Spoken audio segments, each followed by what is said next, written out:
Sup, my fellas. Don't forget to leave feedback, and enjoy the story.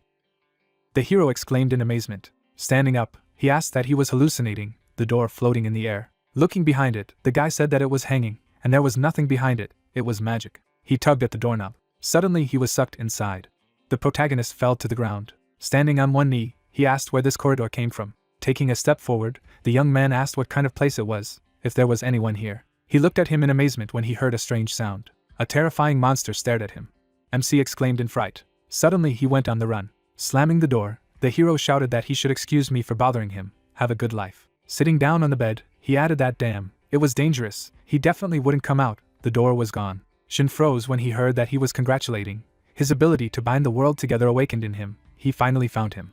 Looking around, he asked who was saying this. The hero gritted his teeth when he heard that let him not be so nervous, he was trapped in another world, so he can communicate only in this way. The time of their communication is limited, if he does not want to die. Let him do as he says, to which he asked what is limited, what is happening in general. He grabbed his backpack when he heard that he should open the bag first, and pull out the relic. Looking at the statuette, the protagonist asked what it was, to which he was told that it was a cursed statue of the fallen spirit king. Someone had deliberately placed it next to him, and used it to cast a family curse, killing and taking his soul. But he survived. He froze with fright.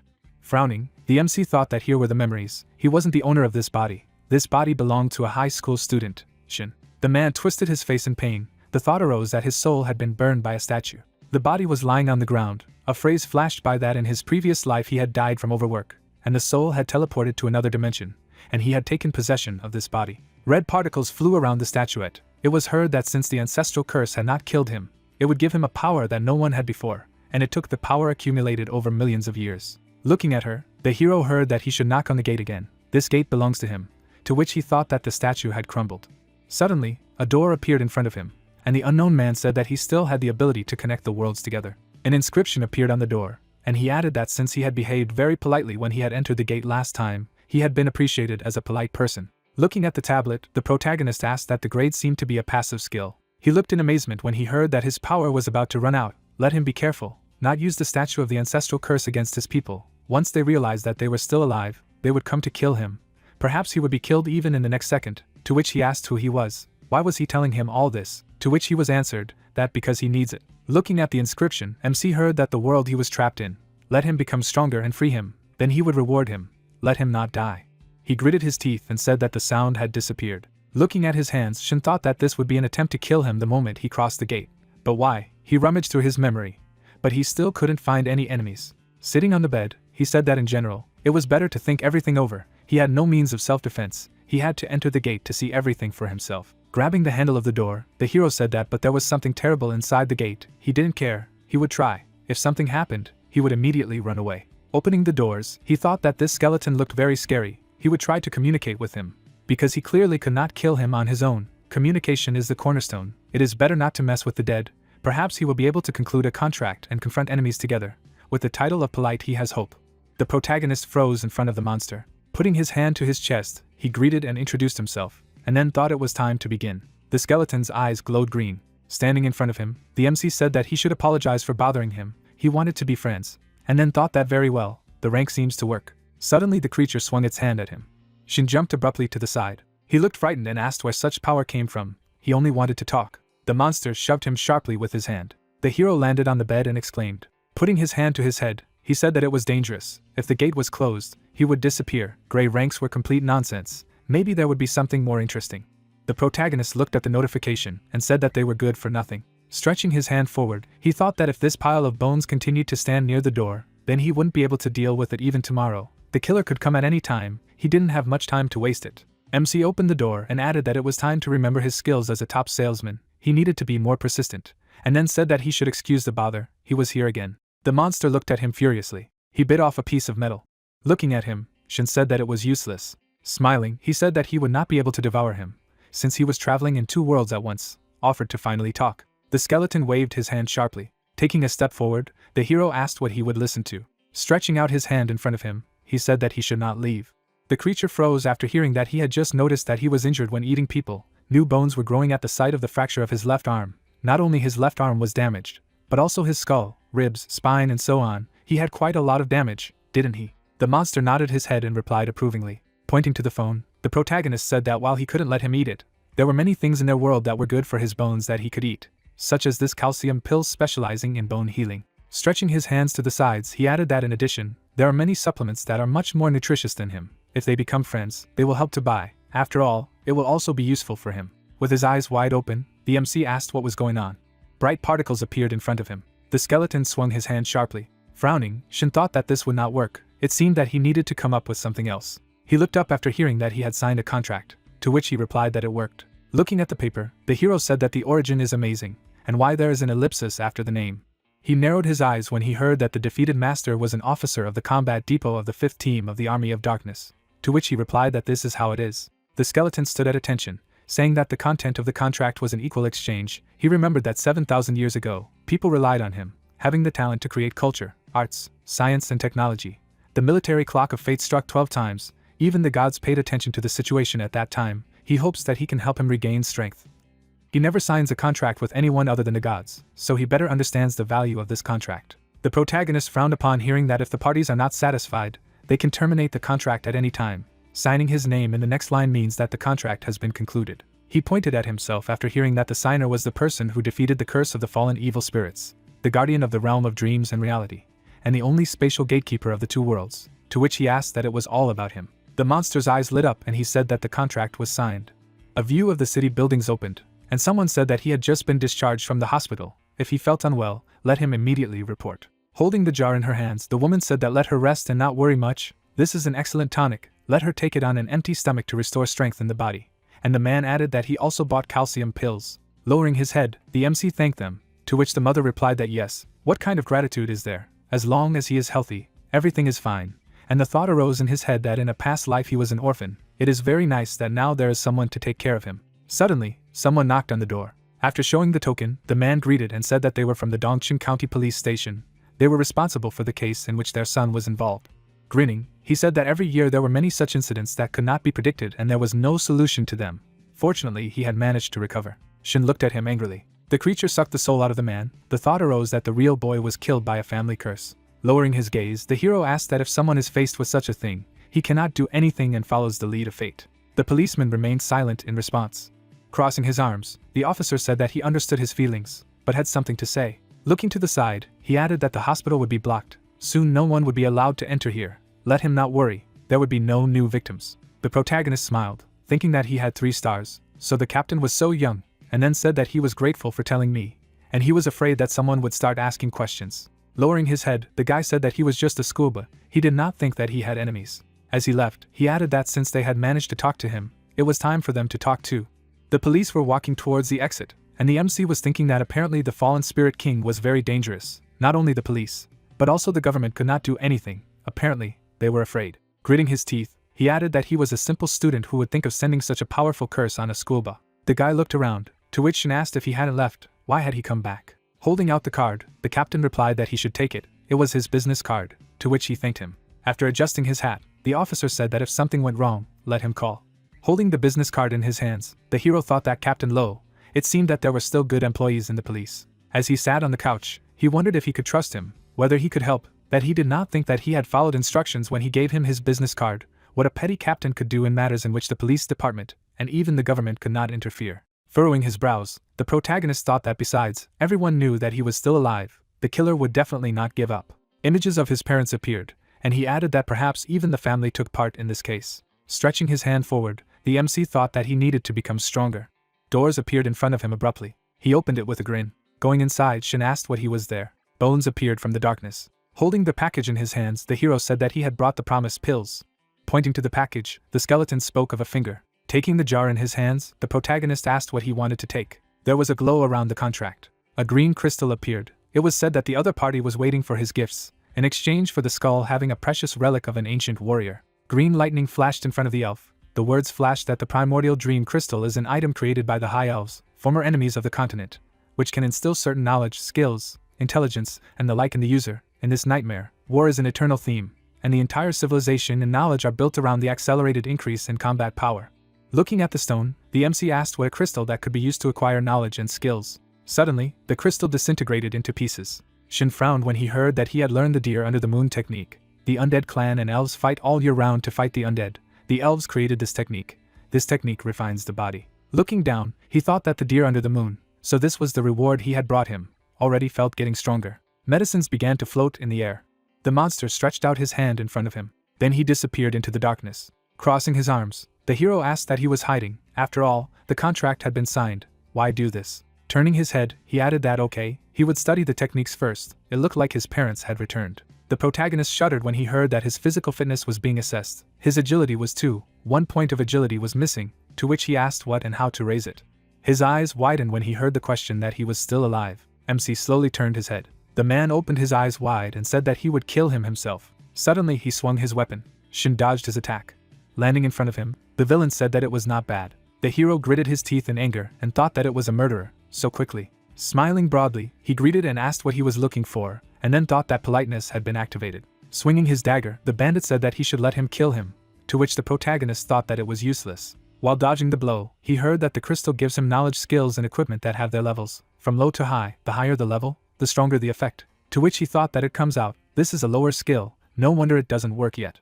The man pointed a gun and said that let him get it, he would not dodge the bullet anyway. MC looked frightened and exclaimed. He looked up after hearing that he could absorb skills and level up, to which he asked what to absorb and why he hadn't said before. Shin frowned viciously when he heard about the successful takeover. His agility increased by 1, to which he thought that here are the glasses. A bright green glow appeared around him. The thought of a gate appeared. The villain looked away in amazement. Running through the gate, he shouted that he would not escape. The killer stopped and asked that it was a secret room. Standing behind him, the hero said goodbye. Swinging his weapon, the man exclaimed. Suddenly, the skeleton opened its mouth wide. The man rolled his eyes in pain. The creature's bones began to regenerate. Leaning against the closet, the protagonist was breathing heavily. Gritting his teeth, he said that damn, it was scary. Who would have thought that a murderer would come to him? There was no time to delay. He needed to find a person who could protect him.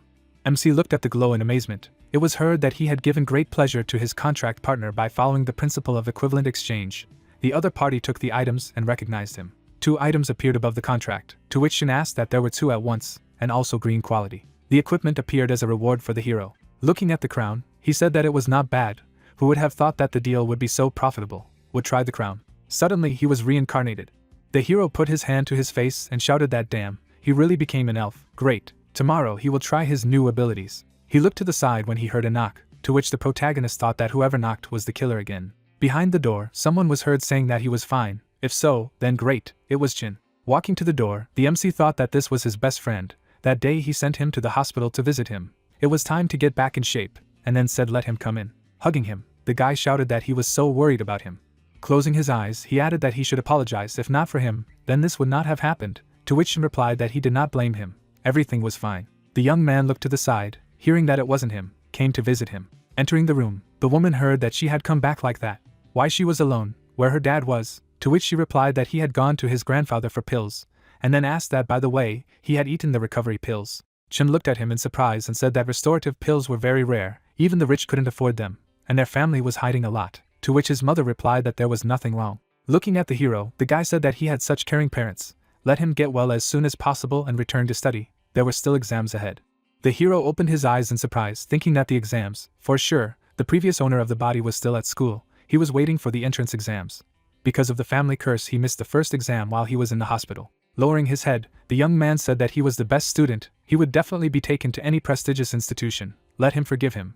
To which the woman replied that he should not blame himself. Although he had missed the first strength test, if the second agility test was passed, he would be able to go to a regular high school. Looking at his hands, the protagonist thought that the entrance exams in this world were different from what he had encountered before. In addition to the usual exams, strength and agility were also tested here. It turned out that the technique of a deer under the moon could still be useful to him. The killer was standing outside the window, and he added that now a hunt has been announced for him, although it is very dangerous to go to school. MC suddenly trembled.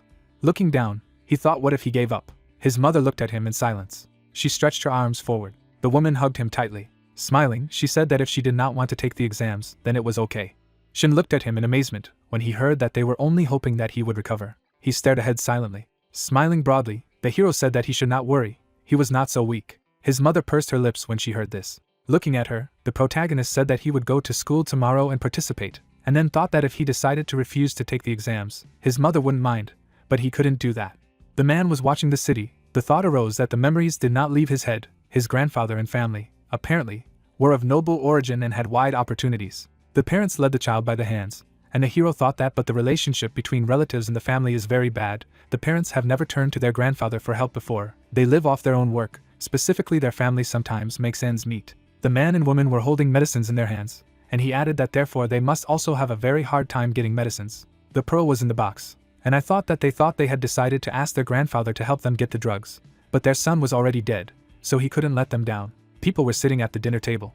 A view of the school opened. Textbooks were lying on the desk, and the protagonist thought that the body, spiritual enlightenment, strength exercises. Holding the book in his hands, he added that the disciplines are so different, considering that there are quite a few people in the school. The killer will not kill him in public. If he can get into a good high school, there will be many teachers who can protect him. Pointing to the side, the student said that they were waiting for him in the hallway, to which the MC asked again. Walking towards the girl, he thought that Zhao seemed to be his friend, and then asked what she was looking for him. Looking to the side, the student replied that they say he wants to pass the exams. She passed the first exam well. She is also sure of the rest. She will definitely enter the best school. Smiling broadly, Shin congratulated her. Turning around, the girl said that she wanted to tell him not to come to her again. The hero froze in bewilderment, and the student said that this was passion. The school flower rejected him. Looking at his girlfriend, he heard that he saw that he and he had different levels. It would be better if everyone went their own way, so their friendship was over.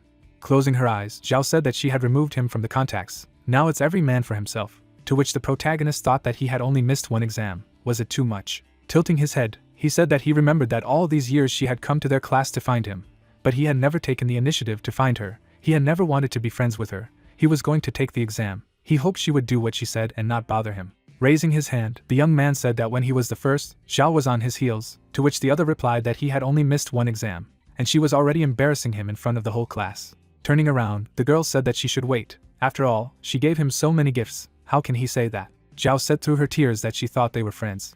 Gritting his teeth, the MC said that he had accepted her gifts, but not hers, and then thought that yes, they were all good at pretending to be pathetic. But don't underestimate the leading salesman who received the gold medal. Waving his hand, he added that it was not worth trying to tie him with gifts. He had nothing more to say to her. If he wanted, he would return the gifts. Looking to the side, Shin said that he wasn't going to make friends with her. Clenching her fists, the student shouted that he was an idiot. The hero plugged his ears from shouting that he was terrible, and that he had good grades. He was still acting too low. Let him get out of here. Stretching out her hand, Zhao said that this was not the case. Let her explain, and then thought that she didn't want it to turn out this way. It's not like this. So many people are watching how she can explain herself to them. The guy looked angrily and said that he should stop. He gritted his teeth tightly and added that she hadn't finished speaking. Looking at him, the protagonist asked if it wasn't son, and then said that he was going to class. Let him get out of the way. Clenching his fist, the bully said that there had been no news from him for several days. His strength had increased significantly. He was no longer the first in the class. If he did not want to lie with fractures, it was better to apologize to her.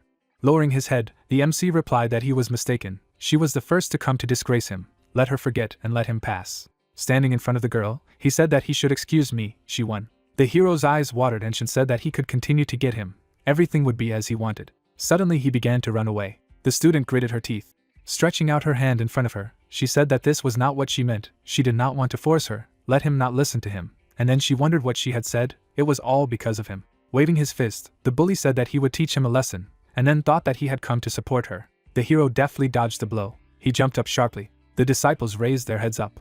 The protagonist kicked him in the head. A green glow appeared around him. The schoolchildren looked in surprise. It was heard that they saw what it was. Where did such a speed come from? This is what he gave out. Looking away, MC said that he had already apologized. What else did they need? Raising her hand up, the teacher shouted that they had arranged here. Soon the exam would take place. Run to the playground. The students rushed forward, and someone said that faster, otherwise the teacher would punish. It was a pity that he did not see that blow. Frowning, Sun said that they weren't done yet. A view of the stadium opened. Raising his hand up, the guy turned. Chin smiled broadly and said that the testing was very slow, so it wouldn't be their turn soon. There was a comic book shop behind the school. Maybe they were going there for now. To which Shin thought that he had reminded him that he had forgotten to take the note. He was so tired that he was completely out of his mind. Crossing his arms, he replied that he would not go. Let him help to take the line. And he went to the toilet. His stomach ached. The hero was walking along the corridor. He ran abruptly into the toilet. Suddenly, from around the corner, someone said that he had appeared. The killer followed him. He held a knife in his hands. The monster walked slowly through the toilet. Suddenly he froze. Standing in front of the booth, he asked what was where. He had just entered. The protagonist abruptly transformed into an elf. As he walked forward, he turned to the skull. The weapon was lying on the ground. It was heard that it was the killer's pistol. Raising the gun, the MC said bullets. Wow, and here was another thing for self-defense. Although he had never touched a weapon, Holding the object in his hands, he added that he did not know where the skull had gone, but come on, time was of the essence. A blue glow appeared around him. Shin looked at him in surprise when he heard the address. Gritting his teeth, he asked where the sound came from, to which the unknown replied that there was nothing more he could do for him, let him take it. The hero opened his eyes in amazement when he heard that this was a keepsake. Suddenly it evaporated. The protagonist abruptly teleported to another location. As he sat on the ground, he said that he was dizzy. Was he really in this world? Looking at the weapon, the MC said that the blade had given him that mysterious voice. But why? He turned around abruptly when he heard the question of who was there. The elves stood before him. Shin looked at them in fear.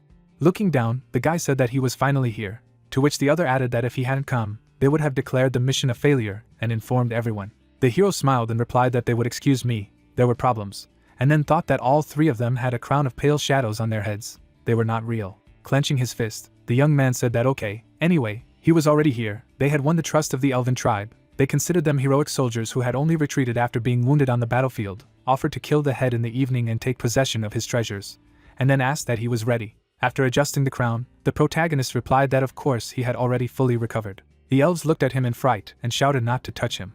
MC put his hand behind his head after hearing that the idiot should not touch the pale shadow crown if he revealed his true identity. They were finished, to which he thought that they also had crowns and orders, hiding a lot, however. Smiling, he replied that he should not worry, he would not create problems, to which the guy replied that he hoped so, and the thought arose in his head that the skeleton used to pretend to be him. But now this duty fell on him. Rushing forward, the young man said that they were going to the elven settlement, and the other added that he should hurry, they had lost a lot of time. Running after them, Shin thought that quickly, he could barely keep up with them. What powerful beings. Standing behind the tree, the elf said that they had come to enter the village, they needed to get the permission of the head. At this stage there were no risks, they just needed to show the order, and that was the end of it, to which the hero asked what the risks could be, and then thought that he had finally arrived, he could not stand it anymore. Wide-eyed, the guy replied that in murder, the three of them would cover him, and he would kill the head. Pointing to himself, the protagonist asked again. Looking at him, the young man was asked what he did not want. Licking the blade, he replied that he did not want to. But how could it be possible? His weapon missed blood, let them rely on it. Smirking, the guy replied approvingly, to which the MC thought that damn, if he refused, they would immediately slam him. Standing in front of the gate, he added that but killing the head of the village on his territory, and he was a real suicide bomber, he believed that the situation here was hopeless. It was not surprising that the skull had sent him to this task, and the elf had said that they had come, let them open the gate. Raising his hand up, the young man replied that they should show their orders. Stretching out his hand to the side, he added that okay, he would lead them to the head. They walked slowly towards the castle. The girl waved her hand. Shin smirked as he looked at the girls. Pointing to the entrance, the guy said that let them go, the head knows about their visit. The hero looked away, hearing that let him go, and they would wait for him here, to which he replied approvingly, and then thought that they would not let him escape. As he approached the door, he added that damn, and how he had just gotten into the middle of a showdown between elves and undead. But on the other hand, if he managed to commit murder, he might be able to gain power. The protagonist entered the room. He stared ahead silently. The head was standing at the window. He closed the book abruptly. Turning around, the man greeted him. MC looked surprised to hear that his gate was equipped with the ability to conduct evaluation records so that he could view information about other beings. Notes flew around him. The thought arose that it was all about him. Shin gritted his teeth and thought that this was his politeness. Smiling broadly, he added that how naive, he definitely wouldn't kill him. Those three were much stronger than him. But even they didn't have the courage to face this creature. Standing in front of the head, the hero thought that a polite person against the spirit of the forest, the heir to the throne of the ancient tree, the lord of nature, the great magician, the protector of the world of nightmares and the fifth head of the world, just wonderful, he would remember this dirty trick. Lowering his head, the mage said that he was grateful for his contribution, he could have a good rest. Looking down, the protagonist thought of the teleporter. Standing behind him, the elf said that he had come, let him eat while it was too early, they could rest a little, and the other added that he saw the goal, he would join the banquet a little later, so there would be time for eating, they would help. Frowning, the MC thought that they would help, but they would run away at the first opportunity. Continuing in the same vein is tantamount to waiting for death, you need to come up with something. The girl looked at him and asked him if he didn't mind dancing. With a smirk, she added that she was honored to have the opportunity to dance with a frontline soldier. Taking her hands, Shin replied that of course, but he was not a very good dancer, to which the elf said that it was okay, she would help. They began to dance. Looking at the girl, the hero thought that it was a pity that he would die soon. If not for these goats, he would have danced with her all his life. He needed to come up with something. Supporting the dress with her hand, she asked why he was silent. His brothers were the same. Could it be that the battle had affected them so much? Turning his head, the protagonist replied that he was not, just thought that he was a terrible dancer, and then asked what her name was, to which the elf introduced herself. Lani smiled when she heard if he could give a gift, to which she replied approvingly. Lowering her head, she said that in fact, he danced well, let him take the bracelet as a thank you. If he disappointed her in the future, he would have to return the bracelet. As he left, MC replied that he had no problem. Raising his hands up, he shouted that he would show them a trick. Smiling broadly, Shin said that he was a human and could change his form. Looking at him, Lanny said that he should show it, and the people added that they had never seen such a thing. Gritting his teeth, the young man asked what he was doing, to which he was told that he too could transform into a human being. Who would have thought that he would be so clever and able to get close to them? Raising the crown, the hero said that let them watch. He threw the crown and said that let him hold it. The elves looked at her in surprise. It was heard that she was beautiful.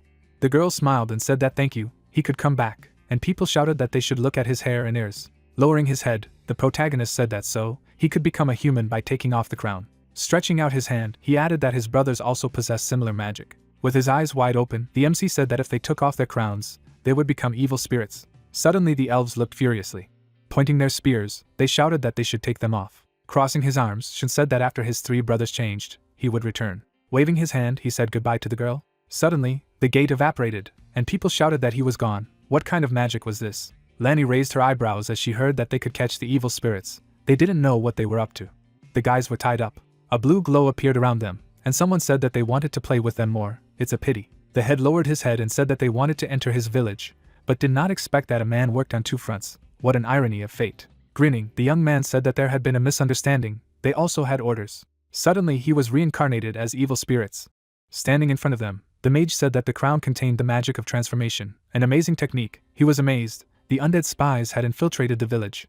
With the help of these items they could find out about the weaknesses. Turning around, he added that he owed him a debt. The elves stared away in silence, the thought that he would not return. Sitting on the floor, the hero said that who would have thought that the gate would adjust to the environment. The situation was risky, you need to remember. He looked away in surprise. Walking forward, the protagonist said that while he was fighting there, he was feasting. The skeleton turned to him and asked that he was still alive, to which the MC asked what you mean. He could talk, a damn creature. He had given him the crown of pale shadows on purpose. Standing in front of him, the monster said that how he managed to survive, let him tell, he would give a reward, to which he replied that this was not about rewards, he almost died because of it. Suddenly, a contract appeared in front of him. Clenching his fist, Shin shouted that he thought he would sell out, he would regret it. Raising his hand, the creature said that he had given him the pale shadow crown because he was a human. Elves and humans were allies. If he went there, he would still have a chance to survive. If it was him, his only end would be death. The hero looked at the sphere in amazement. It was heard that as an apology, the other party had gone beyond the principle and decided to hand over the Nightmare Legacy crystal to him. Looking ahead, the skeleton said that the so-called talent refers to personal characteristic abilities that can be manifested without expending any strength. The Nightmare Inheritance Crystal is the foundation of the undead clan, considered a very valuable treasure. The reason why he is still alive after being injured is because they want to get hold of this crystal and inherit the talents in it, so they didn't kill him.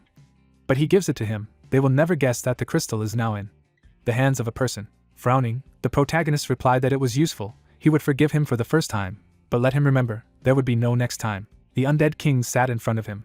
He crossed his arms when he heard that he should choose. Lowering his head, the monster said that he could choose one of the talents, and appropriate it for himself. A green crystal appeared. It was said that using the corpse as a basis, the dead would respond to its call. Death gives the deepest knowledge. A glow appeared around the bone. The words flashed that any force that could kill him would cause his body to turn into that of a holy corpse, temporarily free from the fate force of death. An object appeared. It was heard that let him create a fireball and place it on the body of the undead who died in battle. The fire of the soul would merge with the corpse and resurrect it.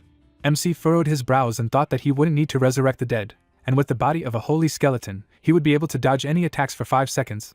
But what would happen after them? The dark whisper might seem the most unnecessary, but it was far from it. Holding the crystal in his hands, he added that only by mastering the information would he be able to kill his opponent. A green glow appeared around him. Lowering his head, Shin thought that he had succeeded. Now he would be able to talk to the dead, and the creature asked that he had made his choice. Turning around, he asked again what was bad, to which the monster replied that no, it just wouldn't increase its combat component. In his memory, most chose the third item, and no one chose the first.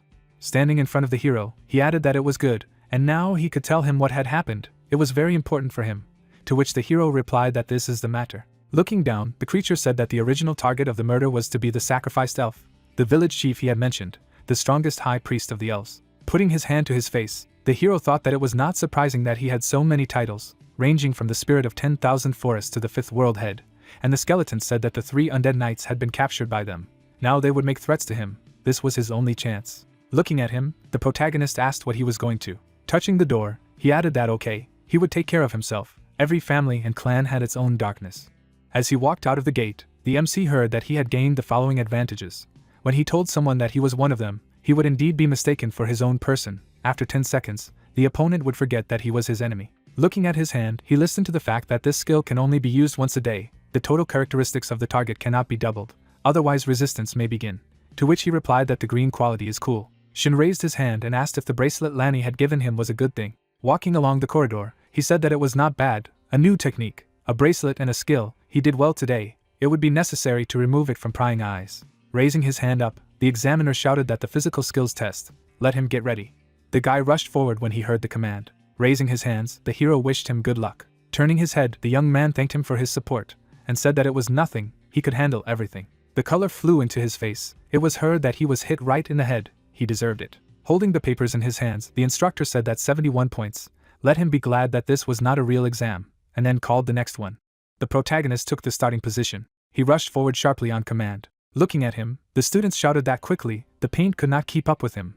Whether his posture was too relaxed, as if he were skating, whether it seemed to them that he had become more mobile after being discharged from the hospital. Looking ahead, the MC thought that if you think about it, it's not that difficult. You need to show a few elven moves, then everything will pass. The man was watching him.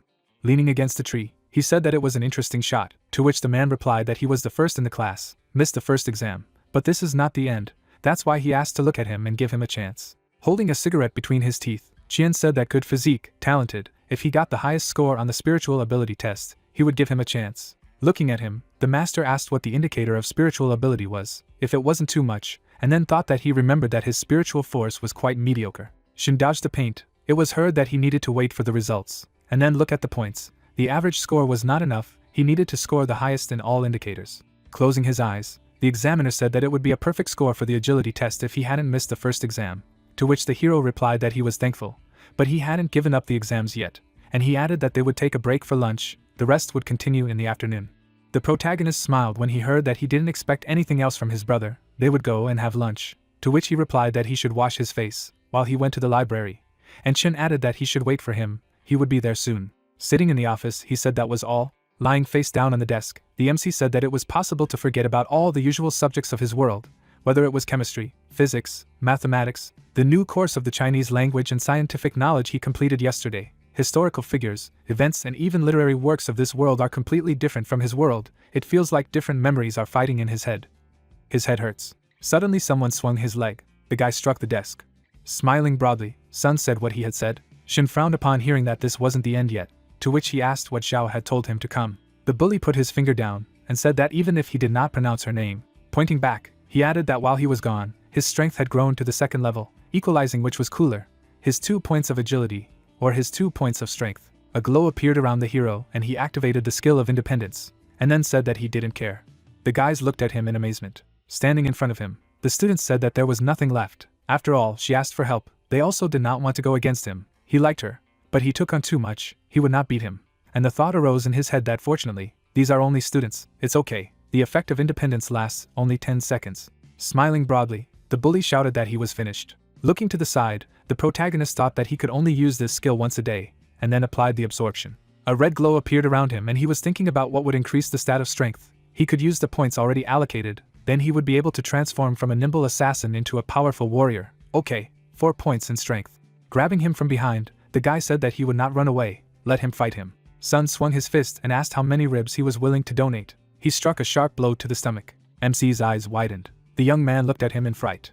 He grabbed his hand and shouted. Shin was in front of his opponent, and thought that an adult who had not undergone any special training had a basic strength and agility of one. He struck the guy in the face. The guys looked at him with a frightened look as the protagonist said that as the main characteristic, strength wasn't just brute force. Looking at his fist, shrouded in a red aura, MC thought that strength rather refers to the strength of a person's limbs and bones, the strength of the internal organs and the 6 senses, the strength of the 8 vein channels, the force of movement of flesh, blood, and the level of cell mixing, all of which are called strength. Going to the guys, he said that he missed only one exam, and they already thought that they could beat him. The entrance exams were about to begin, and they got together to fight for the wind, and they didn't care about other people's lives. He picked up Sun by the collar and said that if he switched to someone else, he would be in trouble. MC said with a serious look that they humiliate others, beat them, depriving them of a bright future. He threw the bully at the other guys and asked if he thought he would get forgiveness so easily. Screams were heard from the school, as the guys asked for help. The man burst into the office and asked what was happening there. His gaze fell on the beaten students. The protagonist looked at him with tears in his eyes and told him that they had hurt him. The puzzled teacher asked if MC was serious now. After all, he himself beat them, and now says that he was bullied. Zhao held her phone in front of her and thought that she had miscalculated. She looked dumbfounded and asked if they could deal with Shin. Looking at the message on her phone, she clarified if the guy was really that strong, adding that this was not the end. The stranger stood next to her and asked if she was sorry. Zhao imagined holding the protagonist's hands and noted that if she had continued to behave well, perhaps they would still be friends. Everything would have been different. The doctors carried out the injured students on a stretcher, after which the girl said that this would never happen. Shin staged a real showdown, injuring 8 people. She thinks that after this, he will definitely not be allowed to take the exams. The goal has been achieved. She can no longer waste her time on him.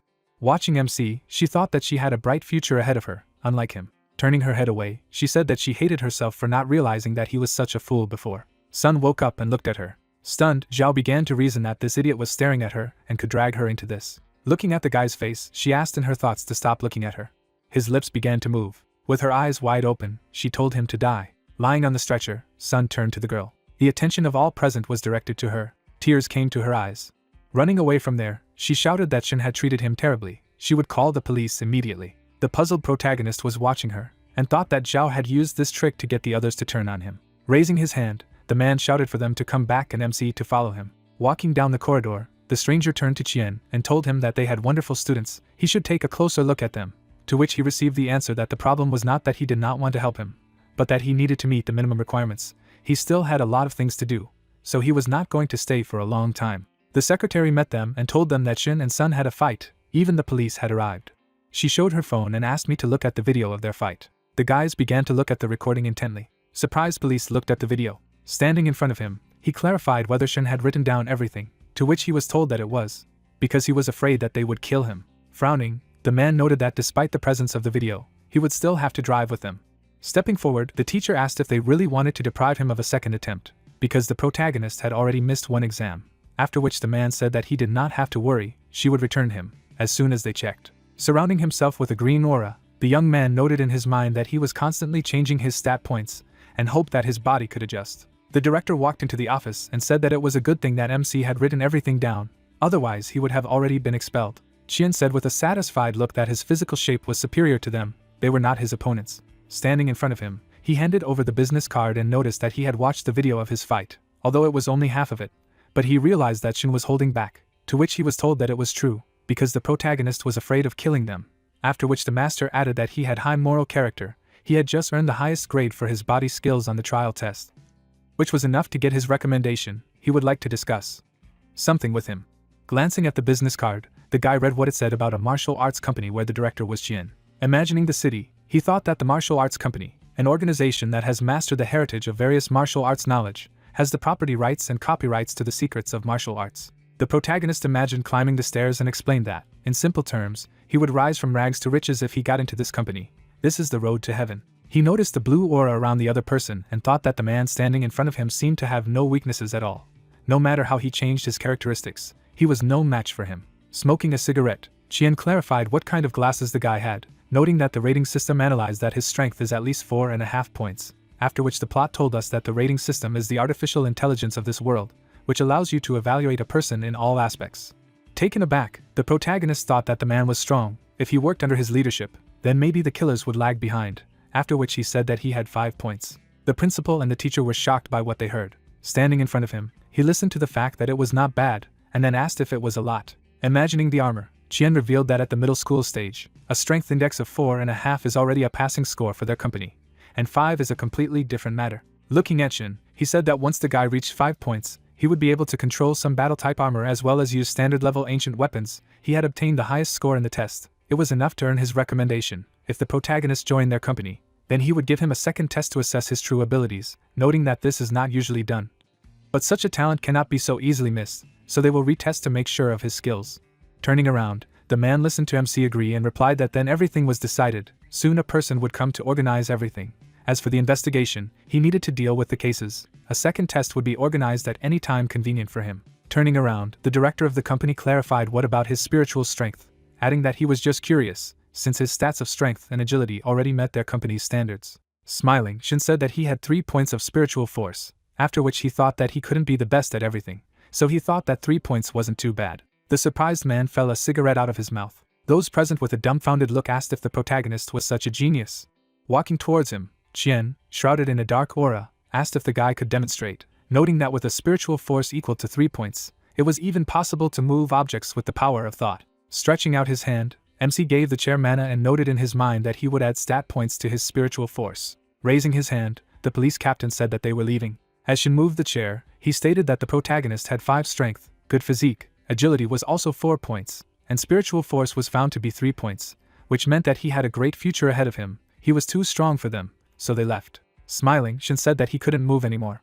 Embracing him, the man began to shout that he did not expect it, that he had once vegetated in the street, and now with one song he asked the celestials, the time has come, heaven and earth will give him strength, and together with them he will rush up to the clouds. The headmaster stood in front of him, and said that the man sang well, he had never heard such a beautiful city. Qian lit another cigarette. Exhaling smoke, he asked what the ideal of his interlocutor was. The enthusiastic guy said that a man is his ideal. He said with a serious look that he wanted not to be a weakling, and wanted to be able to protect himself and his family. The director replied with a satisfied look that it was great, then now he was closest to his dream, after which he asked to harm him. Pointing his finger at him, Shin said that the man was a hairy, unshaven old pervert, and then listened that it had to be done not with words, but with force. The puzzled guy endowed his body with an aura and noted that he was switching stat points to strength. He rushed into battle. His body was suddenly shackled by yellow mana. Putting his hand in his pocket, Qian revealed that this is a type of magic art that can immobilize the attacker. By learning how to do it, he will be able to defend himself. Taking out a pistol, he asked to look carefully, because he was not done yet. He pointed the pistol at his temple. A shot rang out. The surprised protagonist listened to the fact that this is a different kind of magical art, from the company's secret archives. This magical art is able to withstand various attacks with hidden weapons, and even withstand a sniper rifle. The blue barrier made a bullet. Holding his chin, the man said that Shin had remarked that he was indeed a genius. Now he was officially inviting him to join their hidden dragon plan, a supernova cultivation company project. Imagining the buildings, the director of the company highlighted the fact that they would recommend him to the top 3 high schools in the world. Before that happened, they would hold an entrance exam, but it was not an admission exam. It was an exam designed by these 3 schools to test the ability. Ordinary people could not access this exam because it had long been monopolized by the world clans. Taken aback, MC asked. He imagined various artifacts and listened to that the clans are the ones who inherited the knowledge, sacred tools, and blood ties from the gods of ancient times. The martial arts knowledge inherited from these ancient major clans is much larger than what they have in the company. They control vast expanses of land, population, and wealth, great clans standing high above the people that cannot be overcome. Frowning, the young man wondered if Grandpa Shin had also belonged to these clans in the past. Pointing his finger at him, Qian stated that the Hidden Dragon plan was essentially looking for geniuses like him. They would help him get into the most prestigious educational institution. Even if he failed the exam, they would still guarantee him a place in high school. The protagonist stood quietly while the principal said that if he managed to get into any of the top 3 schools, the whole company would support him with resources and adjust his future career based on his abilities. When he reached a level where he could no longer develop, he would return to the company. But he would be treated with honor. The main character with a slight smile emphasized that now it is clear to him that in this world power is above all. A picture appeared in his mind of him walking with his family and thinking that they were also once members of the clan, but for some reason, his father was expelled. Because of his family's status, the police did not take the situation seriously. His mother begged for 4 kinds of recovery drugs, but these recovery drugs, for the clans, do not really matter. Today he injured people. But he will not bear any responsibility, because his power has become so powerful that he can already break these rules. Holding the tablet in his hands, he asked me to sign the document and leave a fingerprint if everything was in order. Taking the document, Shin noted in his mind that it was not surprising that in the lessons, all the teachers emphasized strength. Mankind must rely on the strong, only then can civilization continue to exist. Standing in front of him, the man added that the protagonist could think about it again. He believed that other organizations would not sit idly by either, to which he received the answer that Qian was the first to find him, so he would join him. Leaving there, the director noticed that this is excellent. The guy made the right choice. Since he is still a minor, he will need to contact his parents to sign the documents. He needs to hurry, otherwise other organizations can intercept him. Turning around, he added that after signing, he would return to Shin. The man sped away from there with lightning speed. The dumbfounded MC thought that Qian had just evaporated. The teachers began to jump for joy when they heard that he had already signed the documents. Mr. Qian went to talk to his parents about signing the contract. He answered the phone. The surprised guy listened that it was Law. He had learned something and hoped that the protagonist would be able to come to the police station. Sunlight enveloped the building. Touching the table, Luo asked me to sit down and look at it. Looking around the room, the guy thought that he did not know why. But as soon as he entered the police station, he experienced an inexplicable feeling. Showing the tablet, the man said that this photo was taken by an anonymous person. There have been many rumors about the hospital lately. Someone gave them this photo. At the time of taking the photo taken that day, Shin was in the hospital, and there was a suspicious man standing on the roof. Looking at the image, the protagonist replied that he had never seen the man. Frowning, the police officer said that according to forensic experts, this person seemed to be trying to activate something. The protagonist was taken aback by the question of whether he had anything with him that day. Imagining the artifact, the guy thought that what this person activated was the cursed statue of the Demon King. But obviously, Captain Luo didn't catch this person, and the statue turned into ashes. There are no more leads. He can't reveal the information about the statue. The frightened MC said that he did not know anything, after which he emphasized that everyone died from the curse of the statue, only he survived. To talk about it now is only to bring trouble on himself. Holding his face, Law replied that it was strange and asked if he had any nausea, loss of consciousness, and memory lapses. Looking at him, Shin emphasized that this was not the case, and in his mind he assumed that the policeman knew something. Sitting across from him, he began to reason that since he had entered the office, he had been feeling as if someone was watching him. One extra word and he was finished. Raising his finger, the guy cried out that he remembered that his backpack was open, although he definitely fastened it when he left school. Looking at him from under his brow, Law asked if the protagonist had checked his backpack. A frightened MC replied that he had not done it, but should have done it, and then wondered what was wrong with the captain and whether he was going to act. Surrounding himself with green mana, he emphasized that he would switch all stats to agility. No matter what happens, he must be ready to escape. But he doesn't know if he can escape, as the captain's skills will overwhelm him. He lifted his leg. Lowering his gaze, Shin noted that he needed to act. As soon as opportunities arose, he needed to run. The phone on the table began to vibrate. Smiling, he thought that he was scared, but he needed to hold on and find the right chance when he could open the door, and then ask the captain to answer the phone. Putting the phone to his ear, the policeman ordered him not to move. He was taken aback by the words from the phone that he would die soon. The red energy struck his body.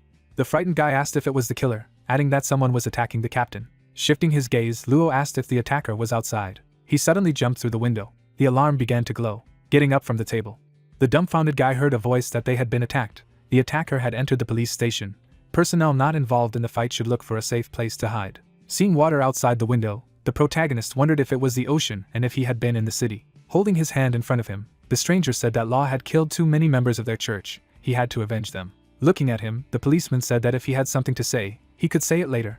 Because he was busy now, then they would definitely talk. Directing a stream of red mana, the bandit declared that there was nothing to talk about with the corpses.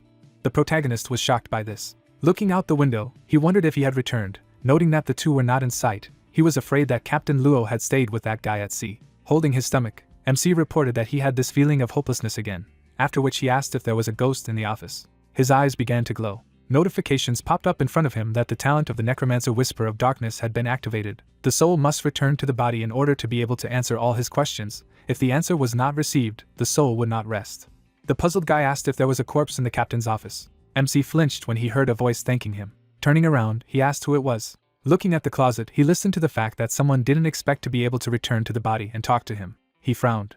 Shin opened a locker in which someone said that it was obvious that he was a hunter, but he had been mistakenly killed and branded as prey. That was a pity. The wounded Captain Law was in the closet. Drops of blood dripped down his face. The protagonist began to tremble with fear while the policeman said that he was killed by a man with glasses from a photo. Lowering his head, he said that this person is an assassin, and he is a strength specialist. Everyone has their own advantages. He needs powerful equipment to show his strength, and he only needs to show dexterity to kill him without preparation. In the end, he died, and the man took his form to lure him to the department. He doesn't know what the bandit's goal is, but he is looking for some kind of answer.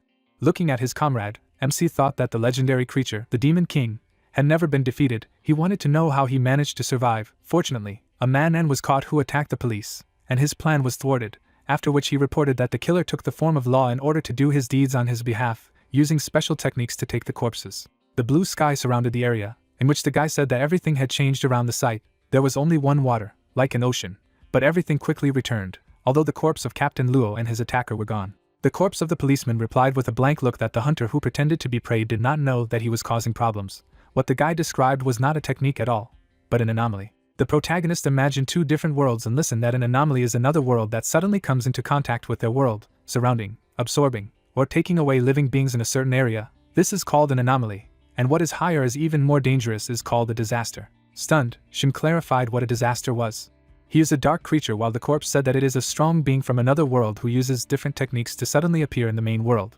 And if this happens, everyone will end up in a real hell. After which the policeman asked if he knew about Jiangnan City. Standing in front of him, The protagonist replied that he knew about it. According to one of the legends, there was an earthquake that leveled the entire city to the ground. He imagined a powerful blow and listened attentively that the earthquake was only an explanation for them, ordinary people, but in fact it was one of the cases of disasters. The entire city, in which more than 3 million people lived, died in an instant. MC watched Luo, who said that they didn't have much time, they needed to hurry, that anomaly was just a temporary phenomenon, he had a time limit, maybe the killer would return soon. Taken aback, the guy asked if it turned out that he was still in danger. He began to write down a long password dictated to him by a policeman. The bound guy said that the protagonist must immediately go to the armory on the 3rd floor and enter the password on the silver wall. There is a special pen outside the armory, with which you need to write the password on the wall. If MC hurries, then he will be protected, because this is the only way, after which a notification popped up that the soul told him everything, so it left the body. The guy looked at the corpse. He thought with a sad look that it was not surprising that the other police officers did not want to deal with Shin's affairs. Even as an officer, he could die because of it. Picking up the hat from the floor, MC came to the conclusion that there was no point in revealing the identity of the killer to him. He put the cap on the slain comrade and assumed that there were the bandits' men in the police. And with such power, they could easily take his life. All he could do was follow the captain's instructions and go to the 3rd floor to get protection. After closing the box, the protagonist added that with his current strength, he would not be able to avenge Law, but in the future, he would definitely take revenge. He hit his head on the wardrobe. Frowning, Shin emphasized the fact that the captain would rest in peace. He clenched his hand into a fist.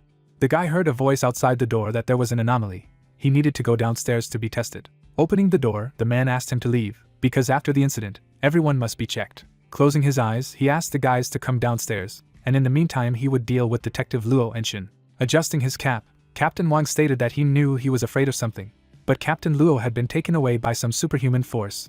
The protagonist was safe now. Besides, they would take care of him. Dark energy surrounded the room in which one said that the corpse was moving. He jumped up suddenly. The man checked the entire room with great speed. Landing on the table, he stressed that the room had been searched, but there was no one. The captain imagined the bandit putting on a policeman's mask and reporting that he had killed so many people, but screwed up in front of a 15-year-old child. This is a failure.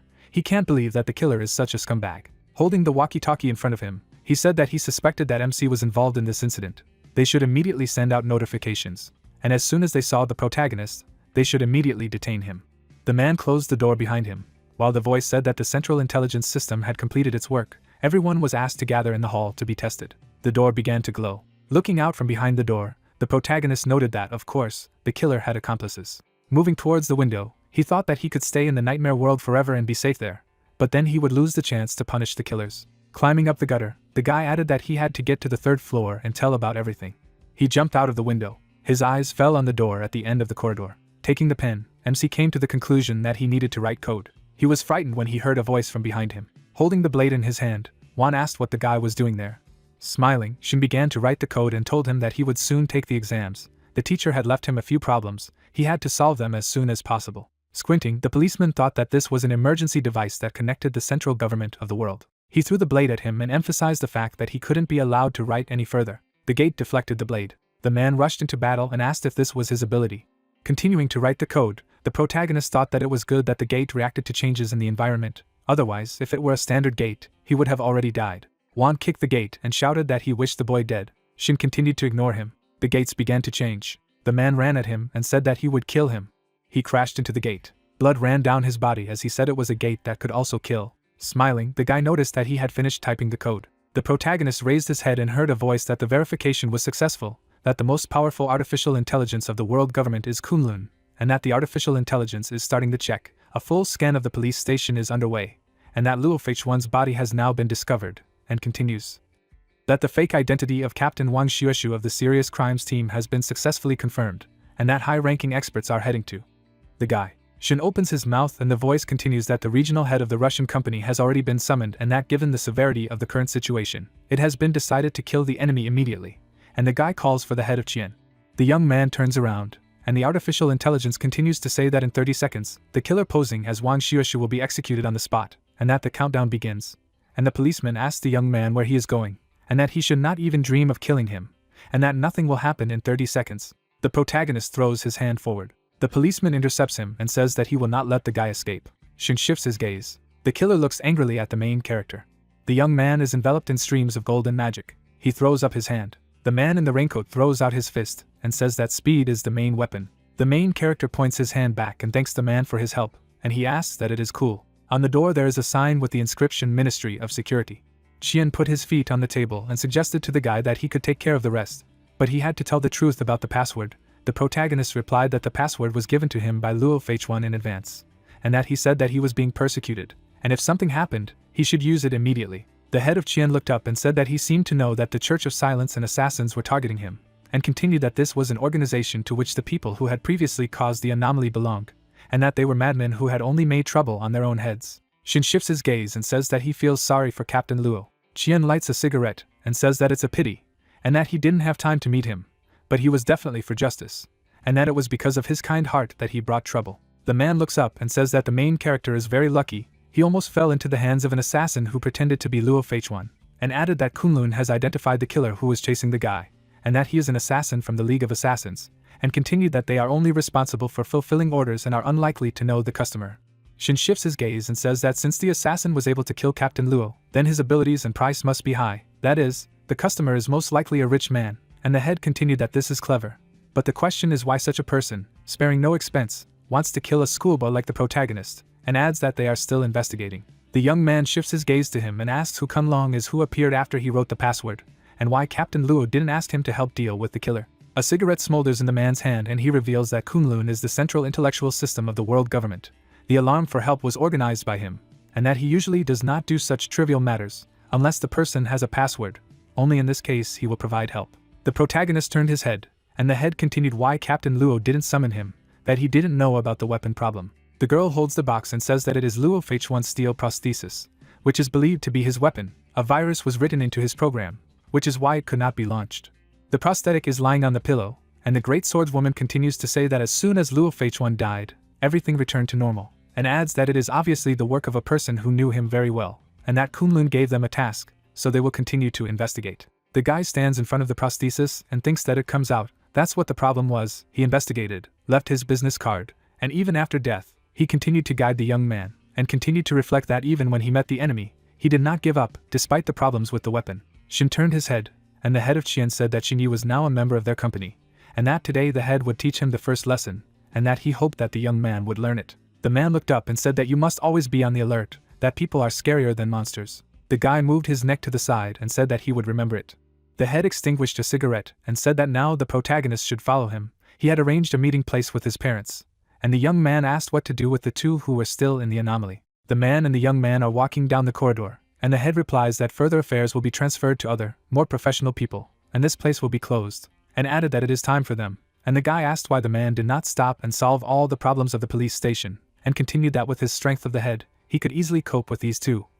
And the head replied that it was not necessary to speak so lightly, and added that anomalies could be transferred to him as well. The monster is floating in the air, and the head of Qian remembers that one guy, after exiting the anomaly caused by the church, looked completely normal, but in reality, only human skin remained of him, and there was a real monster hiding under the skin, and continued that in the end, the monster began to rampage, and that it was not so easy to catch him, so he would prefer to deal with more ordinary people than to mess with the church, and added that Shin didn't have to worry that the fate of the monsters would be even worse than that of the guy who was smeared on the wall. The man held the phone to his ear and told them to check something for him by the surname Luo, that her name was Xiaominyu, and that they needed to check her connection to Luo Feichuan. The head of Qian shifted his gaze and asked the interlocutor again.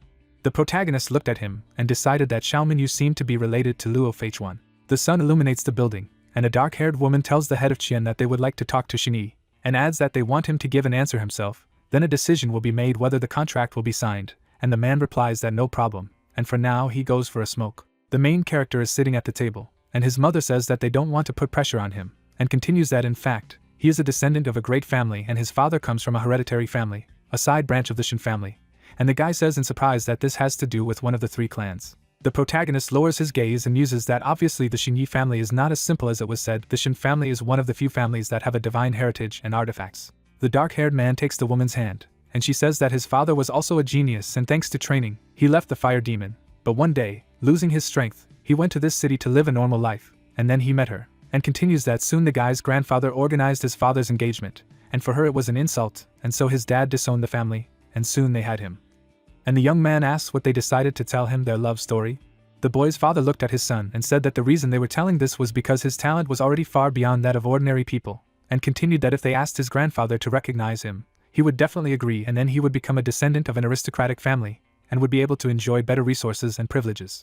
The protagonist opened his eyes wide. The young man continued that the hereditary heritage of the family is incalculable and unattainable, and with joining the family it is possible to touch family secrets, and added that they will provide him with a choice, and no matter what he is, his parents will support him. The main character lowered his eyes thoughtfully. A dark-haired woman looks at her son, and he says that he wants to join the organization, and the mother clarifies that if he has thought everything through well and agrees, they will ask his grandfather, and he will no longer have any worries in life. Shin turned his gaze to his parents, and said that in this case, he would go, since he did not want them to ask, and continued that if his father could do it, then he would do it too.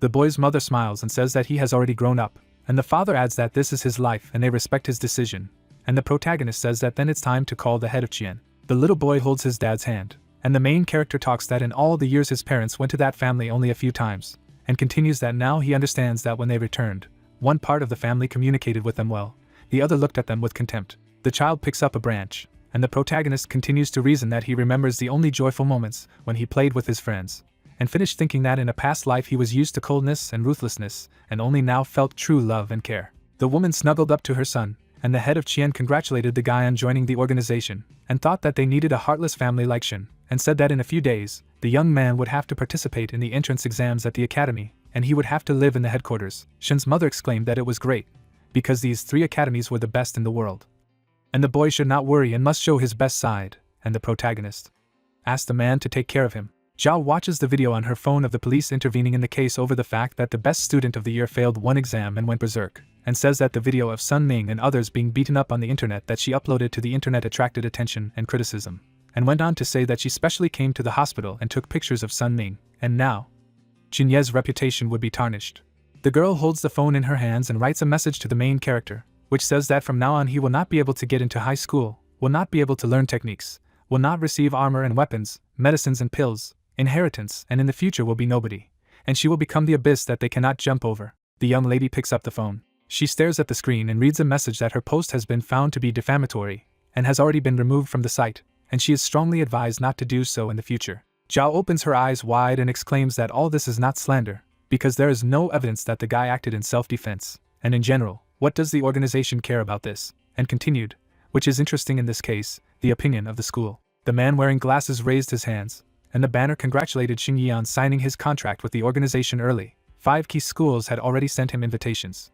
The girl sinks to the floor, and thinks that she was as close to success as possible, and continues that how he was able to sign a contract with the organization. The windows of the multi-story building of the martial arts company reflect the sunlight. The protagonist is standing in an elevator, and the head of Chien reads a message from the police on his phone that many people died in the battle, and the survivors were rewarded. Shin asks why everything is so scary, and the interlocutor continues that he received 5 merits for the murder. The protagonist looked at the man questioningly, and he continued that the merits could be used as currency to exchange for military equipment, materials, weapons, and more, and added that the guy should receive a reward for information, but until he joined them, he was not accrued. The young man picks up the phone, and reads a message from the Martial Government Federation's Military Merit and Armed Forces Department, which informs him that he has been rewarded for his contribution to the battle, and he should go to the company building to collect the reward, and Shin is overjoyed.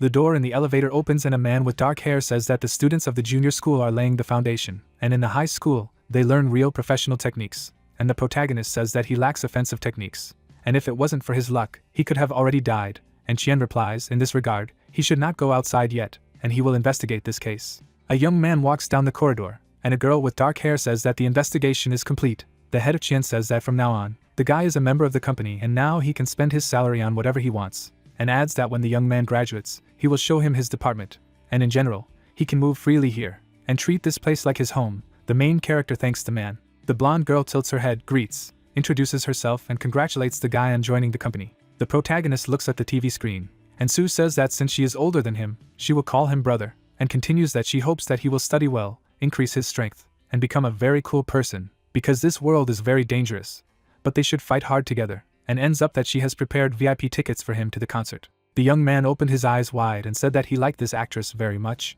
The flowers are in a vase, and the protagonist reflects that everything in this room, from flowers to bedding, clothes, and training supplies, is very fond of Xingyi. The young man goes out onto the balcony and argues that this is all for the sake of some recruit, for the sake of increasing strength. The main character stands on the balcony of the 105th floor and asks himself the question that who would not want to stay on top of the clouds, who would not want to look at the wind, and whether that guy is really a hero. The protagonist looks into the distance, and says that today at 11 o'clock he will plunge into the world of nightmares again to get a grade, and adds that he must become stronger, because the entrance exams are in a few days and he cannot be expelled. The clock struck noon. The dark-haired young man opened the door. He looks into the darkness and asks about what happened. The main character puts his hand in front of him and says that you cannot enter the gate just like that, otherwise it will affect the conditions for evaluation. A pile of bones lies on the floor and asks him to help quickly. The protagonist looks down, and the skeleton asks for pills, and the young man clarifies to Wu Lu what happened and adds that he is not a doctor and has no pills left. The skeleton stares at the guy and says that it's all over and he will die here. The main character goes out the door and thinks that this guy is a good partner and he needs to be saved, and says that he will try to come up with a way to escape. Lu looks up at the ceiling and says that he's definitely finished, because he's waited too long. The young man abruptly opened the door and shouted that he had returned, adding that the door was too small to enter. The protagonist raises his hand and says that in order to save his partner, he had to go broke and buy a huge fish vat filled with grape sugar and calcium gluconate solution and liquid calcium, and asks if he can climb up and lie there to regain strength. The interlocutor replies that he can. The main character stands in the doorway and does not understand what is happening. Lu turns his head and says that they should break in any minute. Shin does not understand who he is talking about, and the skeleton says that there is a secret passage here, and outside their cemetery and people with elves are attacking him. The ring flies towards the protagonist, and the skeleton says that the battle is not over yet, but now he is very weak, and continues for the young man to grab the spatial ring and quickly put it on, because he needs to recover. The ring is put on the guy's finger. The skeleton moves into a ring. Shin bumps into the gate and orders it to close. The guy closes the doors and says that it was quite dangerous, as he could be covered by a shock wave. The main character looks at the finger and asks Lu if he managed to hide in the ring, and the skeleton replies that he succeeded, since he is not alive, but a spirit, and the protagonist argues that his partner still has trump cards, because he did not even think of showing him the ring. The young man points his hand towards the vat, and the skeleton says that he should take the vat with him so that he can soak in the liquid, and Shin inquiringly says that he is not an ordinary skeleton, and the guy harbored suspicions about his identity, because who else can force 3 leaders of different races to take care of him, and adds that although he does not like to delve into other people's destinies and indicate what to do, but demands to pay him. The protagonist raises his hand and says that he wants his partner to help him go to his world, and Lu says that the battle was very fierce, and he can just die there, and continues that, since he respects the guy, he is ready to help, but his power is very exhausted. The skeleton is submerged in the liquid, and Shin asks if he is not a collector of trophies from the battlefield, and the interlocutor replies that he should not ask unnecessary questions about the presence of this or that item, and adds that the real treasures are those that can be used in battle, and not those that are taken by others immediately after the battle. The protagonist raises his hand and thinks that there is a graveyard outside the secret passage, and if he can pretend to be a dead warrior and walk around the battlefield, he can get the records, and asks aloud if the partner has the things of the dead warriors, and it would be nice if they could hide human energy. Various items of ammunition come out of the calls. The guy digs through a pile of things and shouts that why are there broken copper and iron fragments? Is he really collecting garbage? And the skeleton replies that these are fragments of armor, and they are invulnerable to attacks on the battlefield, and they should help the guy. The young man puts on his ammunition and says that he put it on a little, and adds that he also found a sign, and it says that it is for summoning a skeleton horse.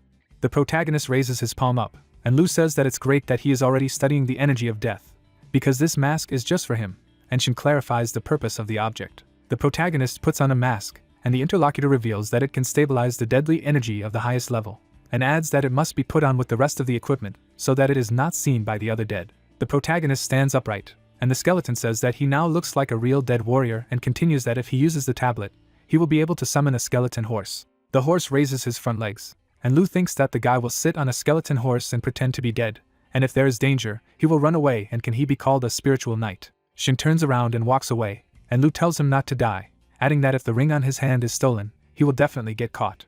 The young man looks into the distance, and says that he will try not to die. A person enters a ruined building and says that everything here is so destroyed. He climbed onto the detached stone pillar, and said that last time he had received a sword from the elves, it would be very useful for protection now. The protagonist gets out of the rubble. 2 lights lit up in the eye sockets of his mask.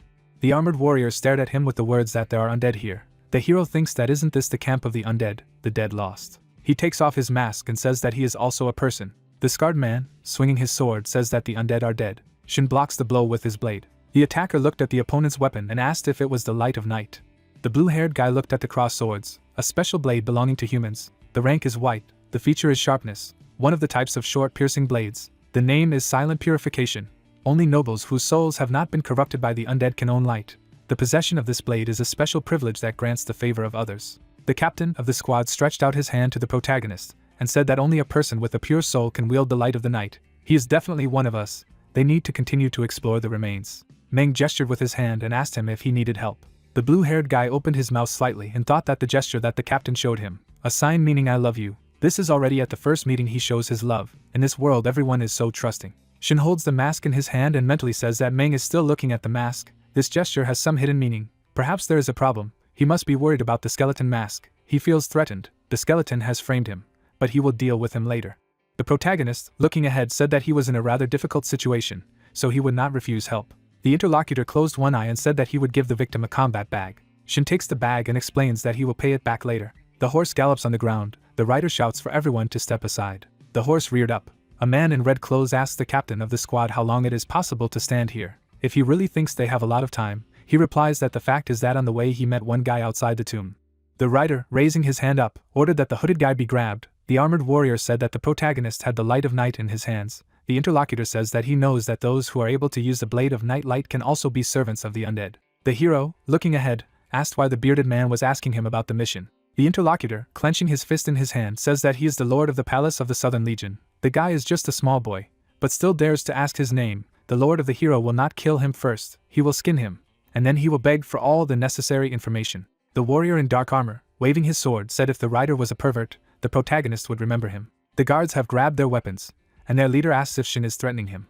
The servants of the palace lord slammed the ground with their blades. The tips of the weapons flashed. The crowd of warriors asked in unison where the enemy was. The bearded man, frowning, wondered if the hero had evaporated. How was this possible? The guard suggested. He thought that there was some kind of secret passage here. The commander of another detachment, folding his arms on his chest, said that some mercenaries were also taking part in the war. He smiled and said that these mercenaries were real masters who knew how to hide in the shadows, specialized in murder, and only that the lord of the palace had angered one of them. The interlocutor, opening his mouth, thought that the one they wanted to capture specialized in killing. If he suddenly attacked and killed him, the outcome of the battle might change. A group of swordsmen leave on horseback. Shin entered the room. He sat down on the floor and said that he remembered the old man. He would not allow any more attacks in his direction. It was good that he had thought of placing the gate on the ground in advance. Otherwise he would have been in trouble now. What kind of skeleton setup? His partner said not to blame him. How did he know that people had already reached these lands? Besides, everything ended well in the end. The hero, frozen in place, asked, Independence. Green again. Independence. Being a person, you get a quality of assessment not lower than white. You are able to fully use the environment, borrow strength from allies, overcome difficulties. The guy, opening his mouth, realized that if there is the same grade 3 times, then he will get a new skill. It turns out that you need to get a grade on your own again. But if he does not come out, he will lose the chance to open a hidden skill. You will receive attention for the second time. This rank, current capabilities. If next time you get a green grade quality, then you can earn a triple grade of an ordinary person. You have only one opportunity to gain a hidden ability. The protagonist, taking the bag in his hands, said how he could activate such an assessment again. Based on the description, in a critical situation he needed to borrow power from the environment. The elf girl bent down. The hero thought that how did he manage to get such an assessment last time? A memory of meeting nightmen appeared. Shin adds that regardless of whether it was an elf village or an undead battlefield, he was always in someone else's territory and others were constantly helping him. A recent memory with the elves arose. The guy imagined the picture with memories of mercenaries in armor. He said, exactly. But here is the key to the riddle. But it will certainly not be easy, as if he walks on the edge of a knife. The protagonist sat down and said that no, if he continued to wander, he would definitely stumble upon the undead. It would be better to abandon this hidden technique. Life would be more important. The hero was pulled away by the doorbell. The intercom from the door lit up. The answering machine explained that they had come to Mr. Shin. She called herself a relative of H1. The identity was confirmed by the company. There were no problems. The guy turned around and concluded that it was a relative of H1. Luo of H1 died because of him. Saved, at the cost of his life, he could not refuse his relative. Meeting on the 50th floor, he hoped that he could help that relative. A girl with purple hair stands in front of the metropolis. Shin asked her if he was she looking for. She turned to him. The hero's eye glowed blue. The interlocutor stretched out her hand to him and said that her name was Xiaominyu. She was the sister of Luo of H1, and she came to find out something, the great swordswoman. The protagonist shook her hand and thought that this was an assessment. He had seen so many people, but he had never seen such an assessment, either among the undead, nor among the elves. And even among the elves there was no such assessment. This girl was the first to whom he saw such an assessment. The young man looked ahead and said in his head that it seemed that the head of Qian was talking about her. The hands of the interlocutors parted after shaking hands. The girl said that her brother had found the hero's pursuer. She found people who had a hand in the breakdown of weapons. It is a pity that her brother received such merits. The interlocutor, opening her mouth, said that she had killed them. The hero's eyes opened completely.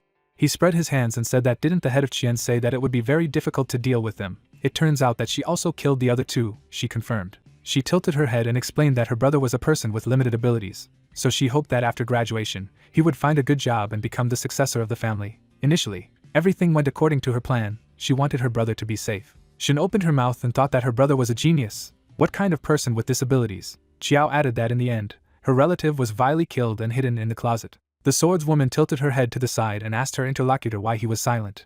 If others could offend her brother, why she could not take revenge. Shin, raising his palms up, wondered if she could be arrested for such a thing. Qiao, frozen in place, replied that although the hero had the surname Shin, he had never lived in an aristocratic family, so he did not understand. Her brother, no matter how ordinary he was still a member of an aristocratic family. But he died pitifully at the hands of an assassin. She was acting on behalf of the Luo family to achieve justice, so no one would say anything. Plants swaying against the dark sky. The girl adds that in addition, her mother has the surname Qiao, and bears her mother's surname. She asked questions to the killer, but he didn't even know that he had killed a member of the Luo family. Now everyone is dead. The trail ended here. She looked forward and asked if the hero had any leads, because she had come to ask him who wanted to kill him. If there were any suspects, she needed names, and she would deal with the rest. The guy, spreading his hands to the sides, replied that he had no clues and had she not already avenged her brother. The woman in the shirt said that this was not enough. She pulled out the blade and said that she would find his mastermind. They had killed his brother, so she would finish off not only the killer, but also the customers. A sword cut swept past Shin. The clouds parted from the swordswoman's blow. The protagonist looked up and mentally said that she had just done this to the sky. He hadn't even seen her take out her sword. Qiao grabbed the weapon in her left hand and asked if there was anything special or any details that he might have missed. He was from the Shin family. If he had conflicts with other members of the aristocratic families before, he should not refuse to investigate. Just because the enemy was strong or his influence was great, he could always turn to her for help. The interlocutor tilted his head and explained that his family does not keep in touch with the WOM Shin family, so he has no connection with other clans. By the way, when he was in the hospital, he heard strange sounds. Maybe someone was eavesdropping. Qiao turned towards the guy and said that she needed more details. The warrior, leaving, thanked the hero, who wished her a safe journey. The man, leaning against the wall, said that when this girl came, he specifically asked if she was going to attack the protagonist. The partner was afraid that she could avenge the death of her brother, but as it turned out, everything was fine. The head of Qian, looking at the hero, said that this swordswoman was the most outstanding heiress of her generation, and even among the great clans, she could be called outstanding. Shin clarified whether she was studying or working. The hero, leaving the balcony, said that he was delighted. Qiao was on his side. As soon as he found the customer, she would be able to help him. A man with long hair said that children from aristocratic families have many secrets. From an early age they undergo special training. Their strength often surpasses the strength of their peers. It is normal if the hero grew up in the Shin family from childhood. He would be much weaker than her. He would hire a few teachers for the boy tomorrow to prepare for the exam. Shin, slapping the bed, said that it was not surprising that the descendants of noble families were so strong. Aristocrats, they occupied the highest levels in human civilization. If it was true that the nobles wanted to kill him, with a slight movement of the hand, throwing away some money, one could hire assassins from the guild and take the life without difficulty. The hero raised one hand in the air and stated that he could learn a few attack techniques as soon as possible. After all, it wasn't every time that a great swordsman wouldn't stand up for him. Did the skeleton have nightmare crystals that would help him become stronger? After all, he only had to rely on himself. Shin looks at the ring on his finger on the bed and asks if he has any crystals that enhance skills. He raises his eyebrows in surprise. The skeleton replies that he only has skills for the undead, which he doesn't need, to which the guy asks where the moon deer he used earlier came from, to which the undead replies that it's a random find. The young man makes a sad face with the thought that he will really learn attacking techniques only after entering, then adds that he cannot wait so long, let alone pursuers, then adds that he cannot compete with the offspring of the rich. The hero shifts his gaze to the backpack and notes aloud that he did not have time to look at it after receiving it from Ming. The protagonist throws things out of the bag and lists the contents, then asks if there is anything useful. The young man happily takes out a green stone and declares that it is a crystal of nightmares. Shin breaks the crystal in his hand and says that he hopes it will contain some useful skill. A message is heard from the stone that the Brotherhood of Shadow Hands has set up an intel transfer point where the army is stationed, and that the Brotherhood is waiting for a response from the hero. The protagonist makes a disappointed face saying that this is not a skill. The skeleton states that Meng mistook the young man for a member of the organization.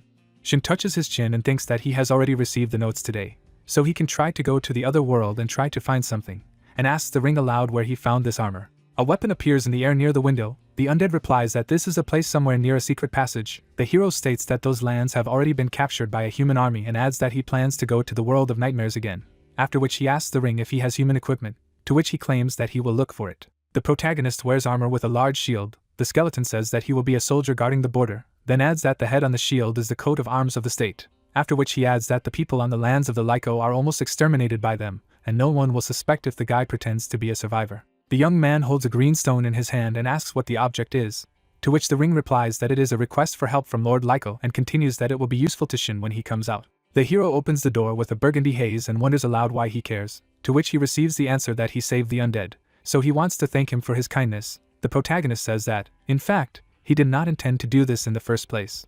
The guy makes his way through the rocks. The skeleton says that he wants the young man to achieve a certain position so that he can buy materials for his healing, to which Shin replies that it would be right away. The moon illuminates the branches of trees. A soldier helps a wounded ally in the midst of many corpses. He turns around and shouts that there is a wounded man here. The hero watches the departing soldiers, who ask their brother not to disconnect and declare that the main camp is not far away and he will soon be cured. The protagonist comes out of hiding with the thought that the soldiers are still on the battlefield and adds that he should not act rashly, as it will be bad if he is discovered before he knows everything. The guy hides behind the carcass of the monster from the warriors. He mentally notes the number of corpses and claims that he uses them in order to find out some information. The young man turns to look at the dead red brute and silently notes its size and adds that it is an undead giant. Shin declares to the monster's body that he has questions, activating the whispers of darkness. The hero shows the undead a mask asking if he knows anything about this armor. The dead man answers in the negative. The protagonist rushes off and replies that he should rest. The guy walks across the battlefield and asks the dead if any of them have seen such armor. He sits down against the wall. Shin puts his hand on his forehead and states that it's like looking for a needle in a table of hay. The hero notices something below. He looks at the corpse of the werewolf and is amazed aloud by its presence, then adds that it is excellent, and his sense of smell must be very sharp, and maybe he will help him what he needs. He shows the bone to the werewolf, and calls him a dog, then asks if he has smelled a similar smell. She makes a happy face. The dead man says that it looks like a man who now has only one arm, then adds that he is not a dog, but a werewolf. The hero says that this is a great job and he can come back. The protagonist stands over the severed arm. The skeleton declares that it is a direct hit of magic. The guy asks if a pinch of darkness will work on the severed limb, then asks her if it is there. The palm moves. She sticks out 3 fingers. The young man makes a joyful face and says that this is a trademark gesture of the shadow hand, after which he adds that he was not mistaken and chose the one, then asks his brother if he will tell what he needs. The severed hand points somewhere with a finger. A bloody shoe is shown. Shin picks up the shoes with disgust and claims that they stink very much, then reveals that there is something there. He shakes out a coin of an unusual shape. The hero holds a crescent moon symbol in his hand. A window is shown that says that he has found a sufficient number of special items and now gains the ability to see the description of things. A sign is displayed that says that this is the emblem of the dark shadow, and it also says that it is possible to activate a special weapon. The protagonist reaches behind his back and pronounces the last writing. A coin and a sword glow in his hands. The young man holds a shining blue blade in his hands. A window is shown that says that the level of the item has increased. A table appears that describes the features of the weapon, as well as the fact that this sword emits special power fluctuations that allow you to perform various kinds of tasks in the hand of the shadow, as well as receive rewards.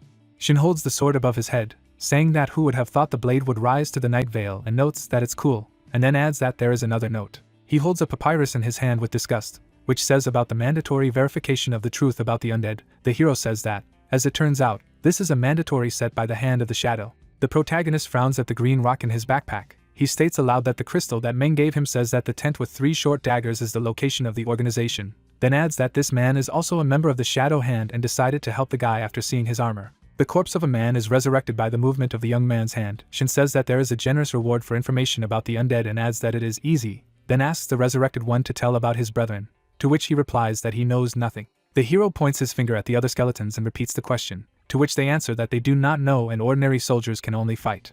The protagonist frowns in front of the dead and informs them that this is a problem. The guy stands in front of a mountain of corpses. His ring notes aloud that he can give information too. The young man sticks out his finger contentedly and states that he has his own undead, after which he asks if he is sure that he wants to give away the information since it is about his clan, to which the skeleton replies that a skull and blood floats on the water. He says that even though his brethren are undead, he holds a grudge against them. Several elves make shocked faces. Shin notes to himself that the ring really did not live very well in the middle of the undead. He asks what information the hero needs. The protagonist looks at the finger and states that he does not want anything supernatural, then adds that he is an ordinary person and if he knows something unusual, it will definitely arouse suspicion, to which the skeleton says that this is enough and sends a message saying that the undead race use components to improve the cannons, which can increase their power. The green stone appears in front of the guy, asks if this is too valuable information, to which the ring replies that, in fact, the upper echelons are already aware of this, but have not yet reported. A young man walks through the forest with the words that he will receive awards without doing much of anything.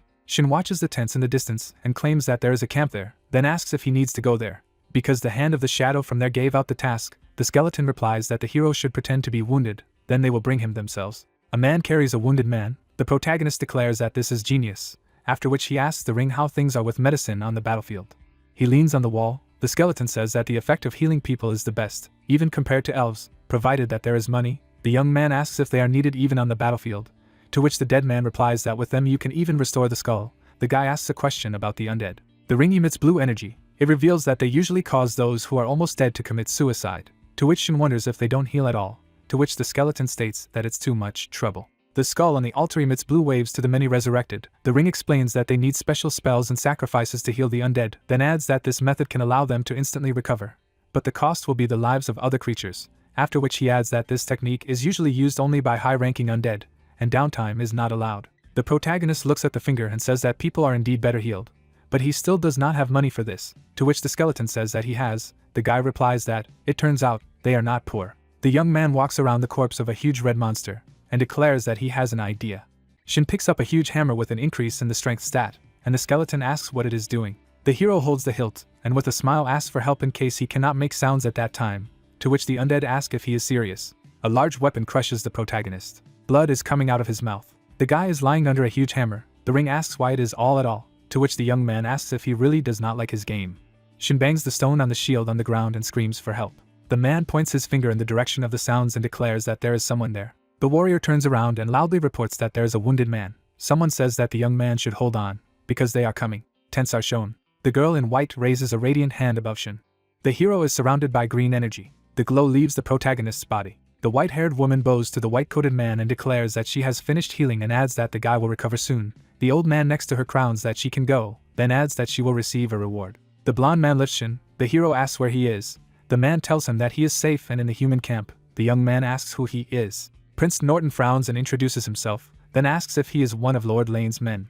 The protagonist holds out the crystal and informs him that Lane has been captured by the undead, then asks to come to the rescue as soon as possible, then adds that there is a message in the stone that he must convey. The old man takes the crystal and speaks in an incomprehensible language. The man with the beard raises his head, and a voice comes from the mineral, saying that he is the Lord of Lane and is willing to pay 300 gold pieces to anyone who can lead troops to save his territory, and then asks to save them. The old man shifts his gaze and reports that he recognizes the voice, then declares that there is nothing wrong with the crystal. The prince looks at Shin and says that the guy is one of his own, then informs him that the undead have completely taken over Lane, after which he adds that he is most likely the last survivor. The hero cries and asks again. He clutches his head and lists his relatives, after which he sadly adds that he does not believe that no one survived. The blue-eyed blonde frowns and reveals that he went through many difficulties on his way and even managed to survive under the giant stone hammer, after which he adds that the young man is exhausted, so he should rest, then says that he will prepare a trip for him to the rear of the empire so that he can find a safe place to stay. The protagonist opens his tear-stained eyes in surprise with the thought that he needs to find the tent of the Shadow Hand and turn in the quest and exchange skills, so he cannot be exiled. The prince makes a startled face. Shin says that he wants to stay here, to which the man asks why. The hero clenches his fist with moisture in his eyes and says that he wants to avenge everyone and will not let the undead go just like that, then declares that he is going to fight them and expel them. A lot of people present in the tent make sad faces. The blonde smiles and replies that the young man is so young, but already very brave, then adds that the Lord of Lane must have chosen him for a reason and probably has some abilities. The protagonist puts his palm to his chest and declares that he is the fastest runner, and also mentally says that he needs to create a record of agility and put all the points there. A window appears that says that the record has been successfully created. Shin puts his hands on the ground outside and asks to see how well he moves. He rushes past the surprised warriors. The protagonist turns at speed. He makes a dash. The young man stops in front of the prince. The hero rests his hands on his knees and asks with trim if he can stay here. The blonde smiles. People shout that this is amazing and ask the master to leave the guy to help. The prince reports that his speed is what is needed. A tall elf grabs the protagonist's hand and asks where he got this bracelet from. Blue Eyes looks at the accessories in surprise and states that it is an elven item, to which Shin replies that it is a gift from Lanny, and mentally notes that he has exposed an undead conspiracy, and the elves have accepted his favor. The long-haired woman touches the bracelet and speaks in an incomprehensible language. An image of Lanny appears from the young man's hand, who asks who is calling her. The high elf declares that she is the Grand Master of the royal court, then asks how the bracelet ends up in the boy. The girl on the screen smiles and asks where they met Shin, to which he asks how her magic is doing, who asks when the hero will visit from the village. The tall woman looks at the girl and asks her to answer the question, to which she says that an undead thief recently entered the village, who stole the elf's robe and clothes, then adds that the protagonist helped to figure it out, so the high priest promised to reward the guy, after which he informs that he is looking for him. The image of Lanny disappears. The magister says that she understands and will contact later. She puts her hand on the hero's shoulder and declares to the prince that this boy is so agile and has survived so much hardship, but still survived, then adds that they can make friends with the young man's elven clan, after which she offers to send him to study in the Empire. The blonde smiles and reveals that elves rarely hold humans in such high regard, then orders someone to be called for an ID card and a good place to rest, and then tells the scribe to write it down and hand it over to the Imperial Military Academy. The man puts his hand on the young man's shoulder and asks what his name is. Shin clutches his head. He notes to himself that he does not know the local customs and features of names, so he needs to pretend that he has lost his memory, and says aloud that his head hurts. The old man stretches out his hand to him and claims that the blow must have caused a concussion and partial memory loss. The prince replies that this is it. The protagonist mentally thanks his grandfather. The blonde touches the guy's shoulder and informs him that it's okay, and he needs to rest. Blue Eyes looks at Shin and declares that they will meet again, and calls him a guy who survived adversity. Blue energy flows around the hero. A window is shown that says that he has increased his reputation, as well as that there is a possibility of receiving a record.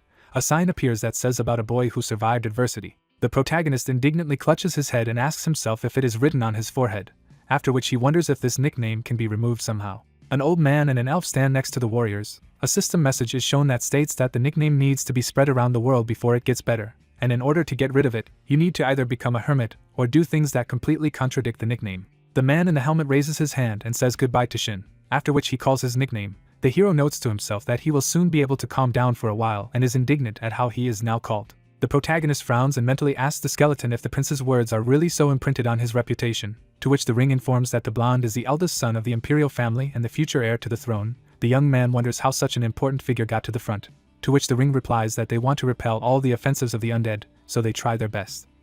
To which the guy says that it's great. The high elf looks at the old man in surprise, who reports that the boy is interesting. The woman asks what he saw. Grandpa raises his head and says that Shin believes in the shadow hand very much, and adds that people are not always so religious at such a young age. The long-haired woman notes aloud that the man is talking about the short blade on the boy's belt. The prince looks directly and states that he also saw the night veil, then adds that only high-ranking people have such things, then continues that he did not think that walking around he would meet such a talented person, then claims that the protagonist should receive a hero medal. Someone tells him that he understood the order. A tent with 3 swords is shown. The young man goes inside thinking that he has finally found this place, then adds that this is where the camp of the Shadow's Hand is located, and greets someone aloud. A bald man touches the skin of the beast. Shin awkwardly sticks out 3 fingers and says that may the shadow come with him. The person repeats the sign and asks what the news is. The hero throws him a green stone and informs him that he got it from the undead, then adds that he must have noticed that the battle turned out to be much fiercer than usual. The man states that it is a good thing and asks what the guy wants to exchange it for. The man touches his face. The young man asks what he has, to which the bald man replies that there are a lot of things and adds that Shin will definitely be delighted. The man puts a dagger on the table and says that this weapon is covered with a special poison, after contact with which, the victim will immediately die, then continues that the poison is of very high quality and just 1 drop will help to fall into a deep sleep. The hero examines the blade and asks if there is anything else that the seller asks to look at something else. A bald man blows a whistle. The horse rears up. She sighs deeply. The animal falls to the floor. The man declares that she is pretending to be dead when they look into her eyes. The protagonist turns to the shopkeeper and asks if the horse and dagger are included, to which he agrees. The young man asks if there is anything else. The man takes out his glasses and says that there is this. He declares that they penetrate the light. A guy with a frame on his face looks at 2 men in shock. The seller says that he can see money and other valuables on a person's body even through clothes. Shin sadly gives the glasses to the bald man and asks for the nightmare crystal to learn the skill. The shopkeeper replies that there is aggressive warfare going on, so the supply is limited and there are only 2 crystals for him to choose from. The man shows a red stone on a handkerchief and explains that this is the initial level of bloodletting that causes the enemy to bleed, then adds that it can be used with various weapons. He points to the blue mineral and says that it is a storm that can knock enemies back with weapons as well, then asks what crystal the hero needs, mentally noting that both of them. The protagonist makes a surprised face. Someone asks him to choose a storm. The guy says to himself that he recognizes this voice. The hero, standing in front of the seller, and the voice said that let him choose the storm, and the guy said that this voice used to show him the way and gave him the light of the knight's sword. The character lowered his eyes and asked why it was the storm, and the voice added that it was a technique of another world. An image of magic stones appeared and a voice added that he would then need to figure out how to obtain the shadow technique of the undead race and the thunderclap of the beast lord race, and stated that when he obtained these techniques and combined them with the deer under the moon and storm, he would reveal the true secret. The seller raised his hand and the guy explained that he was choosing the storm, and asked if then the secret would be revealed, because you can't learn the secret just by learning skills. but he agreed to listen to the advice, and the seller said that let him take the equipment, since it is now his. The protagonist grabbed the crystal. The character tilted his head. The seller looked at the main character and noticed that the storm is just a technique, and the value of the reward for information is much higher, and asked if the interlocutor had any more desires, to which he received the answer that at the moment there were none. The guy held out the bag and explained that he should keep this piece of gold as compensation for the difference in price, and he thanked him in return. The man behind the guy waved his hand and asked the skeleton if he could get the skills of the undead race, and the skeleton reminded him that he had already said that the skills of the undead race required the soul to have fire, and only then could they be used, and he needed the shadow skill. The character looked at his artifact and the skeleton asked how he knew about it, and the merchant replied that it didn't matter how he found out, and asked him to just say if the skeleton had it, since the technique would not hurt him now, because it was used to catch the soul, to which the skeleton explained that he had the shadow skill, but it required a lot of dexterity and strength to use it. And the system stated that the shadow technique requires 3 points of strength and 5 points of agility, and you need to release the shadow ray to charm your opponent. The guy stood with a stone in his hand and thought that he now had about 7 stat points, and he planned to invest 3 points in strength, which would give him 9 points in the end, and said that he would then invest 4 points in agility, and the agility would reach 6, and he would have 9 points in total, and the system confirmed that the stats had been redistributed. The character was walking through the forest and thought that he needed to find a place where no one would notice him in order to practice the shadow technique. The character looked around. A magical shadow burst out of the hero's body. The guy's body was entrusted with a purple aura. The hero, looking at the shadow technique, disappointedly remarked that this is the shadow technique, which seems to look impressive, but he doesn't see any more advantages. And the skeleton asked if the guy liked it, adding that he thought he had better taste, and was surprised that he could be wrong. Shin threw his head up and stated that the skeleton named Faye would not understand. After all, he had already mastered the deer under the moon, the storm, and the shadow technique, and there was only a clap of thunder left, and offered to wait and see what would happen when he gathered all these skills.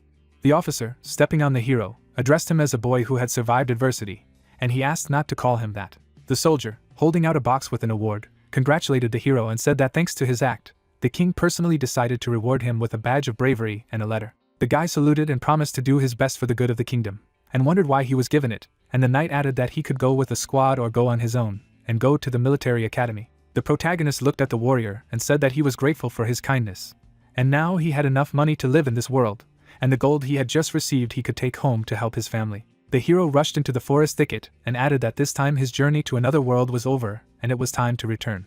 The sun was shining over the skyscraper. The employee, looking at the hero from the screen, clarified that Mr. Shinye's gold had been exchanged for 65,444 yuan, and had already been transferred to the specified account, as he had requested. The man, standing with a map in his hand, simply said thank you. The guy walked along the corridor and the mother asked why her son transferred so much money to her and where he got it from, and the hero explained that this was a subsidy that he received after joining the company, and decided to transfer it to her so that she could use the money, and also assured that he was fine, he did not spend money living on the territory of the company, he eats and rests well.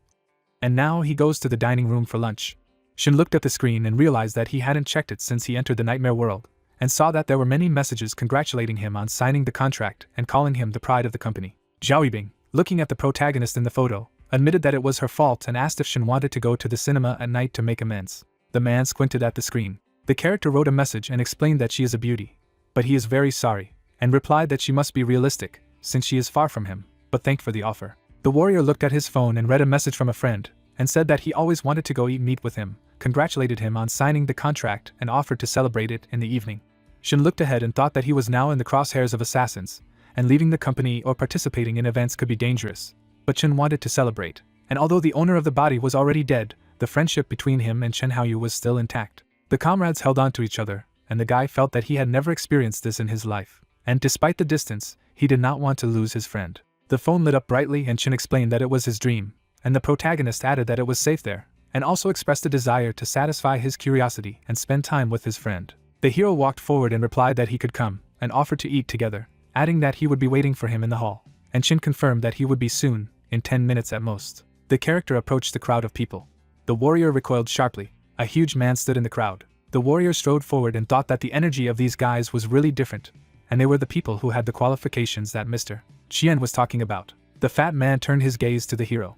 He looked at Shin and asked if he was new, to which the guy apologized and said that he probably shouldn't have bothered him with his gaze. A colleague, smiling at the hero, added that everything was fine, and admitted that when he himself was a rookie, he also looked at his elders in this way. The protagonist looked up at him and asked if his comrade wanted to become like them. The hero, licking his lips, replied that no, he did not want to become like them, and admitted that when he looked at them, he felt only hatred and a desire to tear them to pieces. The main character looked up at the professional and thought that this is what a true professional looks like, and his power is really amazing. The fat man stood still. The guy waved to the girl Vanna and asked if she was working today, and offered to have dinner together. Vanna, rudely holding a gun to his cheek, ordered him to get out and warned him that if he continued to chase her, she would rip the skin off him, just like that demon had done a few days ago. The character, turning away in resentment, remarked that she could have just said she didn't want to, and the girl told Chin that Chin, who had passed the test, wanted to see him, and the guy offered to let him in, adding that he was his classmate and she could let him in. She turned around and said that they would soon bring him, to which the guy offered to meet a friend himself. Weina raised her hat and objected that it was impossible, since Mr. Chien had given the order, and it could be dangerous here now, and they had to guard it. The character smiled and said that he agreed with such a condition. Chin threw his hands in the air, exclaimed that it was so luxurious that his eyes were not enough to see everything, and added that his brother must be rich now. He grabbed the hero by the shoulder and explained that Brother Shin was so tough, and he couldn't even imagine the commotion he had caused at school by signing the contract, and the protagonist suggested that he come at any time in the future. He pressed the elevator call button and suggested that they not talk about it, but rather chat in the dining room, and the friend added that he was not hungry yet, and suggested that they first see where the character lived. The elevator door opened. The guys went inside and the man said that they needed the 105th floor. The character looked at his phone. The screen was on and the girl was writing messages about the disappearance of the nurse. The hero was holding a phone in his hand, and she sent a video in her hand. The guy looked ahead. The man on the recording walked, looked around, and the heroine suggested that the nurse was killed because of him. The warrior in the video went further. In the recording, a man walked in front of the window. The main character widened his eyes and the heroine wrote that she checked all the people from his environment. A friend of the main character passed in the frame, and she explained that this man behaved strangely yesterday morning at school, as if he was looking for something on the 80th floor. The protagonist looked out the window, and the protagonist realized that it was Chin who was looking for him, and was surprised that he was going around the entire training building, and wondered what he was doing yesterday morning, and remembered that he was in a nightmare world, so Chin couldn't find him, and asked why he was looking for him. The friend turned slightly at the warrior. Chin turned around and asked what was wrong, and the guard warned the hero to be careful if he saw him.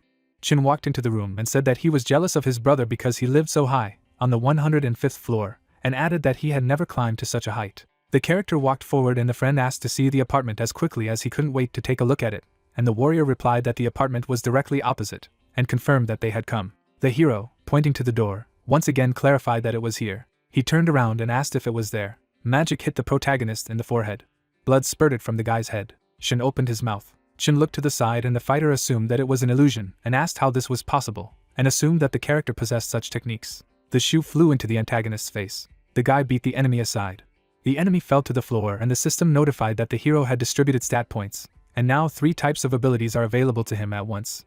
These are the deer under the moon, the art of the shadow spirit and the storm, and explained that by using the deer under the moon as a basis, the warrior discovered a new technique shaking the sky in an incomplete form, which gives effects such as the obligatory knockback of the enemy, a shadow that looks exactly like a character, and a 30% increase in movement speed for 10 seconds. The character, looking towards the defeated opponent, asked where his friend was and added that he was not Chin, and the system reported that his body had strengthened. The murderer, smiling in a sinister grimace, neighed that he would soon keep the dead company in the next world. The antagonist jumped on the protagonist. The hero repelled the enemy with his foot. The guy kicked the opponent aside. The killer, grabbing his leg, said that he would cope with the hero with one hand. The enemy looked at the shoes and only exclaimed in surprise. He flew far back. Shin rushed forward and admitted that he didn't expect these skills to be combined to create a new ability. The enemy dodged the shots. The killer, noticing the hero's weapon with his eyes, said that the boy even had a pistol with him, but his skill with a pistol left much to be desired, and added that the character would not hit him. The guy threw away the weapon and the man explained on the radio that a gun was found on the 105th floor, and ordered all the fighters to go to the scene and check everything, and the main character replied that he did not shoot to hit the killer. The helicopter flew up to the skyscraper and the man ordered all the fighters on the radio to go to the 105th floor, where shots were heard, and check everything. The lasers cut off the antagonist's limbs. The girl threw away her gun and asked how he had deceived her, and admitted that she had examined it, but did not expect it to take shape. Vanna struck the enemy and demanded to know what his goal was, who sent him, and why he wanted to kill Shin, and warned him that otherwise he would be skinned and he would beg for death. The murderer bared his teeth, only mockingly replied that she would not learn anything from him. Vina, observing the slain enemy, cursed that the killer had gnawed and swallowed the poison that was in his mouth, and added that he should have been hit first. The guard put her hand on her hat, and said that she had never seen anyone with such a disguise that deceived not only the system, but also her. and concluded that he would have to report everything, and all that remained was to look for other clues, and the guy promised himself to never anger his sister Wayne again.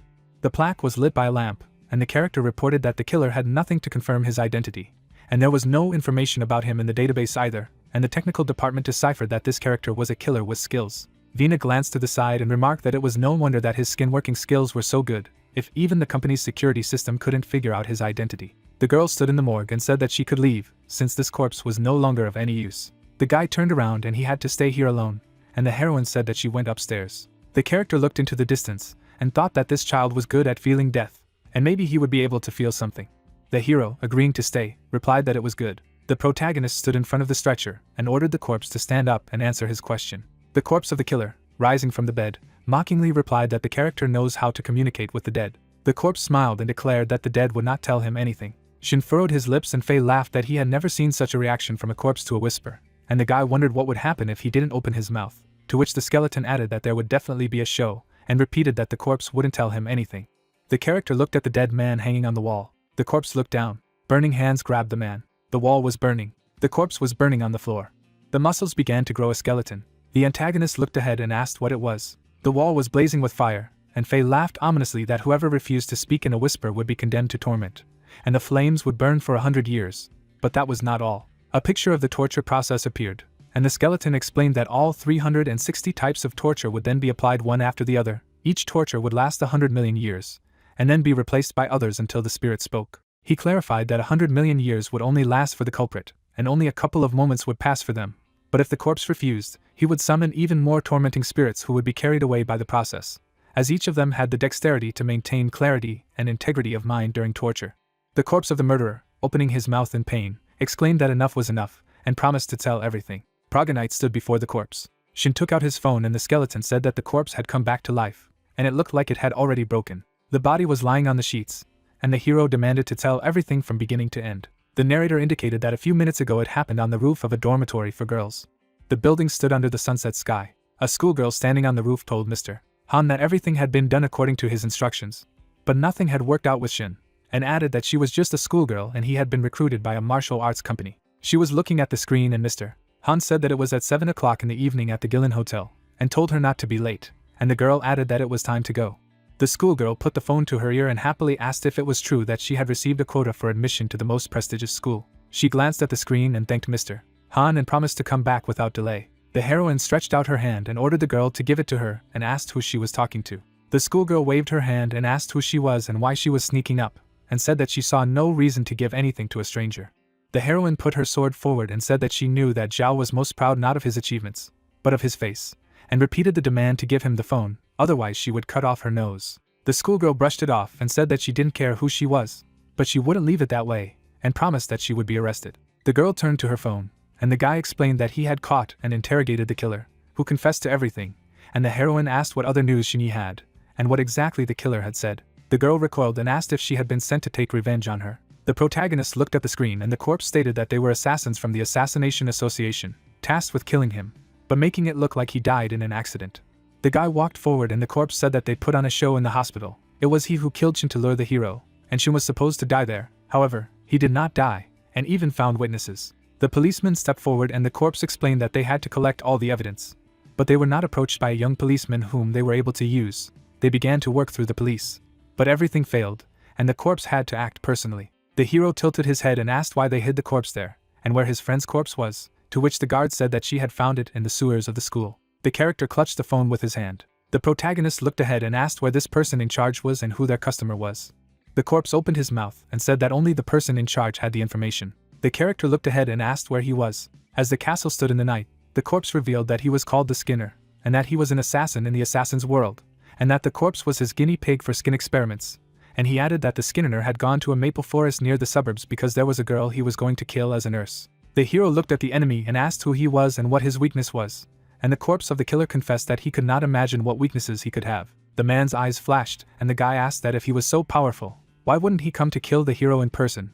And the dead man explained that the status and position of the skinning officer in the world of assassins did not allow him to get dirty on a newcomer, since it was already considered an honor for the customer to control the course of the murder plan. The killer's corpse widened its mouth and said that the skinning officer still had one habit. The protagonist looked ahead and called this feature cannibalism. The girl looked into the distance. Shin looked at the phone and the heroine said that she would go to meet this skin ripper, and hung up. The corpse smiled and added mockingly that although he didn't know who the girl was, if she was looking for the Skinner, I was afraid she would be in trouble because he liked to eat young girls.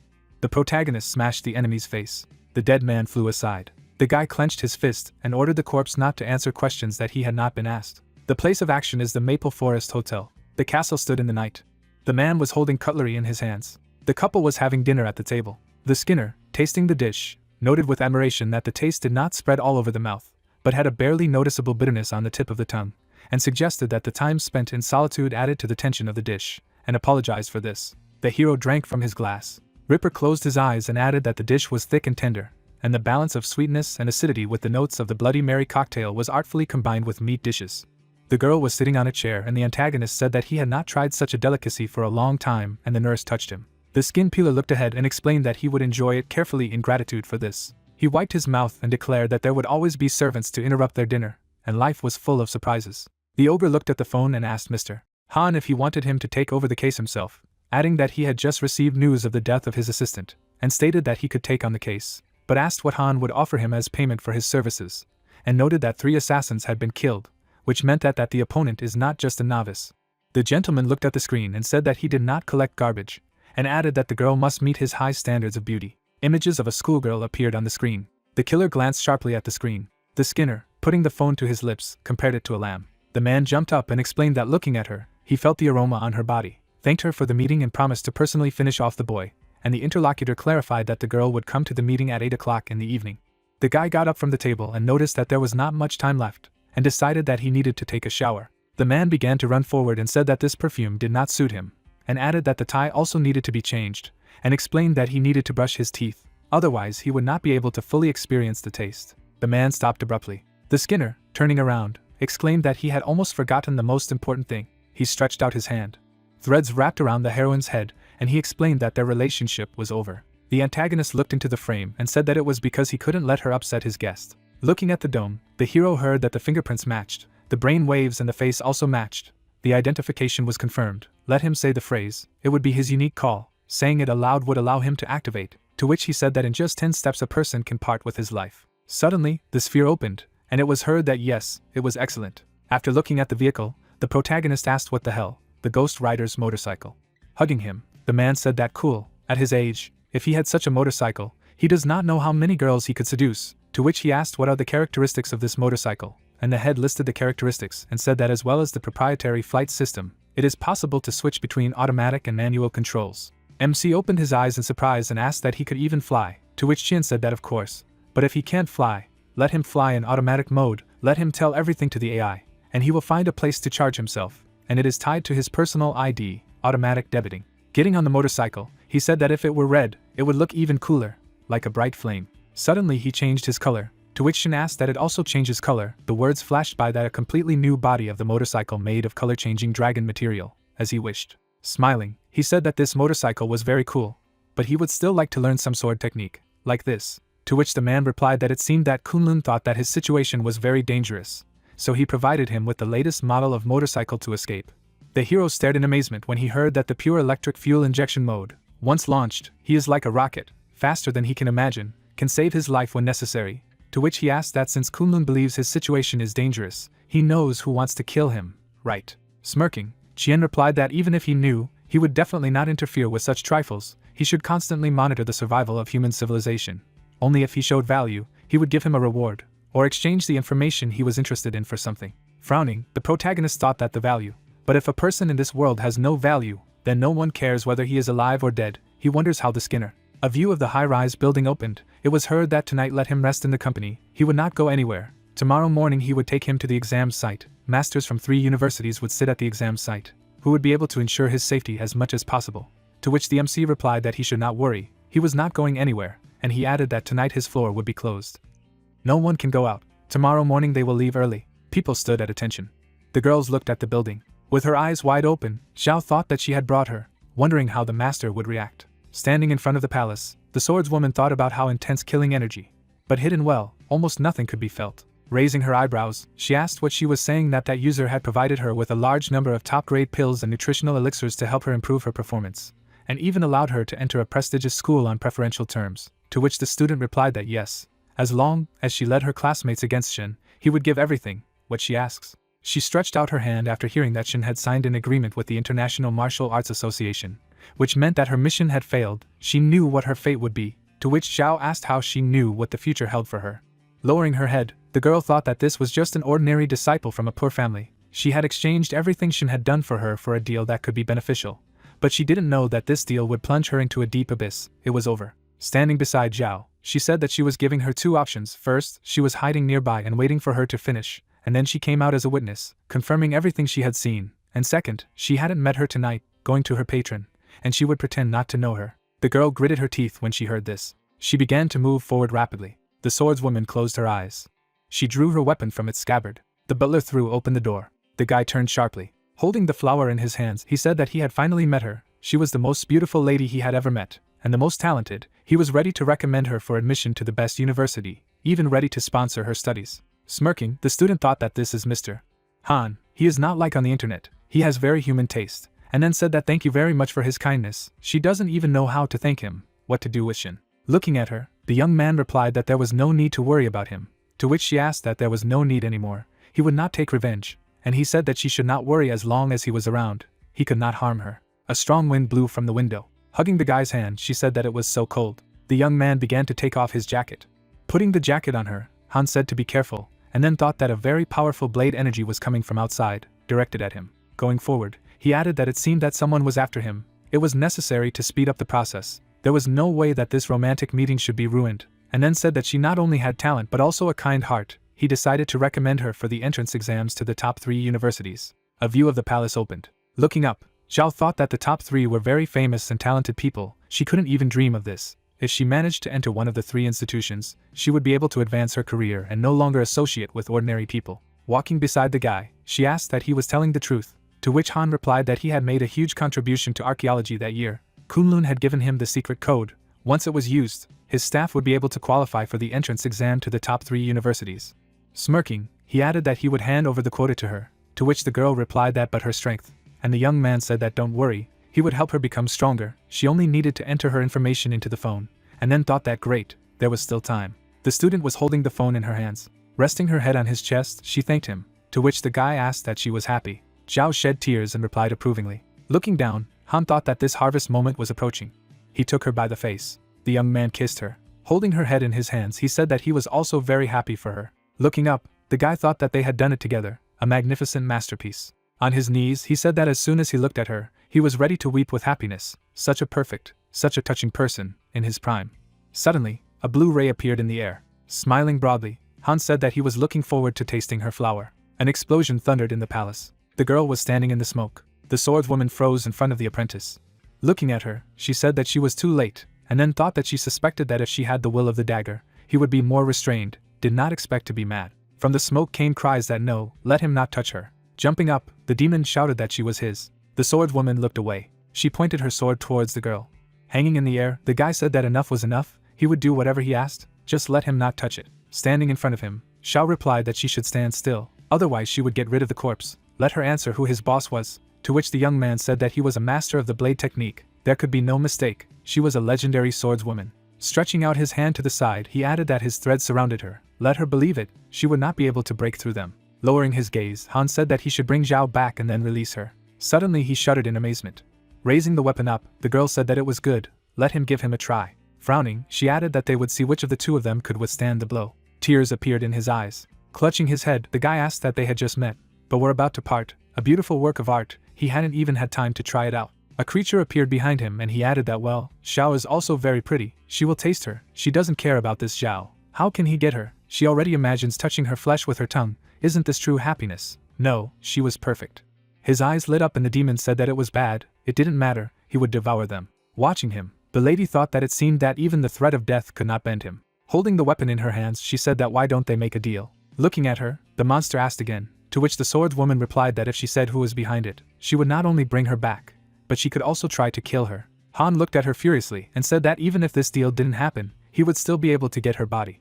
Lowering her head, the girl asked what her power felt. Of course, he might be able to defeat her, but it was not a fact that the body would be whole, and she guaranteed that no matter whether he succeeded or not, she would not rely on the power of the family and would not allow people to take revenge on him. Red rays flew around the guy. Gritting his teeth, he asked that she was telling the truth. Standing in front of him, Xiao replied that of course. Putting his hand to his face, the young man said that a continuous headache, betrayal of the puppeteer is tantamount to breaking the rules of the League of Assassins. In the future he will also face persecution from the League. Looking at him, the swordswoman asked what he was afraid of. Closing his eyes, Han replied that yes, how is it possible to get her? He is willing to make such a sacrifice. The mere thought of being able to hug her tightly, give her countless passionate kisses, fills him with excitement. He bowed when he heard that her blade would cut him.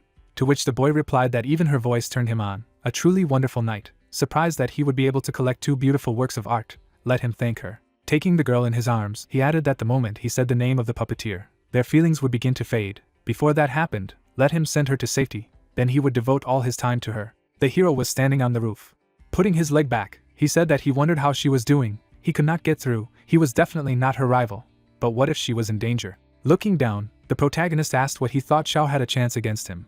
To which the skeleton asked that he wanted to hear the truth. A view of the city opened. It was heard that she would not be able to cope, and he could kill them.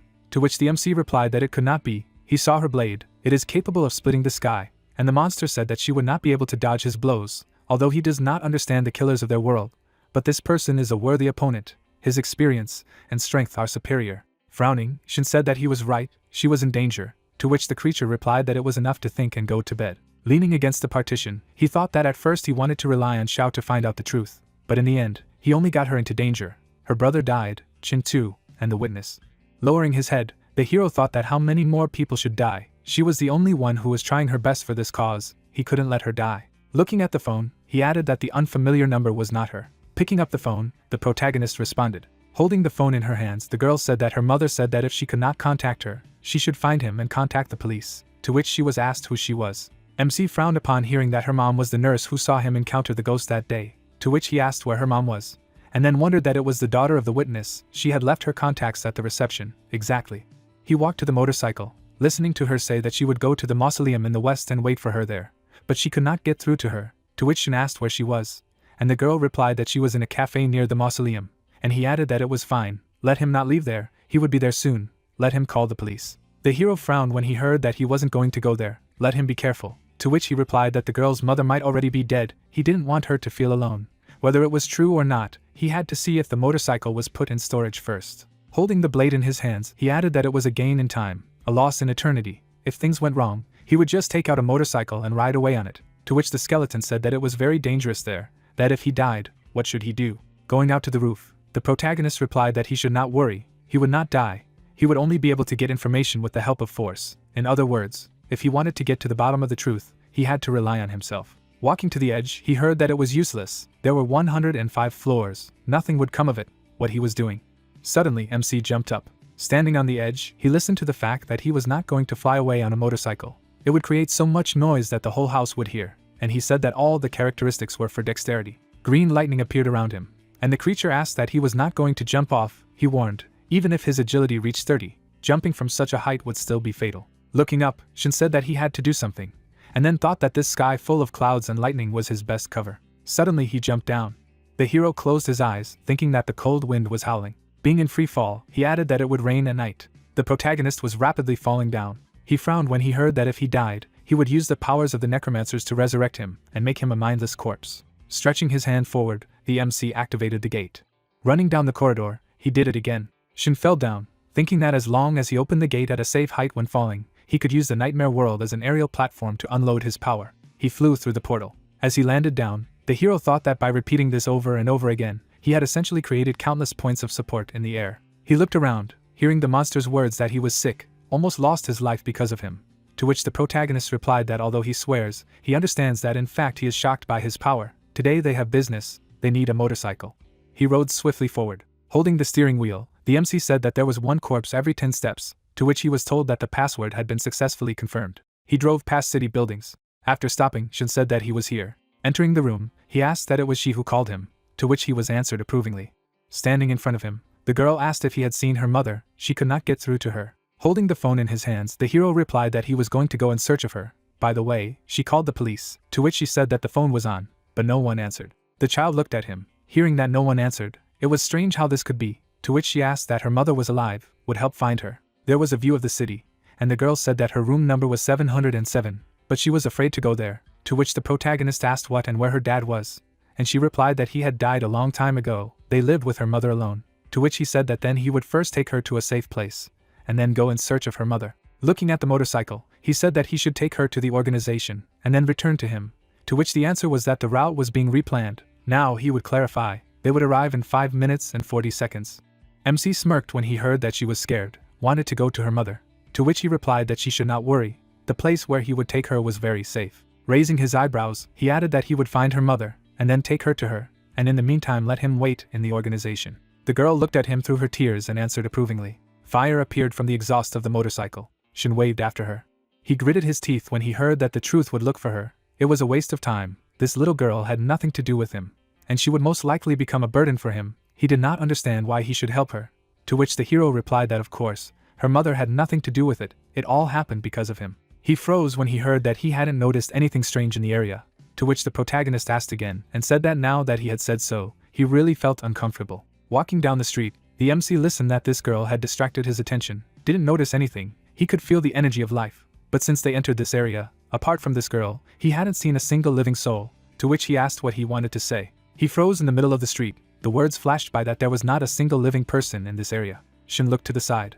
Turning his attention to the palace, he asked if the skeleton could hear it, to which the monster replied that the battle noise was coming from the Fonlin Hotel. It seemed that they were having a fierce battle, and he added that he couldn't wait any longer. The hero rushed forward and said that he was heading to the hotel. Let him cover him. If something happened, then let him immediately warn him to escape. He walked around the room. Grinning, the girl asked what he had booked, and the skeleton said that he should not worry, she was dead. Grabbing his weapon, the protagonist asked how she died, and what she was doing here.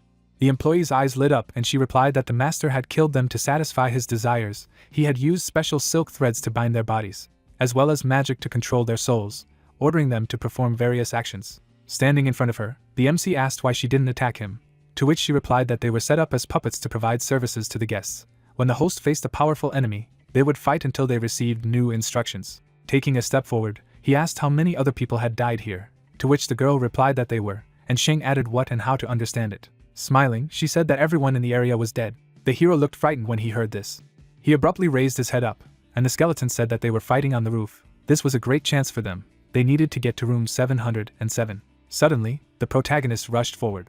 Looking at the door, he said that he had found it. MC knocked the door out of his foot. His eyes widened. The whole room was filled with corpses. Walking forward, Shin said that how could it be? There were so many corpses here. Damn, would anyone recognize him? There were still living people here. And the creature said that he could feel corpses. Other rooms were the same as this, even denser. The eyes of the dead suddenly lit up and they said that no one survived. The hero looked at him in surprise when he heard that she knew him. Lying among the corpses, the undead said that when they were on duty, they saw him talking to ghosts. He looked at her in fright. Standing in front of a pile of corpses, the protagonist said that he would excuse me, she died because of him. To which the undead replied that she was already dead, so it didn't really matter, by the way, if he didn't mind. Blood poured from her eyes and she said that she asked for revenge for them. Gritting his teeth, the MC said that he should not worry, he would definitely do it. As for her daughter, he would do everything possible for her to grow up healthy. Let her rest in peace. Gritting her teeth, the undead asked. Looking at her, Shin said that she was the one who called him. Suddenly, shrapnel flew in front of him. An explosion thundered in the building. Covering his face from the smoke, the hero asked what was wrong, to which the skeleton replied that the building exploded. Judging by the explosion, it was from above. He looked up when he heard that someone dared to ruin his plans, and the monster said that there was very little energy among the two fighters upstairs and one of them, and this person was moving towards them. Standing in the middle of the smoke, the man said that it was now. Jumping up, the protagonist thought that it was the voice of a man, as well as a falling man. He abruptly caught the girl. The swordswoman looked at him and asked what he was doing here. Holding her in his arms, the MC replied that it took a long time to explain. He came to save her, to which she replied that even given his negligible strength, he still came to the rescue. Well, what an idiot. And he added that he had enough talking, but she was safe. Closing her eyes, Xiao thought that she had to suppress her strength in order for that guy to fall for it. Defeat or victory depended on this counterattack maneuver. She hadn't expected that the boy would suddenly save her. A man would assume and God disposed. But even so, she was not without a trump card. Biting her lip, she said that it was okay, for his sake. Suddenly, Shin slapped her. Gritting his teeth, he apologized and thought that she was a great swordswoman. He needed to give her all to knock her out. Rolling her eyes, the girl mumbled. Landing on the shard, the hero said that he should forgive me. He just didn't want her to know about his secret, and then called the gate. Walking forward, the guy asked if she was missing or hiding. Sticking out his tongue, he added that he was playing hide and seek. Funny. Han walked slowly forward, saying that they probably didn't know, but the entire hotel was littered with his eyes and ears for a good time and started counting down. The doors suddenly swung open. Holding the swordswoman in his arms, the protagonist said that he was still a garbage man, let him find the right armor for her, to which the skeleton replied that he was a collector from the battlefield, not a scavenger, and he added that he should only look at all his treasures, isn't it garbage? They abruptly moved to another place. MC gritted his teeth tightly. Rushing forward, he asked what the hell, didn't he have any other equipment? How did he even manage to find such equipment on the battlefield? To which the creature replied that there are only these clothes for a girl. Let him better ask people who take such things on the battlefield. He stole it from the corpse of a man. People looked away, hearing that someone should help, she would die soon. Pointing his finger at him, the man said that he was a guy who had survived trouble, to which Shin thought that nicknames were becoming more and more inappropriate. People lined up around the swordswoman. There were phrases that she should put the wounded woman on the bed. She was seriously injured, and she exuded powerful energy. She was wearing a holy rabbit battle suit. She must be a very experienced assassin. Holding the bag in his hands, the hero said that he had money. Let them just help her, and then thought that these were the coins that the king had given him last time. That should be enough, right? The man looked at the bag in surprise and asked that he was sure that it was not the money that the king had allocated as tuition fees, to which he asked how he knew. Frowning, he replied that there was a special seal on the bag of money with the coat of arms of the royal family. It was proof that it belonged to the king. The bag itself was worth a lot of gold, not to mention it. The protagonist looked at them angrily and shouted that enough of talking nonsense, here's the money, let them treat her, suddenly it will get worse. Smiling broadly, the healer replied that all right, they would do everything possible to cure her. People raised their hands up. MC looked happily and thought that everyone was helping her. It turned out that she could rely on them. He shuddered when he heard that after the battle, changeable, but with his calmness and absence, he had ceased to attract attention. His nickname conditions were gradually disappearing, but now he would be famous for returning unexpectedly to the field again, saving a comrade, sacrificing everything he had. People performed a ritual of treatment. It was said that the royal gold coins he gave were 100 times more valuable than ordinary ones. In other words, he did not consider the costs and invested an amount several thousand times higher than the usual medical expenses to save the girl. Shin looked down at his hands, hearing that from now on, people would be discussing his noble and lofty morality, congratulating him on acquiring the new nickname of the Undying. With his eyes wide open, he wondered what he had done. Turning around, the man said that the treatment was completed. Looking at him, the hero asked how things were, to which he replied that excellent, they used the best medical technology. Her body recovers quickly, she will be able to wake up in a few minutes. And the skeleton said that yes, he feels it. Her life force is extraordinarily strong. It is not for nothing that it is human medical technology. Smiling, the protagonist said that it was good that he spent the money to save her, and then thought that it was good, but they still had an unfinished mission. As he left, he added that he needed to wake her up in the main world, and the knight said that it was great. So this girl was his beloved, of course, otherwise he would hardly agree to leave such a large amount. But if he had so much gold, he would marry all the beauties in the world. The man opened his eyes. Looking down, Xiao sighed. Looking at her, the MC said that she was finally awake. Suddenly she swung her sword. The swordswoman put the blade to his throat and asked what he had done to her. Raising his eyebrows, Shin replied that this is a kind of healing technique. It is only effective when stunned. The girl looked at her in surprise and thought that her wounds had healed. Lowering her head, she said that she was mistaken about him, to which the hero replied that he should apologize for hitting her so suddenly. That guy would be here soon, he could still fight. He widened his eyes as he heard the approving reply. Putting her hands behind her back, the swordswoman said that she would finish him off. His healing technique is very powerful, she had never felt so revived. Gritting his teeth, the protagonist wondered what the sufferer was, what the effect was. Perhaps the healing she had just received gave her a special stat boost. Taking a step forward, he said that he should not forget to find out who the puppeteer was, to which she replied that she already knew, and the MC asked what and who. They looked at them angrily when they heard that they had found them. Walking forward, the guy said that it was just in time. Lowering her head, Xiao said that if he didn't have any strong skills, he could leave, and then thought that she had already watched him before. Perhaps he had some hidden strength. Waving his hand, Shin replied that she was right. It was better for him not to fight. Good luck to her. The door slammed shut behind him. Going to meet her, Han said that she could not run away with him, because he had come specifically for her, to which the swordswoman wondered what his talent in healing meant. Okay, she could handle it herself, after all. Suddenly the girl grabbed her weapon. She sharply struck a blow to the opponent's head. The wave from the attack rushed forward. The thought arose that it had already surpassed all the peaks. Lightning struck the building. The debris of the roof was falling down, and the man said that it could not be. He looked at her in bewilderment, and said that she had also been seriously injured. Frowning, Xiao thought that she had found out. Standing in the smoke, Han said that this is how it is. Shin first released his power, then demolished half of the tower to help her heal. The conspiracy and repeated attacks failed. Now it was clear that he was far from an ordinary boy, to which she thought that he had demolished half of the building. No. Raising his head up, the guy said that okay, it's not so important. Nothing attracts him as much as his fish. It's resilience, and will make him burn. Let him see. the wound it gave him is now furiously jubilant. His eyes lit up and he added that let them continue the intertwining. A view of the camp opened. People stood in a circle. Among them there was talk that the ruler treated him very well, since he had given him so many gold coins. He was also very generous. All the money that was given to him, he gave them for the sake of his friends. I was sure that they did the right thing, whether it was too impudent on their part. The man closed his eyes and said that they should not worry. During the treatment, he put a few coins in his girlfriend, and took only 1/10, and he also added a blessing of power to his girlfriend for 3 hours. This expresses his respect. The healers looked at him in surprise and asked again. A view of the sky opened up, phrases flashed by that he had given a blessing to dexterity. He had added a resonant blessing, and he had also given it to her. Standing in front of the tent, the man asked what they wanted to say. This girl had collected all the blessings, to which he was told that when all the blessings are applied to one person, it becomes the supreme enhancement magic. The man looked up. He abruptly told them to shut up after hearing that it was magic that could only be used by members of the royal family. Illegal use was a serious crime if others found out. Smiling, the healer said that it was rare for them, the members of the holy medical team, to get together during the war, so it was necessary to release a full set of blessings. It could be assumed that they had befriended this undying boy, and then thought that fortunately, he had hidden some of the gold coins, hoping he wouldn't tell anyone about it. The girl swung her weapon. She deftly dodged attacks. Red rays emanated from Han, and the thought appeared in the swordswoman's head that the speed and strength of his silk threads had become stronger compared to how it all began. His attacks had become twice as fierce. How could he increase his strength? There was a continuous sound from the beginning. She had to carefully study what kind of sound it was, and how it related to the increase in his strength. She looked away in surprise. Shao waved the weapon and thought that it was coming from here. A pile of corpse heads appeared in front of her. She knitted her brows. All the corpses were smeared with blood. Putting his hands behind his back, the guy said that this was how she had already found the gift prepared for her. Grinning, he added that let him listen. They were singing for them. Holding the ring in his hands, the young man said that it was their wedding song. The undead opened their mouths wide. The hero ran swiftly forward. Going down the stairs, he heard that he had become smarter, since he decided to run away from the building to a safer place. To which he asked that it was a joke. He almost got to the place he needed, and the skeleton asked again that he was running to the stairs. He didn't want to run away. Kicking the door, the protagonist shouted that he should look back. The corpses began to cast spells. It must be the tricks of that guy. She needed to help her. To which the monster replied that a battle of this level was too much for him.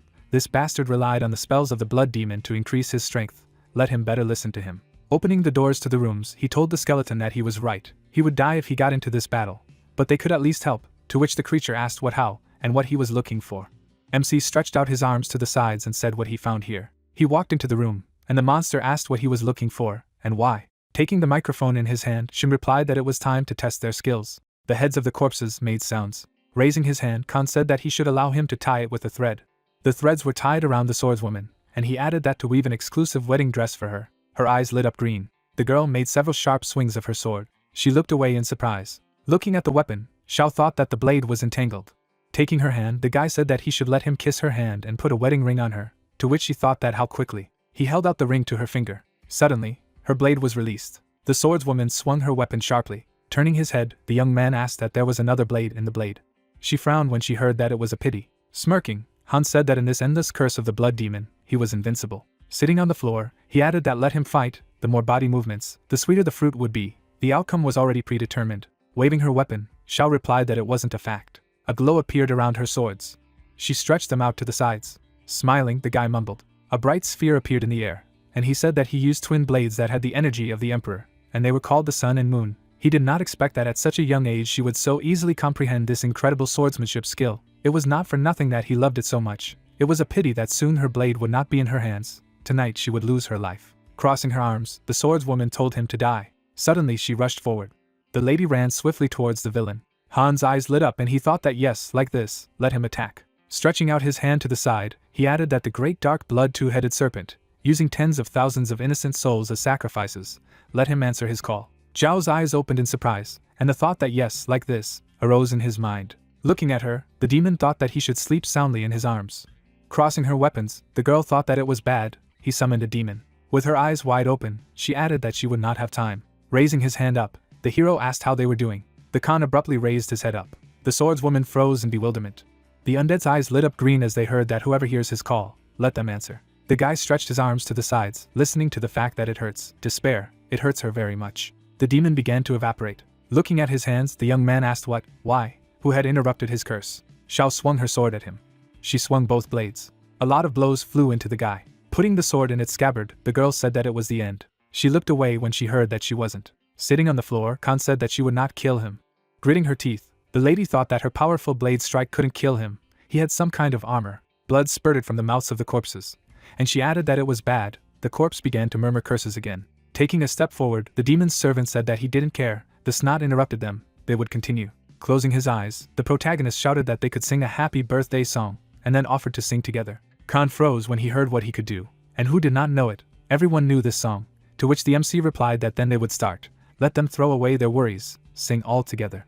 Raising his hands, the guy asked what the hell, this is a curse. The girl grinned as she listened to the song. A view of the palace opened. With his eyes wide open, the young man shouted that damn Shin, he would kill him. Suddenly he kicked the ground.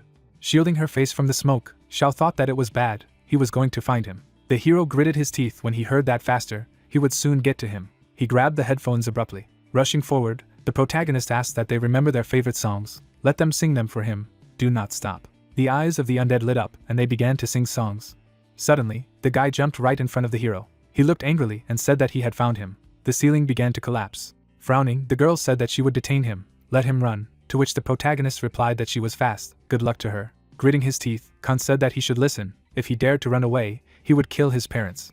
Looking at him, the swordswoman replied that she should not pay attention and run, and he added that it was good. He would finish off his family, eat it right in front of his eyes. MC showed his middle finger when he heard that he would rip the skin off them, and do it immediately. Circling in the middle of the room, he asked what to do. Shin furrowed his brows, and the skeleton said that he understood that he was angry, that he was not trained in any fighting styles, he would not be able to wedge himself into battle. If he took part, he would simply be killed. The whispering of darkness was just an accident. Let him not think much of himself. He sighed and replied that he was right. Lowering his head, the hero asked that if he became one, he would be able to defeat the enemy, to which the monster said that if he were in the prime of life, he would slap him with one hand. Looking at him, the creature added that it was pointless to talk about it now, he was too badly injured, he couldn't use his hands, it was better to figure out how to escape. Smiling, the protagonist said that okay, then it looks like they can talk about another matter, to which he asked what he was up to again. Looking at the skeleton, he asked that he had an agreement with him. Yes, he wanted to make a deal with him. Gritting his teeth, the MC said that he would help him regain his strength, and he would help him deal with him, to which the monster asked. A glow appeared around the skull. A phrase flashed that last time on the battlefield outside the secret room. He told him about the method of healing their spirits. They used special spells to materialize the sacrificial city, and then encase the spirits, or life forces in it, extract the power from them so that they can recover. To which Lu said, which yes, but this method requires a lot of energy. He looked at him in surprise and asked if he really wanted to use the dead in the hotel. Raising his head up, Shin asked if the dead were able to satisfy his healing conditions, to which he was told that the souls here had been shackled by that guy with the help of magic and corpses, that higher power could be extracted from them, but he had lost his power, and he couldn't make these corpses sing his sacrificial speech, to which he added that he would come up with something. The hero frowned upon hearing that the whole process of casting a spell takes time. Once this guy notices it, he will interfere with him, to which he replied that well, he will stall for time. The protagonist rushed forward, and the skeleton said that he definitely intended to kill him, he was just afraid that if he died, to which he replied that if he died, let him use the magic of the dead to turn him into a slave, and the monster added that he would have said before, he agreed, they would make a contract. Looking at the contract, the MC said that it was on the deal. Looking down, he said that it was good, and now let him say his curses, he would write them down and let the spirits listen to them, to which Lu replied that they usually sing, and he wanted to use this soulless and emotionless method. Shin made a face when he heard that he understood that he was angry, but let him believe that it was better not to get involved in the battle, otherwise he would die, to which he replied that recording was the safest way, and the monster said that it was okay, in order to regain strength, he would endure everything. He turned on the recording on the phone. The hero frowned when he heard that it was good, looked at his performance, to which he replied approvingly, and then thought that the characteristic was distributed to dexterity. He rushed forward, and it was reported that according to his wishes, the stats had been distributed, and his agility had reached 10.1. Gritting his teeth, the protagonist shouted that they should calm down. He was going to play the song. Let them listen carefully and repeat word for word.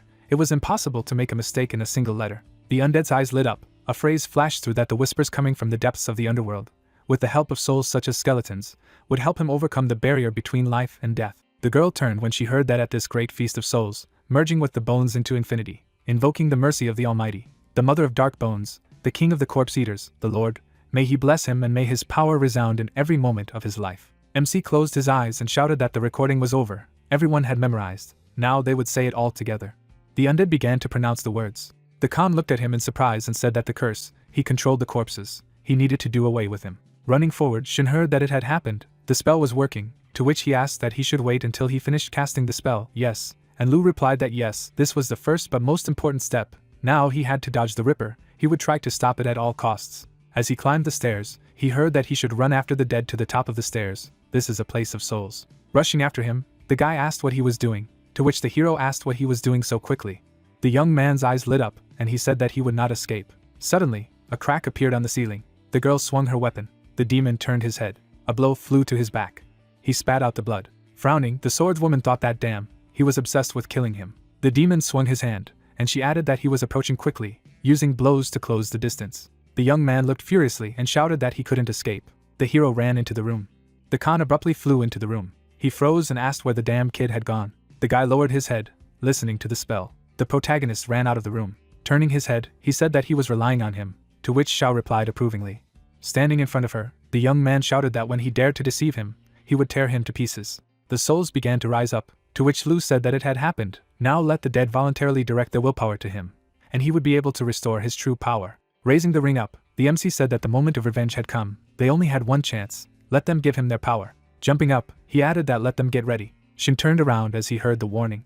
Holding the weapon in her hands, Xiao said that in order to kill him, he wouldn't even think about the consequences. Waving his hand, Khan shouted that he should die already. He struck a blow at the hero. Frowning, the girl shouted his name. The demon's subordinate looked at him in amazement. He raised his hand and asked if it was an illusion. Flying into the air, the hero said that let them hear his call. He looked at him angrily and added that they would kill him together. The undead raised their heads up. Their eyes glowed with a bright green light. Souls flew in the air. Phrases about revenge were heard. Waves flew around the ring. Waving his hand, the guy asked what to kill him. This is such a joke. He thinks he will succeed. Let him die. Suddenly, a blow flew on his back. The skeleton pierced him with a sword. Standing in the smoke, the swordswoman asked. The weapon was stuck in the creature's body. The monster's eyes lit up and he said that he was not joking at all. If he said to kill him, he would kill him. It was his fault that he was late for the day. Gray smoke emanated from the palace. Standing on Lu's shoulder, the protagonist said that now let him die. With his eyes wide open, he added that he was in front of everyone he had killed. Lying on the ground, Han shouted that it was a disaster. It could not be that he had such power. Standing behind them, Xiao thought that calamity, so that was his trump card. Frowning, the MC said that it was time to end. The monster raised his weapon in the air. Lying on the ground, the guy replied that let him dream. Red threads rushed upwards. Lu's eyes lit up and he asked that these were the threads that he considered to be his proudly worthy abilities. Holding the sword in his hands, he added that it was a worthless blow. Looking at him, the young man asked again. Looking down, the skeleton said that a pathetic ant like him did not deserve to get his hands dirty. A glow appeared around the sword and the creature said that countless souls were praying for it. They had been imprisoned for too long. Cracks appeared on the ground, and he added that it was time to give them back their freedom. A huge cross appeared in the air. The eyes of the dead lit up. They rose from the ground. The girl turned around in fright. Lowering his head, Lu said that it was time for revenge. Looking at his hand, Han said that damn it, he couldn't control them. He had stripped him of his power. He stretched out his hand to the side and exclaimed. Suddenly, the guy flew up. The monster looked at him viciously and asked that he wanted to escape. A bright flame flew out of his mouth. The young man looked frightened and said that his body. Turning his head, the skeleton replied that he shouldn't worry. It was just a spell to suppress the soul. It could cause the soul and body of a living being to vibrate, temporarily making it impossible for him to move, but would not cause him any harm.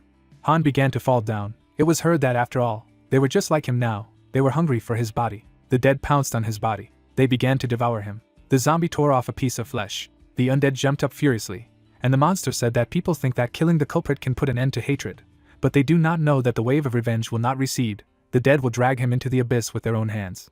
The zombies ran swiftly forward. With his eyes wide open, the guy shouted that he did not want to die. Let them save him. He was ready to give them everything he had. The hero looked down in surprise. Red rays flew upwards. Black smoke was in the air. On his knees, the young man said that he was grateful for the possibility of existence. Let him come and take everything. He looked at his hand in amazement. With his eyes wide open, Khan asked why he was rejecting him. The protagonist frowned and shouted that he was using magic. Let them detain him quickly. He stretched out his hand.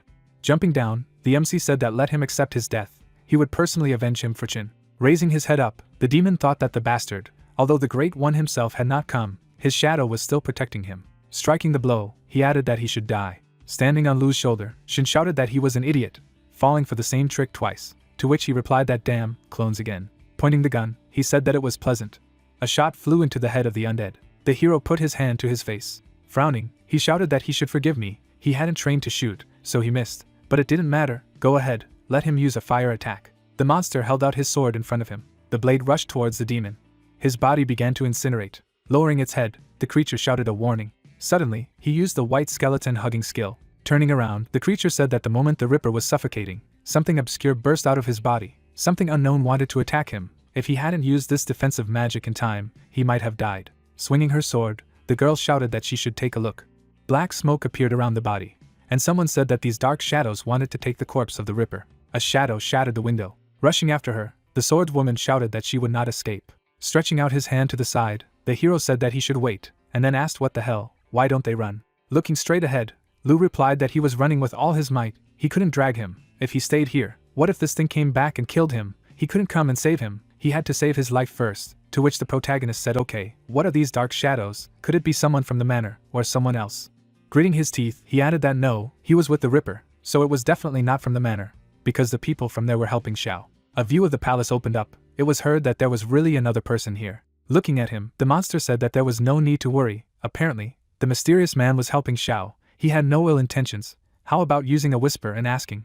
To which he replied that it was a good idea. Standing on his shoulder, the MC said that he should help him. Standing at attention, Lu said that it looked like this person didn't want to appear.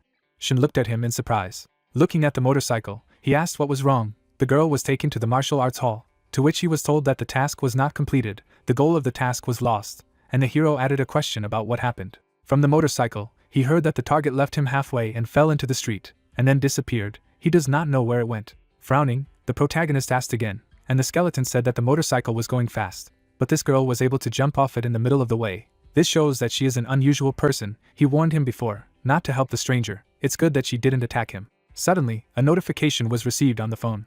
Taking it in his hand, the MC said that it was a message from Xiao. He opened his eyes in fright and mumbled. People were standing behind the girl. Looking at the palace, she heard what kind of guy she would like to find in the future. Leaning against the railing, Chin replied that she had never thought about it, and she had been told that it was time to start. She would soon be 18. Many young men could not wait for her to grow up.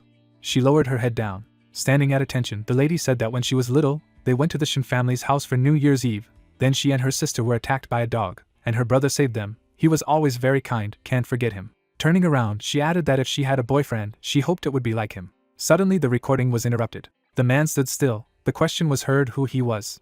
A crowd of people appeared, and someone said that this is a mediocre guy. There are no connections with her. He can deal with Chin. Whether it is possible that she will go look for him. People clenched their fists when they heard that they should deal with this problem. He did not want him to appear in front of his beloved. Standing behind him, the men replied that he should not worry. It was a trifle. They would not have to interfere personally. The man smiled and said that he should hire someone to make it look like an accident. It was very simple if he had money. The recording was suddenly interrupted, and the unknown man said that they should deal with him, teach him a small lesson. The hero looked at the phone in amazement. He lowered his head down. The protagonist froze, thinking about the fact that he imagined countless situations. Once he even thought that someone was targeting his family, or someone wanted to attack his parents, and he found out some secret and became a target. Even thought that someone knows that another soul is imprisoned in this body, so they want to get rid of him. But he could not have imagined that the truth would turn out to be so ridiculous. He looked to the side as he heard the words of gratitude. MC turned around, hearing that thanks for his help, he killed the demon. They were no match for him. They were all killed. Only he avenged them. They saw his death with their own eyes, but they are very interested in why he killed all of them. The zombies were staring at him. Gritting his teeth, Shin mumbled and thought that the assassin was clearly aiming at him, which was why so many people were involved. Standing among the undead, he said that he hoped that they would all be successfully reborn and be happy, hoping that in another world they would finally find peace, cast aside their despair and helplessness, and their relatives would not suffer. Looking at him, the zombies listened to that he was asking them not to hold on to this world. One day, when he had enough strength to investigate everything, he would track down the customer and kill him. Clenching his fists, the hero said that he promised he would do it. Lowering his head, he was immersed in thoughts that he was too weak to keep up with Zhao's speed to chase the black shadow, and he had to drag the large skeleton that protected him behind him. The dead man stretched out his hand to the side. He put it on the hero's shoulder. Smiling, the butler said that in any case, thank you for willingly reviving them to take revenge. Let him take care of himself. Standing around him, the zombies were talking about how yes, since the demon was already dead, they could live peacefully. He should live happily ever after, and avoid suffering.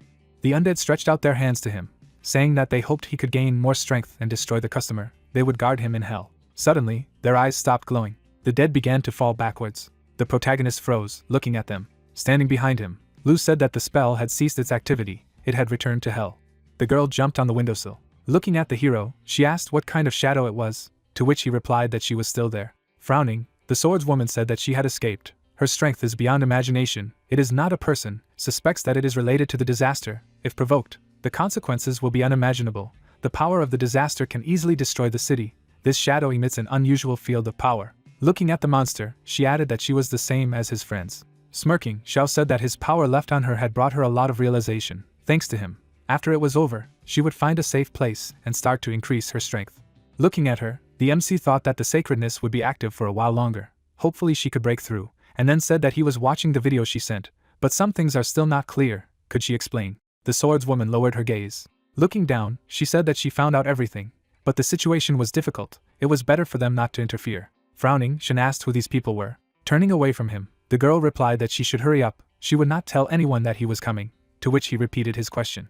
Her gaze froze on the spot, and she said that the children of influential people did not know anything else. The hero looked at her angrily and asked that she was also from a noble family. Didn't she know them? Standing in front of him, the swordswoman replied that there are also differences between noble families. Their families are fundamentally different from each other, to which he asked that he really didn't want to investigate, and she added that she had already solved this case. So many people had died, they had to present the result, and the protagonist asked what was the result. They would be punished according to the law. He asked again in surprise when he heard that no, they would be punished. Looking down, Xiao said that they would scold her a couple of times, forbid her to leave the house, something like that, and then maybe show their family respect. Gritting his teeth, the MC asked that she was mocking. They had already attacked, he had not been killed.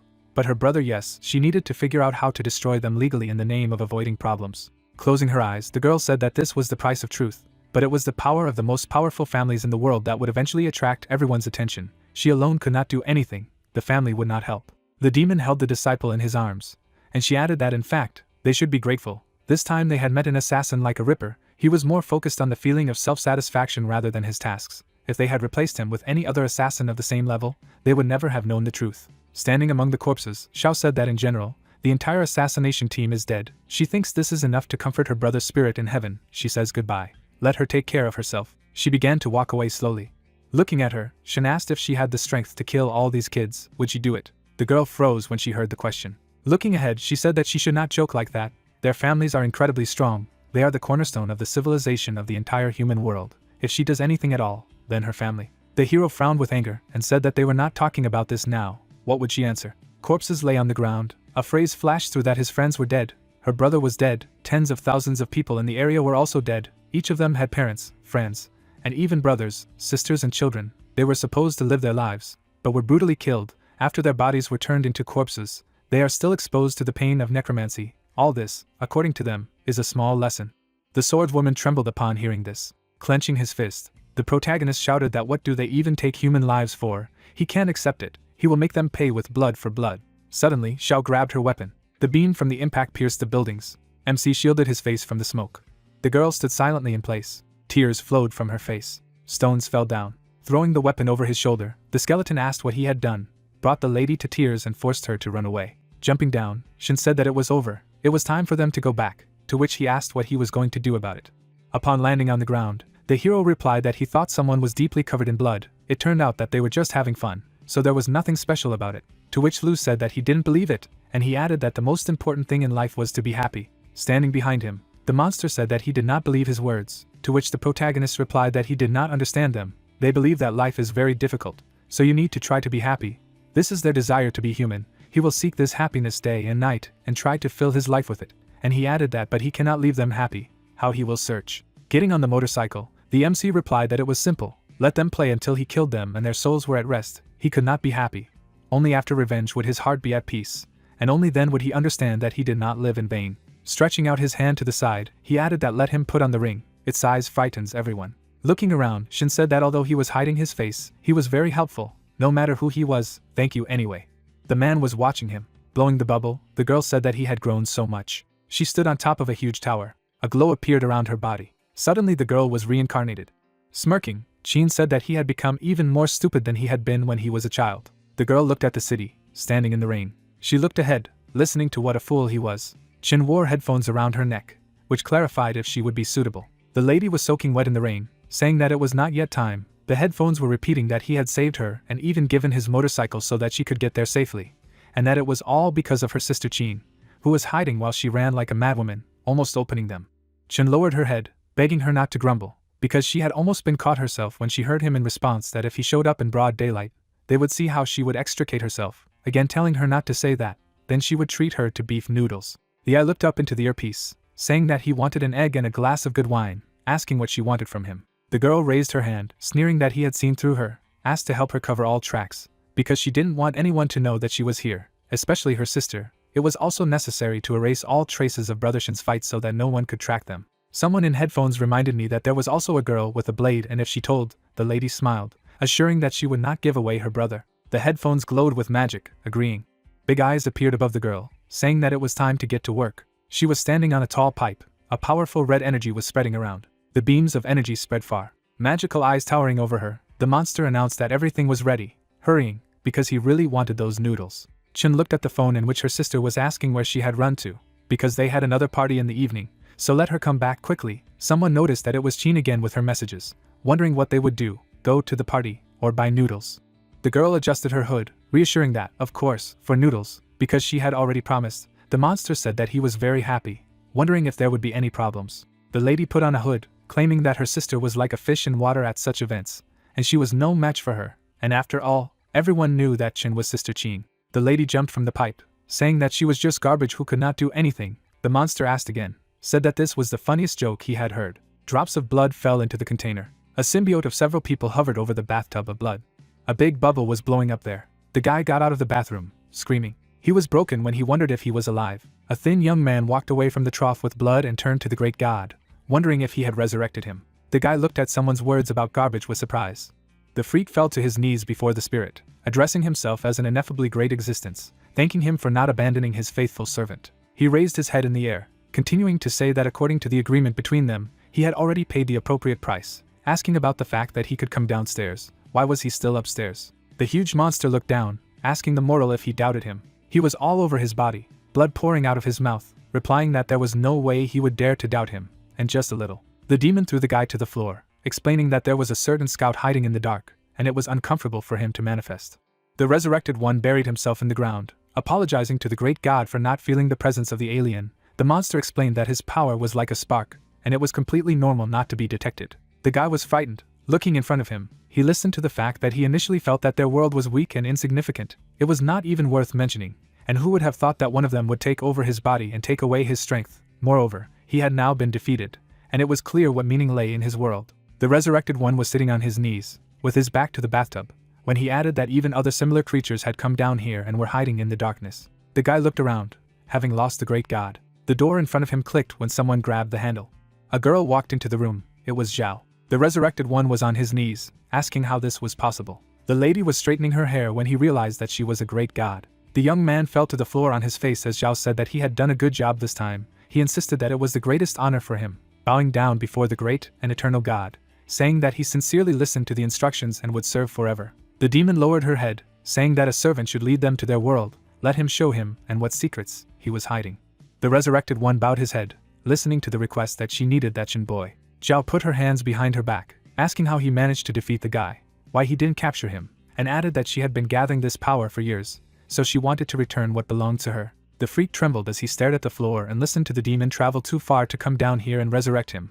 Now she needed some souls to make up for the losses, and he must feel it too, because his soul was in indescribable pain. Zhao looked at the guy, explaining that it was a puppet's punishment, and she used it as a shell to resurrect him. A large mouth could be seen from the young man's body. The demon explained that as soon as it was hungry, it would immediately begin to absorb his soul. With his current soul strength, it was not worth keeping him hungry for a long time, otherwise the boy's soul would be destroyed.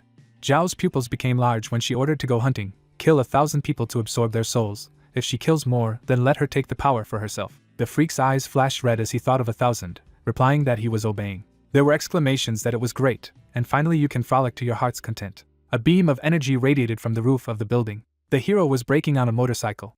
The soldier behind the doors asked about what the noise was as Shin raised his palm, answering that he had arrived, and the noise was because of the motorcycle. The fighter looked at the guy, making a remark that it was too noisy, and there was no need to do it at night, because it was not safe. The young man apologized, assuring that this would not happen again. He sat down under the canopy at the entrance, exhaling. The hero leaned on his knee, reasoning that he didn't think that the reason for everything turned out to be that in childhood he helped 2 girls, and so many people died, and for these guys it's just a game, just a bunch of garbage. The phone in my pocket rang. He stared at the screen, wondering if this was a call from the Shin family. The guy picked up the phone, leaning the phone to his ear, where he was told that it was his uncle. The young man looked down, introducing his relative, reasoned about how the uncle from the Shinshouming family was in charge of the daily affairs of their family, and every time the hero returned, the uncle looked at him with a cold gaze. He never paid attention to his mother and boyfriend, and sometimes even scolded his father, asking why he was calling after saying hello. The main character was sitting at the entrance. When his uncle was talking about what he heard, he was sick, and his mother came to them for medicine, and he was just absent. But now he returned, explaining that he could come for them at any time. Shin replied that it was not necessary, he had already recovered. A relative said that it was good, and in fact, he wanted to talk to him about something. Wondering if the guy remembered when they celebrated the New Year, other families came to the family house to visit them. The hero said that he remembered. The young man opened his eyes wide as he listened to what was good that he remembered. In the past he did not understand much and had caused a lot of trouble. When the uncle settles everything, in a few days he will return and apologize to all the young masters from noble families. Shin gritted his teeth as he asked about the apology.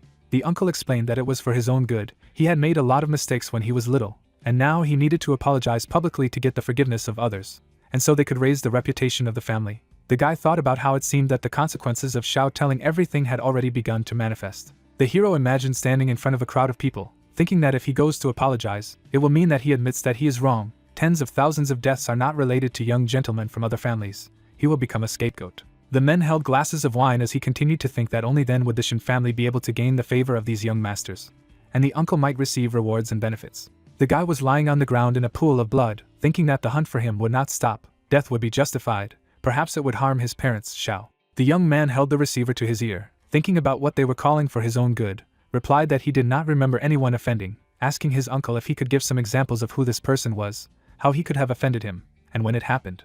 The hero got to his feet, hearing that he didn't need to know much when the time came, just need to do as his uncle says. Shin thought about how if he didn't know the truth, he might think that the truth offended someone, told the relative that there is one problem. If he doesn't solve this problem, he won't be able to follow his instructions. The young man understood that the family wanted to sell him to make a profit. He put his hand on his waist, listening to the questions about whether something had happened, whether it was due to the fact that his mother had come to get medicines, whether he wanted to thank him, saying that at such a young age he had not learned anything, except how to get benefits quickly. Wondering what he wanted, the young man noticed that it was not that he had doubts.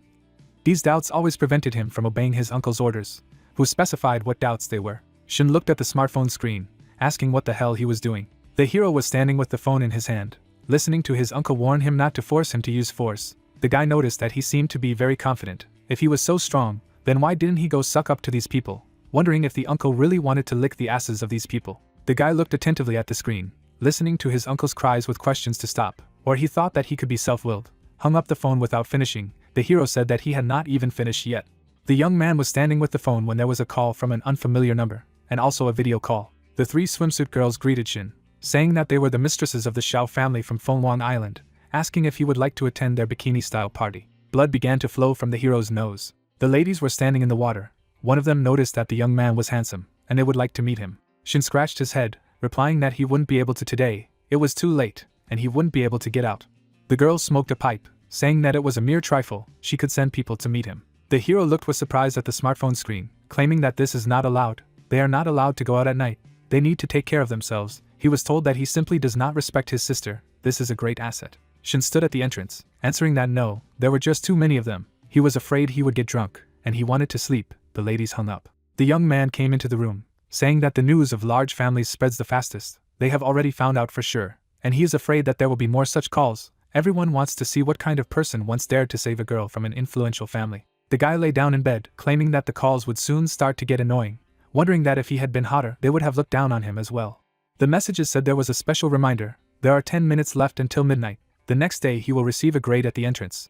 There is currently an opportunity to obtain a special hidden ability. The guy opened his eyes, clarifying about a special one. It was reported about the conditions for achievement. The third time need to get a grade on his own. Since he has already received 2 such scores, he will receive a new message soon. This is his only chance to get a hidden ability. Shin sat down on the bed, reasoning that he was sorry. He couldn't just sit at home, and the enemies themselves would be destroyed. Whether it was to settle the affairs of the family, or the destruction of the guys from high society, to avenge all the innocents and for himself, he needed strength. He stared forward, thinking of the force that swept away everything in its path.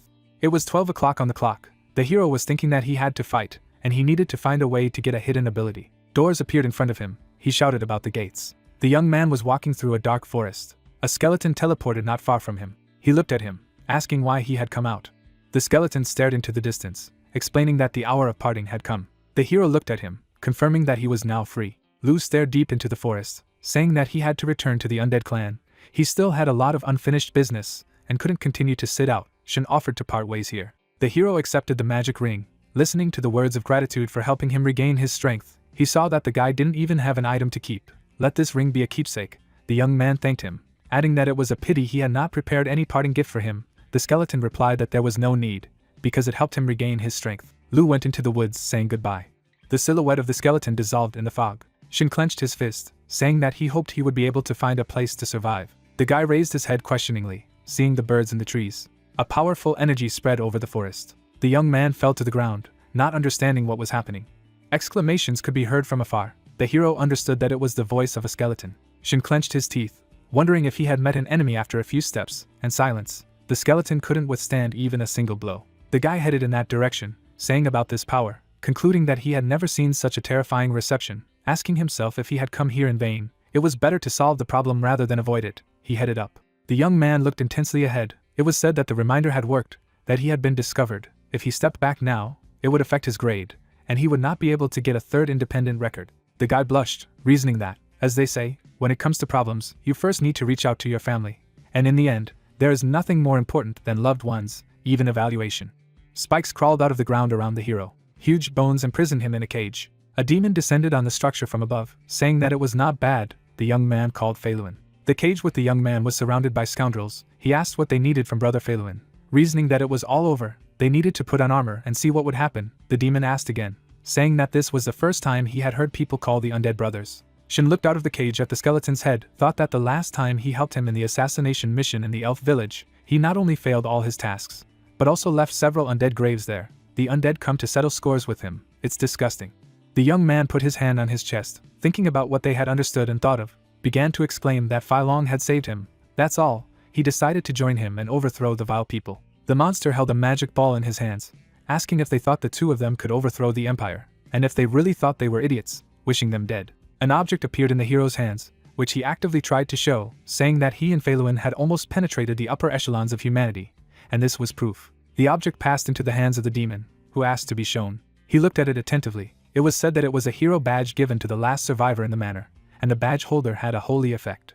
Shin looked up with a smile when it was explained that he had received as a boy who survived death from the Prince of the Empire, a candidate for emperor. The creatures on the sidelines noticed that it was the prince's badge, not thinking that this person was telling the truth. The monster approached the hero, asking where he got this thing. The demon was shrouded in magic when talking about the Death Star. The young man clenched his fist, reasoning that it was not surprising. As expected, having a title made him more influential. Replied that he and his brother had already decided everything. They needed to find a way to kill the king. The monster towered over the protagonist, calling him a scumbag. Asked that even though the medal was real, did he think that they would be able to kill the human king? The hero looked at him attentively, reasoning that at the moment he had already seen 3 entities with tables, the great priest, Shao, and the leader of the undead, and although the Skinning and Feluin did not have tables, they are also strong, even stronger than Shao. Wondering what these tables mean, Shin held the paper in his hands, claiming that they had a channel to get into the upper echelons of human society, knowing that if he continued to lie, perhaps they would believe his words, and most importantly, believe his crazy words himself, think that he was really going to kill the emperor. The monster picked up the paper, starting to read about the letter of recommendation from the Imperial Military Academy, or the recommendation from the prince himself, replying that it was a fake, an imitation of the prince's signature. The young man put his hands on his belt, wondering who he was. Let him first say why he attacked his brother. The demon looked down, saying that he was not hiding it, and would say that in the mission to kill the head of the elven village, everyone was caught. Only he abandoned the task and escaped. Such behavior should be severely punished. Shin closed his eyes, laughing. The monster grabbed his face in an instant. He approached the hero's face, clarifying what was funny about it. The guy replied that he was laughing at his naivety, because it was obvious that only he knew about the elven trap, so he fled the scene of the murder, and even saved him, and he wants to kill him. The skull to the side said that the leader of the village had not been to the village, and the one who sat in it, the great priest of the elves. The demon asked if he had any evidence. The monster squeezed the hero's face as he asked why they didn't check it themselves. Everyone in the human camp knew about him, and everyone knew that he had appeared in the elf village, and he was in the place where the great elf priest was sitting. The monster let the guy go, asking about what everyone knew. He had come to the elf village, and whether he was so famous. Shin replied that the prince had personally written him a recommendation, and called him a guy who had survived death. The two creatures on the side were talking about whether this was true, and whether Feluin was the only one who knew about the impending danger. The demon instructed his subordinate to check this, warning the guy that if he lied, he would die the most horrible death. The young man crossed his arms, afraid that he would not even believe the truth now. The evil spirits asked if the hero thought that they would believe that one boy had become very famous and could destroy all of humanity. The guy wrinkled his face, stating that he had survived the founding day of the tribe, so yes. The demon looked inquiringly, not understanding what foundation day was. The protagonist clenched his fist, saying that he was the only person who was able to survive the development phase. He needed strength to survive the founding day of the tribe, and needed to demonstrate strength to increase its value. Only then could he survive. The evil spirits looked at me in surprise. He looked around, asking if everyone understood. The subjects checked with him. The demon replied that since he was the head, it could not be otherwise. Beads of sweat appeared on the monster's face as he clarified how he could pose such a big threat. Could he really deal with everyone? Shin shouted about 996. The monster was frightened, asking what else 996 was. The hero clenched his hand into a fist, explaining that coming to work at 9 a.m., leaving work at 9 p.m., a lunch and dinner break of at least 1 hour, a total work time of more than 10 hours a day and work 6 days a week. The monster was dumbfounded, saying that it was cruel. The young man closed his eyes, adding that he later experienced 007. The critters began biting their nails as they listened to the 0.00 to 0.00, 7 days a week non-stop, known as 007. The monster hugged Shin, offering to hug him. The guy thanked him. Looking down, he said that he seemed to understand him. Let him tell him how he managed to survive in such a cruel environment. The protagonist shed tears and said that he remembered that day.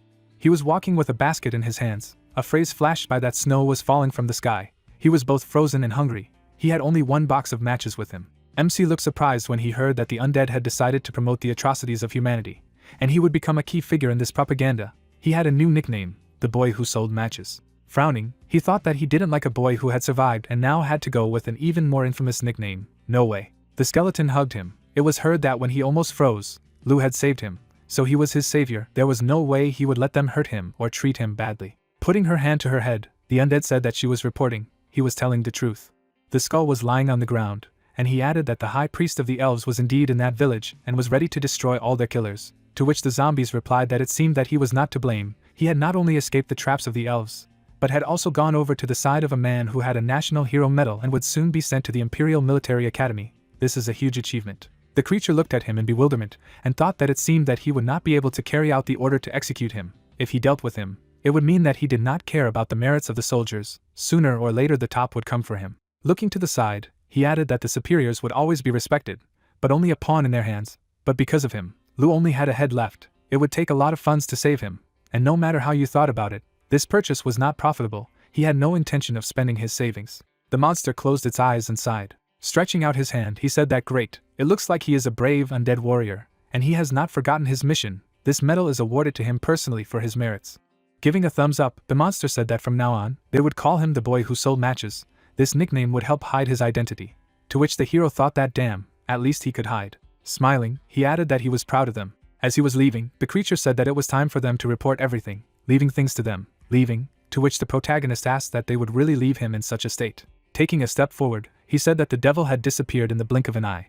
To which the skeleton replied that he had said that usually the undead were just thrown away. Standing in front of him, the MC heard that fortunately, he had not lost his strength. As soon as his skull recovered, he would also gain strength. To which he replied that yes, he didn't even have a body now, and Lu asked what the pills were left, and Shin said that he had bought them with money. Of course, he would give them to him later, but definitely not now. Looking at him, the skull said that thank you very much. By the way, they really do have such terrible capitalists. To which he replied that yes, but not in their world. Why does he care about people's affairs? The skeleton's eyes lit up and he said that he did not quite clearly understand the situation of their world. All races are very fond of learning something new from people. If there are capitalists among them, then they will soon appear among the undead, and this is very scary. The hero looked surprised when he heard that they had been discovered, to which he thought that the undead had returned. He froze when he heard the command not to move. Walking forward, the knight said that he was a traitor to humanity. He was caught on the spot for secretly collaborating with the undead. Looking at the hero, the guy asked that it was him. The protagonist opened his eyes in surprise when he heard his nickname. Norton frowned and asked what he should say. What was going on here? Let him not try to lie. All lies would be exposed sooner or later, and he would kill him personally. Smiling broadly, the MC replied that let me introduce him. This is his informant, the trophy collection officer of the 5th Battalion of the Skeleton Army. He does business with him, providing information about the undead. They have a contract. Gritting his teeth, the prince asked that a pact was possible. How could a person make a pact with the undead? The old man closed his eyes and said that he wasn't lying, he was tracking his words. The knights froze in bewilderment, saying that who would have thought that the boy would have such abilities. The elf put her hand on his shoulder and asked if he had really received information from him, to which Shin replied that yes, he had transmitted everything to the shadows. Smirking, she said that she believed him. She specialized in soul magic and was very sensitive to the souls of the fallen. His soul was filled with emotions of anger and firm faith. He couldn't be an undead puppet. Standing in front of him, Norton asked why he had made a deal with him, to which the hero replied that he had been treated unfairly among the undead and was living in a terrible state. The skeleton's eyes opened in amazement. Looking at the prince, he said that 996, he was exposed to 996. Gritting his teeth, the guy asked again. Lying in front of him, the skull said that he had been treated unfairly. Perhaps people didn't even know that there were capitalists living among the undead, to which Norton asked that capitalists were a new kind of undead. Skeletons clattered with hammers. A phrase flashed by that yes, let it explain, he is a poor undead, having no means of production and tools for enrichment. He is forced to transfer his labor power to the owners of the means of production, that is, the capitalists. In the process of real labor he is completely expropriated by the capitalists. This is the only way he can survive. The old man raised his hand and said that the undead do not die or get tired. For the manufacturer, they are the best objects to exploit. They don't even need to eat to work, thus the capitalists save a lot on labor costs. Frowning, the prince asked what 996 was then. Lying on the ground, the skull said that work from 9 in the morning to 9 in the evening, with interruptions for lunch and dinner less than an hour. A total of more than 10 hours of work, 6 days a week. Gritting his teeth, the young man replied that it was cruel. Looking down, Lu said that he had even survived 007. People closed their eyes when they heard that from 0 to 0 hours, 7 days a week without days off, the so-called 007. The prince hugged him, to which the skeleton thanked him. Looking down, he said that he seemed to understand him. Let him tell him how he managed to survive. Tearful, the skull replied that he remembered that day. He was following the hero. A phrase flashed by that the sky was covered with snow. When he ran away, he saw him, a boy who survived. He was cold and hungry. He had only 1 pack of matches. Frowning, the hero said that they should not pay attention to these matches, but the skeleton said that they should not. They were setting by the fire, and it was heard that he was the one who had made a fire with them to save him, and he had shown him how kind people could be. Lu raised his hand up and said that was why he had decided to resist. The protagonist looked in amazement when he heard that he and his friend rebelled against the capitalists, so the nickname of the boy who sells matches begins to take hold more and more, but already together with an unbending guy, to which he thought that who is being congratulated here are these normal nicknames. Standing in front of the skull, the prince asked how he would prove his identity, to which he replied that he had an order. The sage cast a spell. Looking at the skeleton, he said that only the owners of the order can kindle the fire of the soul. They do not lie. Gritting his teeth, Norton thought that the undead had betrayed their people and allied themselves with a famous person. Such a thing had never happened in history. How glad he was to witness all this. Placing his hand on the hero's shoulder, he said that the boy who survived would one day be seriously injured and had forgotten his real name. Being the royal prince of the Roland Holy Empire, he was obliged to give him a name. The knights shuddered in surprise, and there was talk among them that it was a great honor to receive a name from the heir. After receiving a name, as long as he lived in a human kingdom, he would have no problem with food and clothing. He was still so young, and if he did not achieve any merit, he was afraid to even think.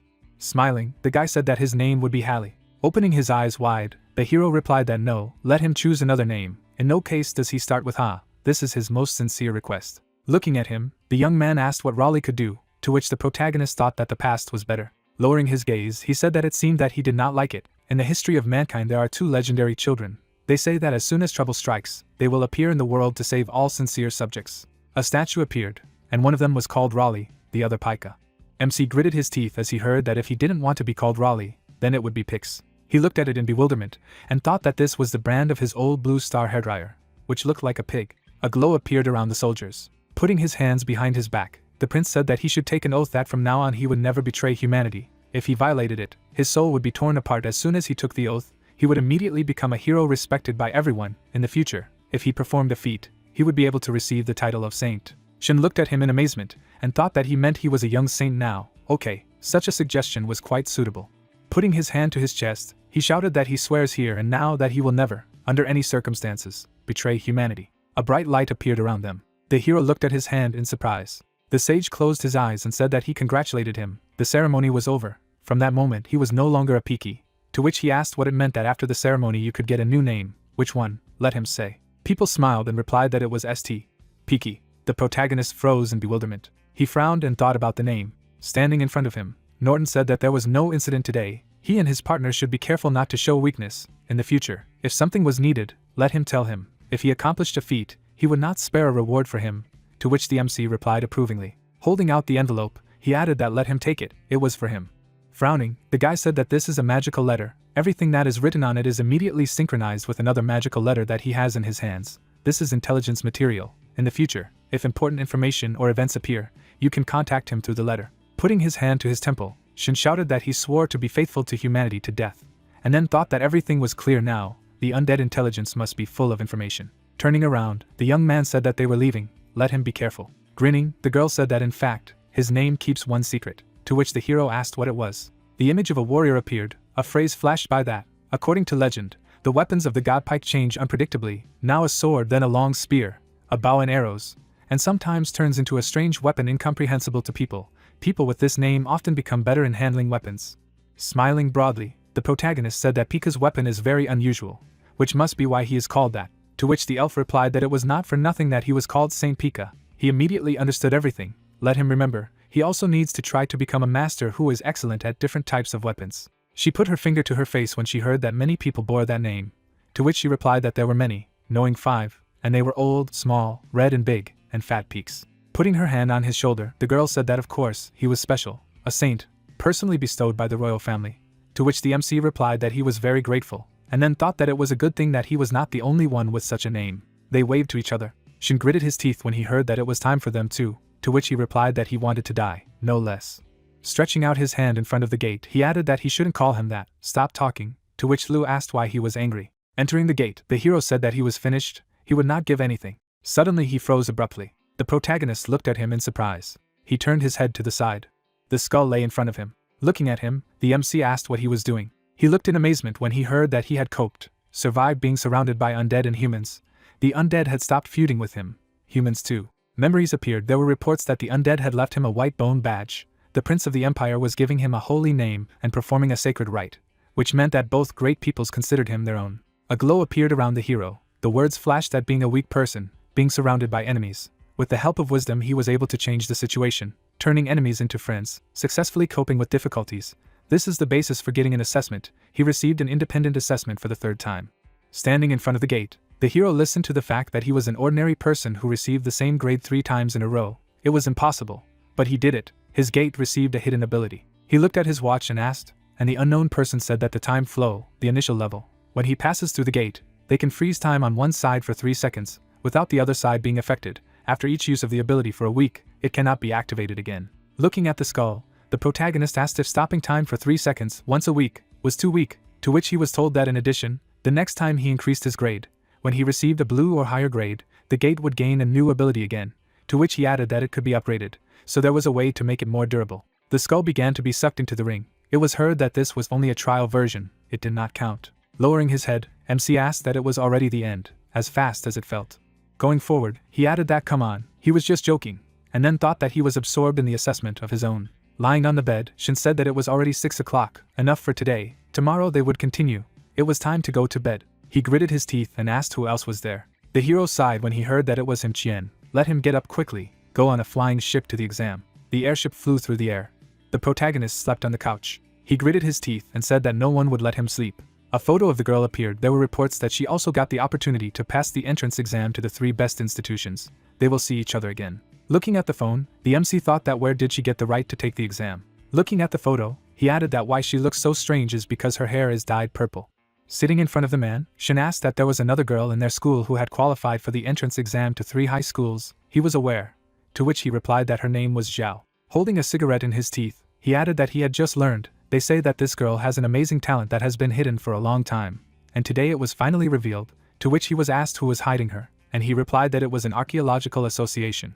A view of the ruins opened up. The idea arose that the Archaeological Association is a very important organization in this world. It is responsible for excavating various ruins, searching for the past of mankind, as well as for finding and preserving knowledge, weapons, martial techniques from ancient times, having great power. As the ship flew forward, Xiao thought that Zhao didn't look like a person associated with the association, and Xiao had been chasing after her and investigating the matter, so she must know something. He lowered his head down.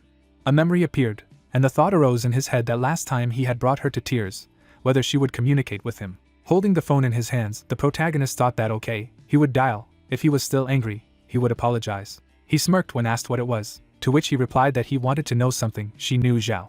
MC's eyes opened in fright when he heard that he knew she had died. He had come too late, so he hadn't seen her. Raising his hand, He asked again and said that she had just sent him a message, said that she had also received admission to the exam and even made an appointment with him. To which the girl asked where he was, and he replied that he was on the plane, preparing for the exam.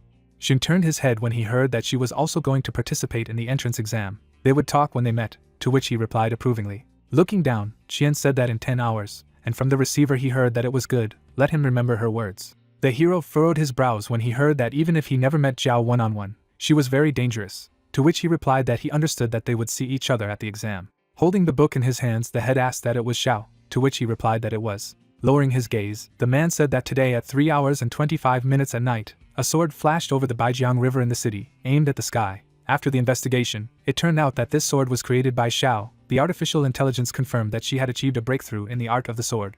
The protagonist's eyes opened in surprise when he heard that after breaking through, she had performed 7,749 sword moves at a lonely peak in the Yujiang River, walking through the water with a sword and rushing into the distance. To which he thought that it seemed that she had managed to successfully make a breakthrough using the patron saint's strength. A room inside the ship appeared, and he asked how she had mastered the art of the sword so early, while they were only learning the basic methods of physical training in middle school. To which he was told that she was from a noble family. The family indulged in sword techniques she had been practicing since childhood. MC gritted his teeth and said that that's it. Ordinary people don't have such a chance to learn martial arts unless they pass the exam for the old school, and the children of noble families start practicing from an early age. A real jackpot has been hit. Looking at the book, Qian said that from childhood, the heirs of noble families begin to train in the comprehension of nature and harmony, and they will only encounter such subjects in high school, not to mention family secret teachings, elixirs, artifacts, sacred objects. They are meaningless to them. Smiling, Shin said that the gap was too big, and he still had to take the exam with these monsters, to which he replied that he didn't have to worry, he was also special. Looking to the side, the man said that although he had never received the slightest benefit from his family, had even been persecuted by them, he had a martial arts organization. They would do everything possible to help him pass the exam. The martial arts organization was his home. Looking at him, the hero thanked him and thought that this old man was afraid that he would leave the organization and return to his family, so he said so. The ship flew through the air, and the head said that after the breakthrough, Xiao was able to walk freely on the river. It seemed that she had also made a breakthrough in martial arts, to which he replied that enough was enough, go to bed, let him call if anything. The protagonist grimaced when he heard the notification. Looking at the phone, he thought that Zhao again. When she was already dead, let him sleep well, let him not think that he could deceive him with old photos.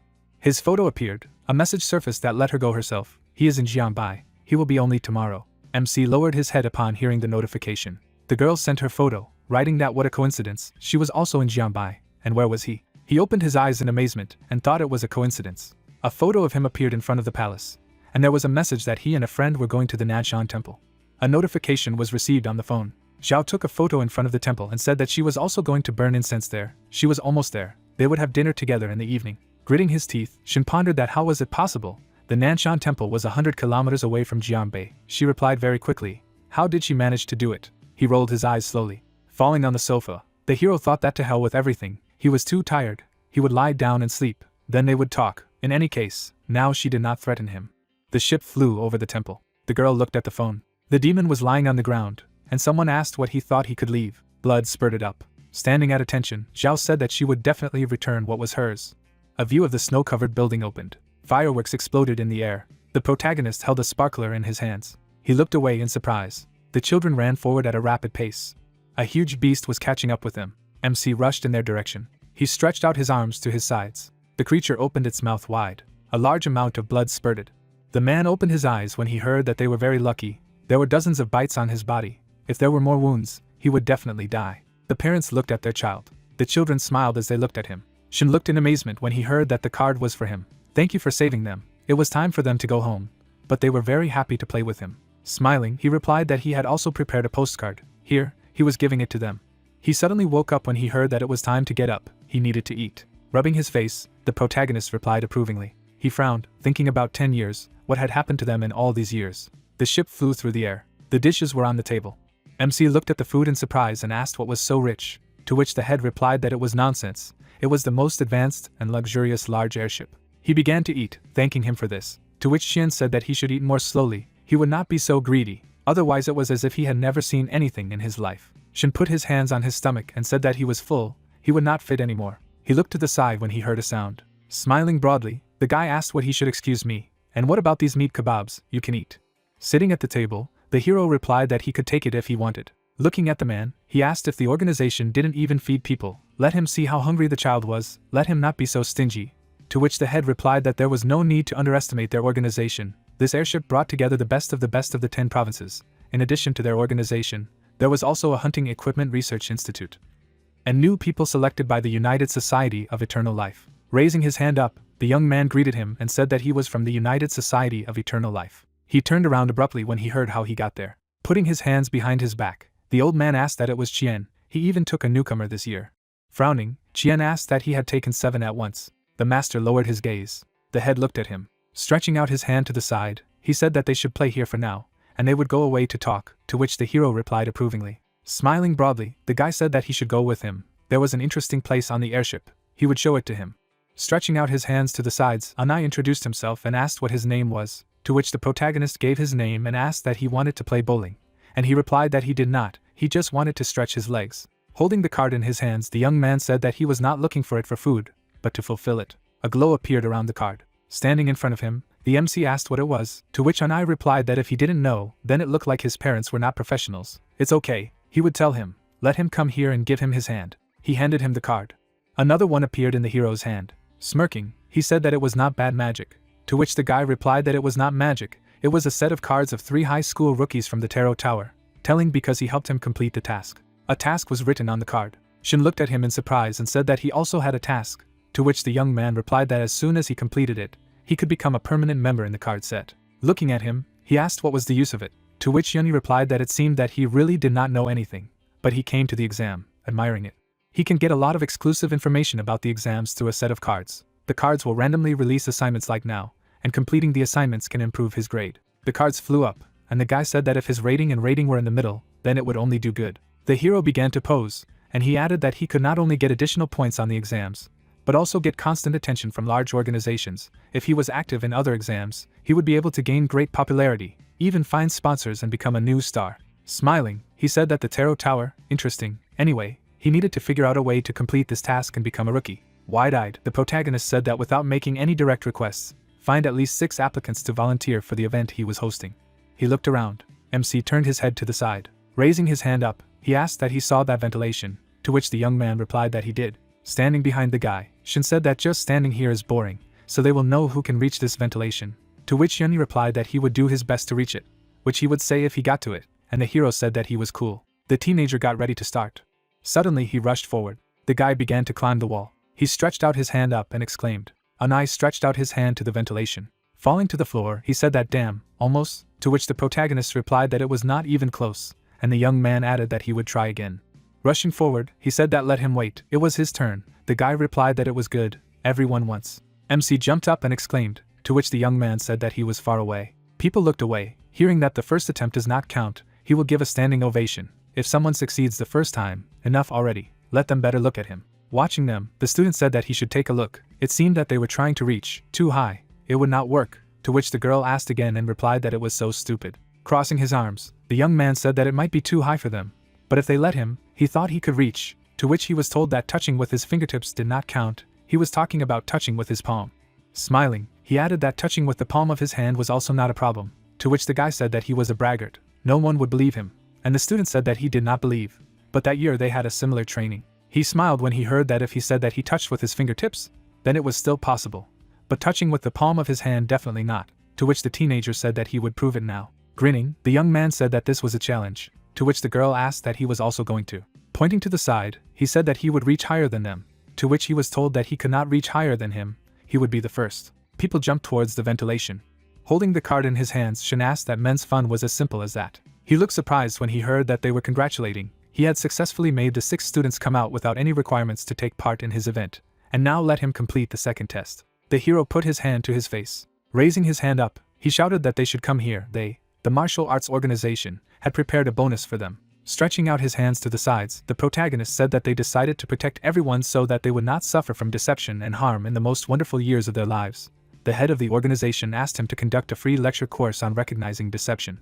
Holding the notes in their hands, the guys asked what kind of lecture it was, and what was written here, to which he replied that it was a conversational technique between different sexes. Frowning, the young man asked that he really had cubes. He did not believe it, a girl like him said, to which the MC asked that he showed her the cubes, and he replied that yes, he was a fool, he showed it, then she could not lag behind. Now she regrets. He did not know how to react to this. With his eyes wide open, Shin said that let them remember, girls are not simple. Let them be careful with such conversations. They don't reveal everything at once. The guys looked frightened when they heard that they should be careful that she did not film them on the phone, to which they replied that she had filmed many times. Clenching his fists, the hero shouted that let them remember the lesson. Their body is a very valuable treasure. If it is exhibited on the internet, who will protect it? Does he really want to be called all his life he has a part of it?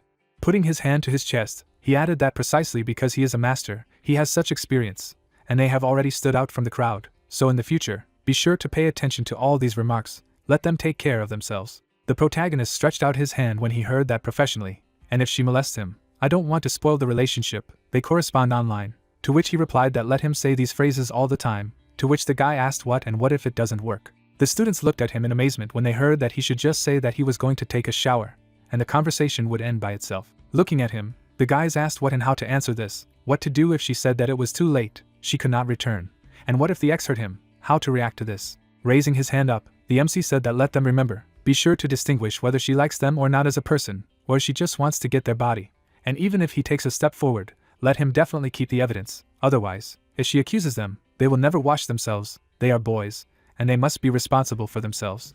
The students exclaimed happily and shouted that it is well said they should stick together. He thinks their name gathering is not cool enough. What do they think? While as for the name, the collection of heroes, excellent, powerful and impressive. A glow appeared around the people. A phrase flashed that they congratulate him on the completion of the test. He became a member of the recruitment. Putting his hands behind his back, the old man said that these snots, why don't they rest, but do some nonsense, to which the head replied that let them play. When they get to their destination, they won't have time for fun anymore, thinks it's the task of recruiting newcomers in the Tarot Tower, misses the times when they were young and also went through this. The hero was standing in front of people, a phrase flashed by that all thanks to his snot, judging by his animate appearance, he had to complete the task, he was still smart. You lowered his gaze and said that he remembered that among the newcomers they led, the tallest had reached 4 stars in the tower, didn't think that he would also start leading beginners like this boy, to which Chien replied that there was hope of surpassing his 4-star disciple. Let him better say how he recruited so many beginners at once.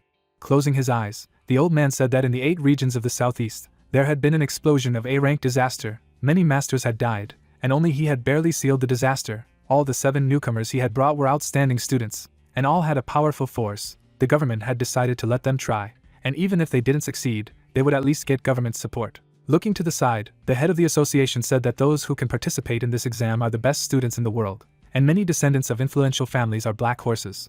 Although it is not allowed to kill students in the exam, there have been accidents in past years. What if they? Gritting his teeth, the master said that he understood what he meant, but it wasn't something they could interfere with. He was just acting according to the circumstances. To which Chien replied that it was the right thing to do. The airship flew forward, and someone said that let them have fun, he would go to breathe while he did. Leaning against the railing, the hero asked that an image had appeared on the map. A skull appeared on the map. The protagonist was holding the skull in his hands. The question was heard why he looked so much like the villain. He gritted his teeth as he heard that all newcomers on the first entry received a spare card. In the future, depending on their activity, the rating increased, and when they reached 1 star, the card became official. The current advantage, it was possible to view the basic information about the newcomers. Holding the card in his hands, the MC asked why the official rookie card was needed. A message appeared that the official rookie card retains its status until the end of the exams, after which enrollment in one of the 3 universities is guaranteed. He looked at him in surprise and asked what was guaranteed to be credited. It was a guarantee. Wouldn't it be fought for? How many official rookie cards in total? To which he was told that there were 54 cards. Looking at the sky, Shin said that 54 cards meant a total of 54 guaranteed places. How many people were in this exam? How many were participating in the card system? To which the answer was that there were a total of 3,579 people. 1,708 people had spare cards, of which 1,603 were heirs of families. The usual candidates were 105. Looking down, he said that the gap between people is too big. 54 cards is a very tough competition, afraid that 105 ordinary candidates will never be able to break through the heirs and get an official card. Looking at the card, the hero said that exactly, the heirs of the families, so she too. The sword woman was standing on the boat. She crossed her arms, her characteristics appeared. Wide-eyed, the protagonist asked that it was 5 stars, why did it have such a cool map, and he had some nonsense. Holding the map in his hands, he added that he could add him as a friend. An image of a girl appeared, notifications appeared that he was added as a friend. Now by holding the card, you can contact this person, and Xiao asked that he was also included in the new deck. Putting his hand in his pocket, the MC replied that it was boring on the plane. A friend taught him how to play this game, to which the girl said that this is an item from the Tarot Tower, has many useful properties. By the way, his portrait on the card looks villainous. The hero's cheeks turned red and he said that he did not know the reason himself. I wondered if it was possible to change it, to which he was told that the map was created automatically. He recommended to look at the rating of newcomers in order to understand the level of others they would contact later. And Shin said that it was good, then he would look at the rating, see you later.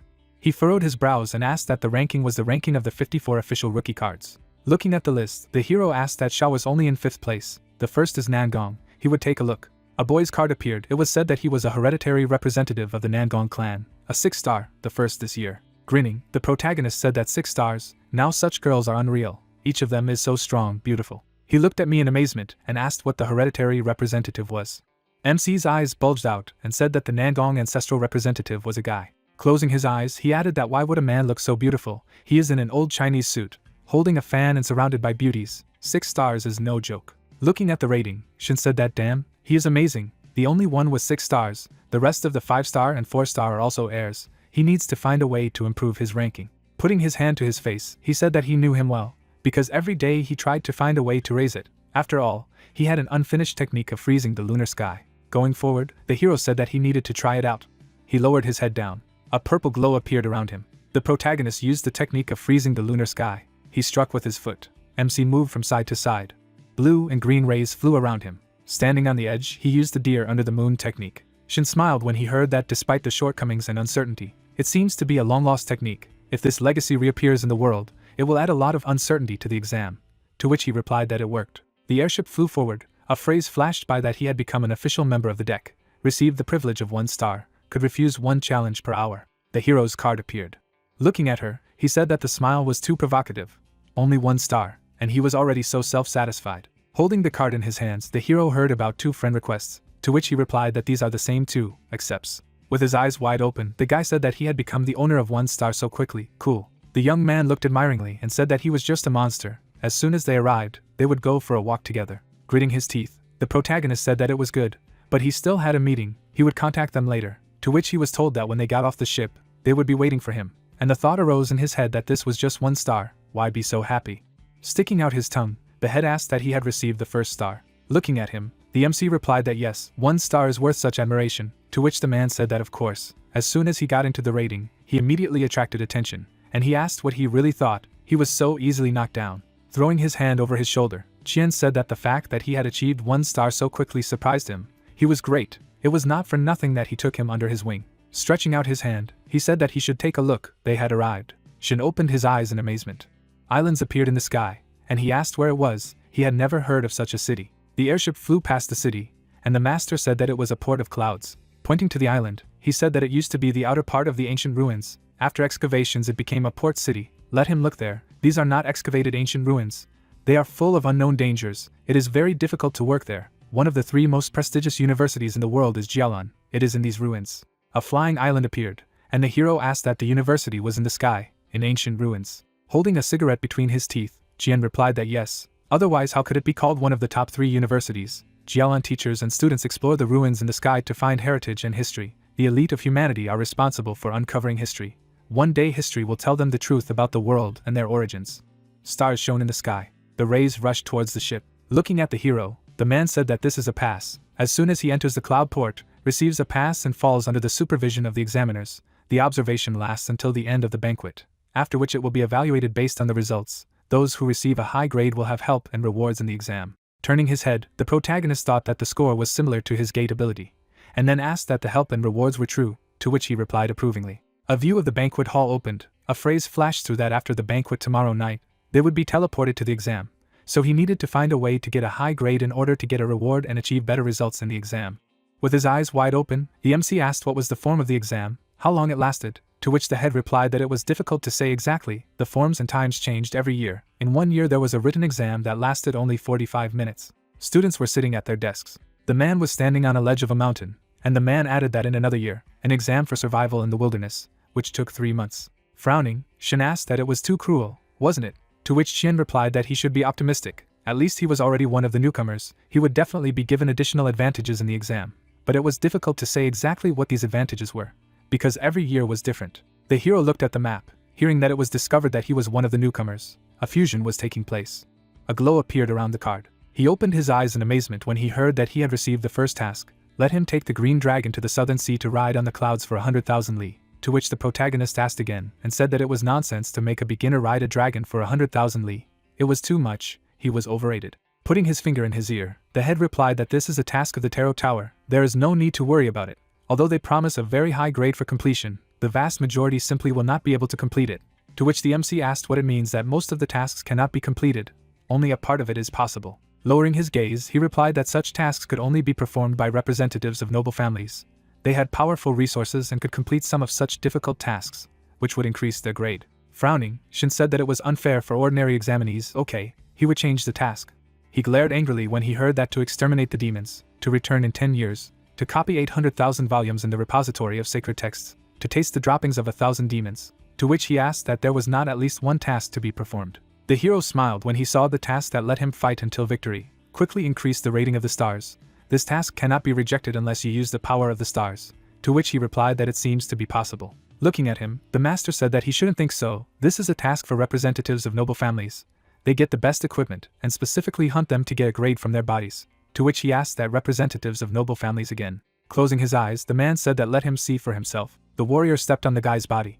Looking at him, the protagonist said that he had just stepped off the ship, and he had already been beaten so badly that his mother would not know. A glow appeared around the guy and he said that he did not even consider himself a beginner, and the rating was still not growing.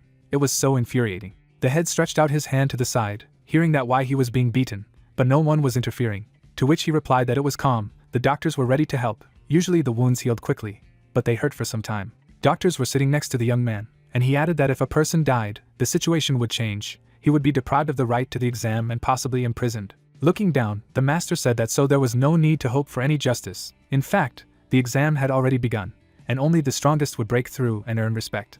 Watching the city, he added that he hadn't planned to call him here so early, but since he's being hunted, it's strictly controlled here, so it's safer than outside, to which the MC replied that he understood. Looking at the map, he heard that the drowning man had been evaluated. On the map it was written that he was in danger, he could die at any moment, but he himself did not realize it. This is called a drowning man. Wide-eyed, Shin thought that wasn't it said that the exam site was strictly controlled and murder was prohibited. Why was this card given such a grade? Standing beside the master, he thought about what could be killed at any moment. Who wanted to kill him? Were they members of noble families who had come to play with him? Could they really bypass the guards at the exam and attack him? Or were they new assassins who had mixed up among the examinees? The hero shuddered when he heard that someone was challenging him. Zhao's opponent, he couldn't refuse. He looked at him in surprise and wondered why she had challenged him. Raising her hand up, the girl said that she was here. She smirked as she looked ahead. Waving his hand, Qian said that he would not turn off the light. They would contact later, to which the protagonist replied that there was just friendship between them.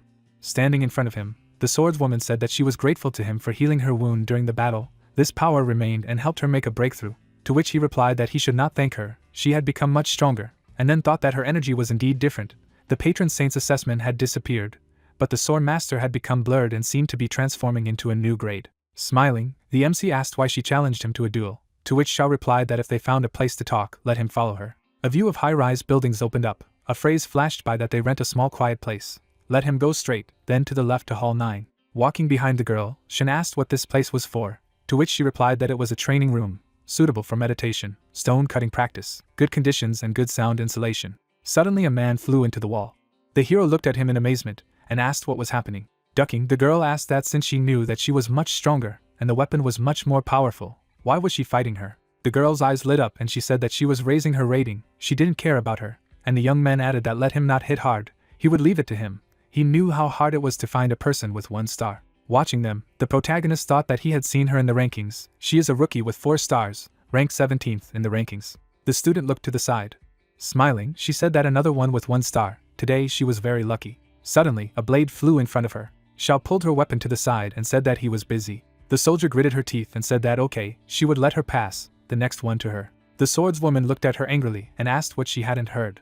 Swinging her fist, the fighter said that she wanted to frolic with him herself. She would definitely not hold out. The girl sheathed the weapon. Bright rays appeared around her opponent. Suddenly her clothes were torn. People looked at me in amazement. The fighter trembled and said that she was 5th in the ranking, and the MC thought that the clothes were torn to shreds, but the skin remained unharmed. After breaking through, Zhao's sword became more flexible like a surgical knife, sharp and precise, even the slightest bending he could avoid without damaging a scratch. Closing her eyes, the swordswoman said that she should go away. Smiling, Shin asked if they were really going to fight, to which she replied that she should not be afraid, she would not let him get hurt. At most, she would shine like her. Turning around, Xiao said that she was joking, The real reason was that as long as she fought him, no one else would be able to challenge him. The hero lowered his gaze and thought that it was a complete disappointment. Holding the card in her hands, the girl said that she should look at her card. It says in battle, if the fight does not end, the others will not be able to challenge him to a duel. Smiling, the protagonist asked that this was not a loophole. If everyone did this, they would be able to defend themselves. Holding a weapon in her hands, she replied that this was not the case. Others could also forcibly interrupt her fight, but only if they defeated her. Putting his hand behind his head, the MC said that then he was calm. If there were 2 of them, they would rise to 6 stars. No one would dare to disturb them. But what would anyone dare to call her? Turning her head, the swordswoman said that it was unlikely. She thought the clans would only be happy if everything was as it was now, to which he replied that she would not score points either, and she added that as far as she knew, leader Nangong did not resort to it, being too proud. Smirking, Shin asked what if someone scored more points than them. Looking at him, the girl replied that it was not easy, that person would just be persuaded to give up the glasses. Giving a thumbs up, he said that strength was the best argument. The 9th room appeared. Standing beside him, Xiao said that this was an indoor training hall. No one would hear what they were saying. Such advanced gyms were only available to clan members, professionals, or beginners with 5 stars, to which the hero replied that the conditions were very good. Next time he would also apply, and she added that ordinary people like him would simply be thrown out of here. Frowning, he shouted that it was infuriating. Could it be that the whole world was only around the clans and was spinning? To which the swordswoman replied that enough was enough, they would get down to business. Frowning, she said as for Zhao, gritting his teeth, the protagonist replied that yes, she said she was dead, but she had sent him a message. Looking at him, Xiao said that she had taken her to the Skinner, and then died. She remembers the shadow that took the body of the Skinner. About 80 or 90% of the disciple's body was also taken by her. MC looked at her in surprise and asked if she had been resurrected. Wouldn't she be the Ripper? Raising her eyebrows, the lady replied that it was quite possible. Besides, Zhao was also going to participate in this exam. The girl's eyes lit up. A phrase flashed by that he should be very careful. Stay away from her. She is no longer a person. The swordswoman smirked when she heard that wasn't the matter serious. He needed to inform Kunlun. Aren't there super A-rank people who deal with such matters? To which she replied that she had already reported, but there was no answer, advising him not to wait for help, because no one cares about the death of an ordinary person. Putting his hand to his face, Shun said that by the way, the police didn't listen to him yesterday either. Looking at him, the girl replied that someone had made a pact with the Skinner. Everything was turned off, just to take his body. The hero opened his eyes in surprise and asked that the patron of the Ripper had so much power, to which she said that by the way, several clans got to her, they wanted her to get married. The image of a man appeared. It was heard that the groom was one of the influential uncles from a large clan. He was over 50. His wife had recently died. Frowning, the protagonist told her not to agree. Lowering her head, Xiao replied that she had said that she needed a couple of days to think about it, to which he asked why she didn't refuse. With a smirk, she said that because she wasn't strong enough, it would take time, she wouldn't get out until she went to one of the 3 schools and stopped being afraid of them. Closing his eyes, the MC said that okay. The man held the swordswoman in his hands, and the thought arose in his head that his family was forcing him to apologize, but who would have thought that things were much worse in her family? Standing at attention, Shin thought that they wanted to enslave her. She had been trained in swordsmanship since childhood and had reached such a level of swordsmanship, and they wanted to suppress her, and he didn't even have a single auxiliary skill. He looked at the girl, having heard the question that he had chosen the university, to which he replied that no, he did not understand them at all. Holding the weapon in her hands, Xiao said that then let him not think and give some instructions. He should understand that ordinary people cannot master special skills before entering. Smirking, she added that but she could teach him her clan's skills. The hero looked at it in bewilderment and asked again. She began to brandish her weapon. The protagonist froze in shock. Turning around, the swordswoman said that this blade method is called Lingbo. She wants to learn, she can teach him. MC looked at her and asked that Lingbo, and she wouldn't be affected in any way by handing over the clan's technique to him. The girl opened her eyes in surprise. Turning her head, she said that in fact, their technique was highly valued outside the family. Countless people were trying to get their hands on it, and he was still worried about it. Smirking, Shin replied that he didn't want her to get into trouble. The swordswoman turned her head away. Closing her eyes, she said that she should not worry, nothing would happen, and then she thought that he had already suffered so much. But even now he did not stop taking care of her, a real fool. Stretching out his hand to the side, the hero said that he would like to learn, but he did not have a blade. He smiled when he heard that didn't he have a blade yesterday when he fought the Skinner, to which he replied that it was a souvenir that had been picked up by chance at the inn and had already been lost. The protagonist frowned when he heard that it was true. Where did he get the blade from? If she knew, she would have taken it from home. But it was too late. Returning would be a real risk. He did not want to which he replied that they would think that he had stolen more, and then they would definitely finish him off. Smiling, Xiao said that of course, she wouldn't go far with the blade technique alone. Fortunately, she had other techniques as well. Combat techniques appeared. It was heard that there are 10 more techniques, such as Gonghua, 7 deadly hands, thunder fist, 16 ways of close combat, if he wants, can show. MC gritted his teeth and asked what she had just said with a thunder fist. Looking at him, the swordswoman replied that yes, the thunder fist technique is as fast and strong as thunder and lightning. Only 7 families keep the secrets of this technique, and their kind is one of them. Shin froze, thinking that wasn't the thunder fist a secret technique that would allow him to level up the technique. He had already mastered the deer under the moon, the ghostly shadow, and the frost wind. All that remained was to obtain the thunder fist. But that person had said that the thunder fist technique was an ancient technique for awakening the world from where she knew it. He opened his eyes in surprise and asked where the thunder fist technique came from. Flying islands appeared. A phrase flashed by that she had been found in the ruins of celestial space. Standing in front of the hero, the girl said that allegedly their ancestors, when digging the ruins of heavenly space, found her in an abandoned tower. It seems that he also heard about the thunder fist technique, to which he asked that it was a well-known technique, and she added that it was very difficult. Without sufficient awakening, it was difficult to manifest the true potential of the technique. Standing in a fighting stance, the swordswoman said that she had previously studied her techniques and movements. He seemed to be very interested. He could show one move, let him watch her movements carefully. He needed to activate his awakening. Gritting his teeth, the hero replied approvingly, and the unknown said that since he had never trained his awakening, he only had 1 point. He had received stat points. The current value was 11. Xiao stretched out her hand. She began to reproduce the technique. Looking to the side, the girl asked that he was impressed. The protagonist furrowed his brows and said that this technique didn't look powerful. Let him say it wasn't wrong anywhere. The swordswoman was embarrassed and asked what it meant not to look powerful. If an ordinary person mastered it, he could use it without thinking about food, by the way. And where did he think it went wrong? With a wave of his hand, the MC said that she had just said that this technique involved the meridians. The duodenal pulse was connected to the left wrist, and the energy went through the 5th forbidden seal. But let him see, the technique was indeed powerful. But the energy reached the wrist, not the joints of the palm. Opening his eyes wide, he added that he was not sure that this was correct. Lightning appeared around his arm. The girl watched him. She froze in shock. Holding the book in her hands, the swordswoman said that she specialized in working with a sword, not palm techniques. To show him techniques, she had familiarized herself with several techniques during the journey. She did not expect that he understood and identified mistakes so well. Apparently his level of awakening was quite high. Let him hold the book The Secrets of the Thunder Fist Technique. Flipping through the pages, Shin thought that green is a high level. Getting a technique of this quality is a real luck. She is a very good mentor. Stretching his hand to the side, he added that this is what awakening affects. It is not surprising that in families, heirs learn higher techniques early. They begin to develop awakening from childhood. As he struck, the hero exclaimed. A phrase flashed by that he was congratulated. His level of awakening was very high. He had mastered the low-level Thunder Fist technique. Withdrawing her hands behind her back, Xiao said that it seemed that the Thunder Fist technique was very suitable for him. He learned quite quickly. After taking out a tarot card, he would see how his strength had changed. A hero card appeared. There was a message that he mastered the technique very quickly. It seems that he has a high level of awakening, which will increase his rating. He has become a rookie of the 2nd star. In addition to basic knowledge, now he can get personal talismans, hairstyles, clothes and signs. Smiling broadly, the protagonist asked that you can change hairstyles and outfits. Great, he will try. His altered card appeared. Throwing it on the floor, he asked what the hell it was, to which the girl replied that the card laughed at him. When it reaches 4 stars, the stats will increase significantly. The swordswoman smiled when she heard that the card was idiotic, to which she said that she shouldn't worry like this. If she continued to say so, it might affect his grade. Taking the map in his hands, the MC apologized to her. He looked at him in surprise and said that damn, 11 o'clock, Qian asked to come to him in the evening, to which Xiao said that let him go, and while she practiced here, when there was time, let him drop by. Looking at her, Shen asked if he would continue to investigate the Skinner. Waving her hand to him, she replied approvingly, and he said goodbye to her. A view of the building opened, and the man said that here is his card from the room, let him pass. Standing in front of the door, the hero said that the company even had its own skyscraper. Surprisingly, excellent, since Mr. Qian was not there yet, it would be possible to try the Thunder Fist technique. Raising his hand up, he added that he did not expect that he could master several techniques that mysterious voice spoke of so quickly. He wanted to learn about all the mysteries, but first master everything. A glow appeared around the protagonist. He began to apply the technique. Stretching his hand forward, the MC thought that nothing had happened.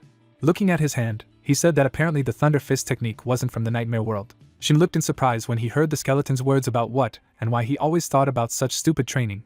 Only the most flawed skills unmastered, to which he asked again. The monster looked to the side. It sounded that the shadow technique was a skill that even the undead refused to learn, let alone humans, beast humans, and elves. The guy stretched his leg forward. A phrase flashed by that the frosty wind was unable to cause damage, so in a battle with this skill, he was unlikely to last long. The elf rushed forward, and Lu said that a deer under the moon was a common skill of an elven fighter, but spirits with combat talent learned more advanced hand-to-hand techniques. The monsters looked at them angrily, and he added that the beastman's thunder fist is very rarely mastered by humans. It is inconvenient and traumatic, and the beastmen are naturally afraid of thunder. The hero froze in bewilderment when he heard that he lived a long time, and had never seen that someone like him, mastering so much nonsense, could try to get into a military academy. There he would definitely be shown good techniques. Lowering his head, he asked what he wanted to say, that he was using the thunder fist of the beastmen from the nightmare world. But how did the techniques from the nightmare world end up in this? To which the skeleton asked what and what of that, and how could he know? Holding the book in his hands, the protagonist pondered that it was strange. According to Lu, this was the real beastman thunder fist technique. Why wasn't anything happening? He had done everything right. He had also taken all the vulnerabilities into account. Suddenly he opened his eyes in amazement. MC looked down at his hands. He knelt down and wheezed, to which the monster asked what was wrong with him. Shin writhed in pain and exclaimed, and then thought that what the hell was wrong. He couldn't breathe. Rolling his eyes, he added that his consciousness was becoming cloudy. It was a feeling of death. Lying on the floor, the hero thought that he was dying. He began to fall down. A bright glow appeared around his body. A bright beam emanated from his mouth. The protagonist looked at him in amazement and asked again. Looking at the beam, he thought that the cold energy had saved him. It was the breath. Falling down, the MC added that he had learned a new technique. Cold breathing helps to avoid darkness. You need to maintain your breath, otherwise he will die. He closed his eyes. Shin bent his knees. He gritted his teeth tightly. The hero flew over the waterfall. The thought arose that this is a new way of breathing, and it sets in motion every organ of his body. He feels the heart, blood and nerves. Everything moves. He twisted in the air and thought that this was the unity of man and heaven. The protagonist was hovering near the moon. Raising his hand up, he reflected on the fact that it turned out that his breathing had always been erratic. It only maintained basic bodily functions, but had no other effect. Opening his eyes wide, the MC added that these views were strange. He was definitely here for the first time, but a voice was heard in his soul. Looking at the planet, he thought that one was telling him that it was a magical world. Shin was lying on the floor. His eyes lit up when he heard the congratulations. He had mastered the divine light under the moon magic world technique. The hero looked at him in amazement and asked what was going on, and the unknown person said that this visual technique was considered an exclusive skill. All its basic stats were increased by 3 points, and the basic resonance level was increased by 8 points. Looking at his hands, he said that his body had recovered. His overall stats had increased by 3 points. He was full of strength. What a resonance. He had also grown by 8 points. The protagonist froze, hearing that he had opened a magic eye. A notification was received when he upgraded all the stats to 20 points. He would receive an evaluation of a true person, to which he replied that a true person, what does it mean? And the magical world that he saw in his mind, how many mysteries.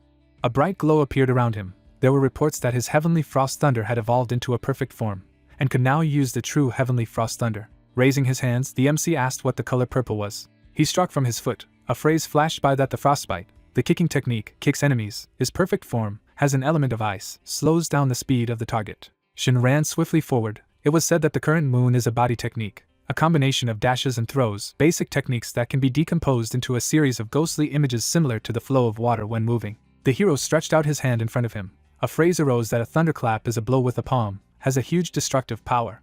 He was standing behind the demon, and the unknown person said that the heavenly shadow was a magical technique. He could hide in the shadow of a person or an object. He would be discovered if only the opponent had the ability to see through the shadows. Clutching his face, the protagonist said that he had not known how to fight before. He could not even dream that one day 4 techniques would fall into his hands at once. Thanks to the divine light under the moon, he had tripled his strength. Clenching his fist, he added that purple-colored secret techniques drop once every 10,000. It wasn't for nothing that he spent so much time transitioning between worlds. It was worth it.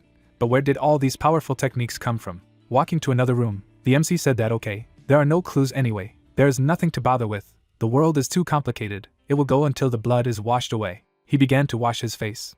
Looking at his reflection, Shin said that surprisingly, the wounds were fatal, but after receiving the new techniques, he still managed to resurrect. A little more and he would believe that he was sleeping. The visual technique, coming out, there would now be something unusual in the eye. 2 inscriptions appeared above it. The hero looked at them in surprise and thought that now he could see all his assessments. This was the power of the divine light under the moon. His gaze froze in place. Gritting his teeth, he asked what it was. Raising his hand, the protagonist asked what his neck was when this thread appeared. A red thread was tied around his neck, and the unknown person said that a divine technique from another world. When he appeared within a radius of 250 kilometers from the enemy, he could sense his location and teleport to him. A view of the casino opened up. The chips were lying on the table. People were sitting at the table. There was talk that he was lucky in this party. They would lose. After all, he was the highest-ranking VIP in the Assassination Alliance. Who knew that they would dare to attack and send assassins? They would seize power and destroy the entire leadership of the Alliance. Throwing down the cards, the guy said that they were weaklings. Their affairs were unimportant. He passed. Let them consider it an apology. Looking to the side, the man said that the sins of the Assassin Alliance were not their fault. let him call the Alliance headquarters. A hologram appeared above the table. The man smiled and said that good evening, he was the head of the Assassination Alliance, they could call him Zai. Sitting at the table, the man asked what was going on, why his killers had discovered the informant. Closing his eyes, he replied that he would excuse me, this assassin was the strongest in their alliance. But he was too carried away with the search for art and forgot about the mission. He had already paid his price by parting with his life. Lowering his gaze, the young man said that Shin had already arrived at the port, the exam would begin soon, and then asked that he would not let him down. Zai bowed and replied that he was giving a guarantee, he would disappear forever. If he made a mistake, he would cut off his own head with his own hands. He evaporated when he heard that they had agreed. The young man gritted his teeth when he heard that let one of their specialists come and control everything. He needed to keep an eye on the killers. They were too unreliable. To which he replied that he would ask his patron. He supported him, he thought he would definitely not refuse. Lowering his gaze, the villain asked what patron, no problem, and then thought that he would no longer harm the family. Ordinary people should sit with their tails between their legs, and the dissenters would be killed, the inferiors were destined to die. The ship was floating on the water. The man put his hands behind his back. A red thread appeared in front of his neck. Closing his eyes, the demon said that it tasted bad, the killer was old and sick, and the wounds would not heal. Turning his head, he added that the heirs of noble families are completely different, they are tempered from childhood in body and will, given medicines, their flesh is fresh and tasty. Corpses lay on the floor. Zhao took a step forward. Standing in front of her, Khan turned. Looking down, the girl asked that he had just made a promise to someone.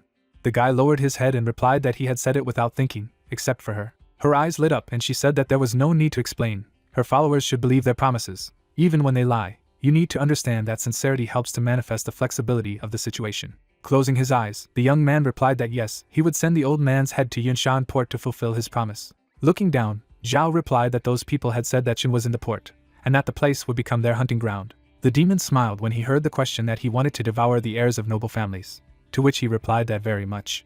Looking away, the girl said that the old rule, his flesh, her soul, she would also take part in the hunt, she needed more souls to regain her lost strength. The Khan looked at her frightened and said that he was grateful for her generosity, she didn't have to act, he could deal with it himself. Raising her hand, Zhao said that he had discovered her techniques, which meant that there were not only undead beings next to him, but also another strong being. Her gaze froze and she added that in order to prevent pursuit, she had dispelled the spell. With his current power, if she encountered him, she would immediately turn to ashes, even she would not be able to resurrect him. Standing at attention, the girl said that it was necessary not only to take Shin's soul, but also to find out who was behind him. The hero looked away in surprise when he heard that the magic had been removed. He flinched when he heard that if the enchanter used his technique again, he wouldn't even understand it, to which he replied that this thread belonged to the Skinner, he had been resurrected. Holding the map in his hands, the protagonist said that this is why the map rated him as drowned, changed again. An updated card appeared. A message arose that the new assessment is a victim going into a trap. He knows his fate, he has claws and fangs, but can he escape death? Gritting his teeth, the MC said that he was no longer drowned. Could the card really be so smart? He could even feel his condition. The map began to be updated. Its modification appeared. With his eyes wide open, Shin said that he had jumped from 2 to 5 stars. A box appeared. It was said that the advantages of 5 stars are that the final grade before the exam will give special power to use in the exam. A mark appeared on the map. A phrase flashed that he could hide his level, show only 2 stars. Smirking, the hero said that the 11th place, so among the many participants, his technique will be more powerful. To begin with, it will hide the level. You need to be careful, the enemies have not gone anywhere. A blue light appeared around the card. Lowering his gaze, he added that the cards are not for show, even if no one threatens him according to the rating, the number of enemies does not decrease. And in battle you cannot rely only on the rating in the map. There are many examples when the weak defeat the strong. Clenching his fists, the protagonist said that Zhao's skinning agent could also attack at any time, so he had to continue to look for ways to ascend. A notification was received on his phone. MC looked frightened when he heard shouts that he was doing what he was doing at all. He couldn't get through to him all day. If it weren't for the recordings from the cameras, he would have already been looking for him with the dogs. Putting his hand behind his head, he thought that he was missing for the day, and then said that he should excuse me, he was busy with his family. To which the man replied that it was good that he was fine, let him come to the martial arts hall on the 63rd floor, tell him something. The entrance to the martial arts hall appeared. Holding a cigarette between his teeth, the master said that his goal was to get into one of the top 3 academies, so he would tell about each one. There were only 3 academies, Kalen, Gitu, and Shuatu, each with its own bias. 3 academies appeared, and he said that Kalen valued combat strength, was on the ruins of an air island, Gitu was studying the history of mankind, was at the depths of the sea, and Shuatu was deep in the earth. Raising his hand in the air, Shin asked if the 3 academies were the strongest in the world, or if there were others, to which the head replied that these 3 academies were the heirs of ancient clans, with deep traditions and strength, no other was comparable to them. Flying islands appeared, and he added that Kaylin was considered the most powerful. People conducted a ritual. A phrase flashed that she studies the magic of spirits and the world, revered. Most of the students are from noble families. An underwater settlement appeared. It was heard that Gito is inclined to secrets and archaeology. The fish swam underwater, and the man said that there were breaks in history in the past. The civilizations that existed before their days lie underwater, so the students of this academy are the most erudite. People stretched out their hands to the sides, and he added that students are taught ancient knowledge in it, and many become students of various churches after graduation. A huge castle appeared. A phrase flashed by that in the Shiotu Academy, located deep in the ground, there is a huge underground tomb. The origins of the study of the history of mankind are there. The style of the academy is a combat direction, since there are many terrible monsters in the dungeons. The undead's eyes lit up. Precious items appeared, and the head said that this was the most expensive academy. Great wealth could be obtained from the bodies, fur of monsters, rare underground minerals and herbs. Raising his hand, Jian said that you can also find ancient techniques and equipment there, but few people can use them. More value in research. To which the hero asked why there are so few people who use them. Looking at him, the man replied that it was about resonance. From ancient traditions, in addition to techniques, there are divine armor and secret arts. A glow appeared around the objects, and he added that in order to use them, you need a strong resonance. It is also called recognition. The protagonist looked at him in surprise and asked again, to which the master replied that everything is true when he receives recognition. Then, touching his finger to his temple, he added that he would become one of his own in the magical world. Having received the right to use, objects would worship him. MC frowned and asked what the recognition of the magical world was. And then he thought that when he awakened the technique, he had also seen what is commonly called the magical world. Holding the textbooks in his hands, Qian said that the magical world is the realm of the source of power, which is also used to divide everyone's sphere of power. Okay, it's too early for him to talk about it. When he starts studying at the academy, he will find out about everything, and in the meantime, let him not know. The organization has prepared several techniques for him. Shin twisted his face and asked what it was, and what was the secret art of screaming. The secret technique. Raising his finger up, the man said that the technique excites the opponent, making him lose his temper, to which he asked what about the treasure of the chrysanthemum. The guy stretched out his hands to the flower, and the head said that the chrysanthemum is used as a weapon that can attack enemies. It is said that when this skill is exalted, the chrysanthemum can change the smell, causing the opponent to hallucinate. Frowning, the hero asked what about the divine fist of the northeast then. It had something to do with the constellation of the Big Dipper, to which Qian replied that no, they just found this technique in the ruins in the north, hence the name. The miner looked away, and he added that during the excavations of those times, one day the workers were about to leave, when one of them heard a voice, and all because he could not sit alone, he continued to excavate until he heard. The man shuddered when he heard the question what he was doing. A phrase flashed by that he thought that someone he knew was mocking. Stretching out his hand forward, the worker asked what he was. The book fell to the ground, and the master said that, and then the technique fell out on its own. In fact, this is also a kind of form of resonance. That's how spontaneously he managed to get the technique. Smiling broadly, the protagonist thought well. Stretching his hands to the sides, the man said that the thing was that if it suited the object, then there was no need to strain, he would choose it himself. So some people have great power and strength, but still they could not get their object. Standing in front of the hero, he added that so resonance is only the first step. The most important thing is recognition. Let him choose one book. At the exam you don't need to be ready for everything that the MC thought about. What kind of name this northeastern fist has. He opened his eyes wide when he heard about the quality of the technique. Smiling, Shin thought that all the other techniques were ordinary grade white level. Only an excellent grade green level divine fist. Could it be that there was something special about it? Holding the book up, he said that the divine fist looked good, he would take it. Putting his hands in his pockets, the master replied that he had an eye for such objects. This is the strongest technique presented. In a good way, he should not give him this technique, because the more difficult it is, the harder it is to master it. But if he learns it, his strength will increase significantly. To which the hero asked that a person can grow from 2 stars to 5 in a short period of time. After hitting him on the head, Qian said that he shouldn't talk nonsense. He had never heard of such a thing, to which he thought that apparently the divine light under the moon and the heavenly thunder of frost were indeed strong techniques. Swinging his fist, the man said that he should not be upset. He had increased the number of his stars quite quickly, so everything was still ahead. Okay, let him see the divine northeast fist. If he mastered it, then he could cope with anyone in the exam. Looking at it, the protagonist thought that now all his stat points are invested in awareness. Their value reaches 14. With such a level of awareness for him, this fist seems like child's play. Fortunately, this technique can be used without much strain. His eyes lit up and he added that he would be able to hide his true strength in this way.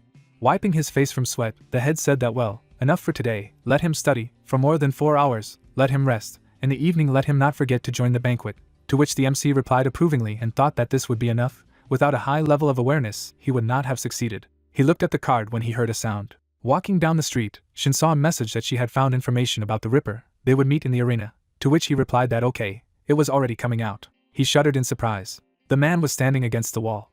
Closing his eyes, he asked for a serve. The hero lowered his head. Throwing a coin, he said that he had only change. The protagonist began to leave. He looked at him in surprise when he heard a click. Suddenly, a shot pierced his head through. Raising his hand, the old man said that he was useless. MC used the current moon technique. Looking at him, the clan leader said that he had managed to dodge. Frowning, he replied that he was not an old, lazy, shameless man, he only knew how to attack on the sly.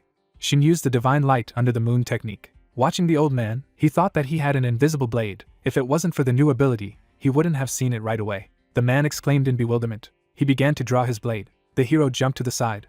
Pointing to the weapon, the opponent asked what he saw it. Sitting on a pole, the protagonist replied that he gave alms. And he attacks like this, you shouldn't do such dirty things. Looking at him, the clan leader said that he was young. But he didn't train at all he did was cling to the daughters of noble families. To which he asked what he was talking about. Xiao, there were not many influential families in Jianghu. MC opened his eyes wide and said that besides, their relationship was a matter of life and death, not something that could be thought of. A bright glow appeared around the old man. Looking down, Shin said that he had already realized that he was a member of the Xiao family. Their family members were pathetic cowards. They were not only willing to part with Luo, but also to give up on her dreams. They were so strong.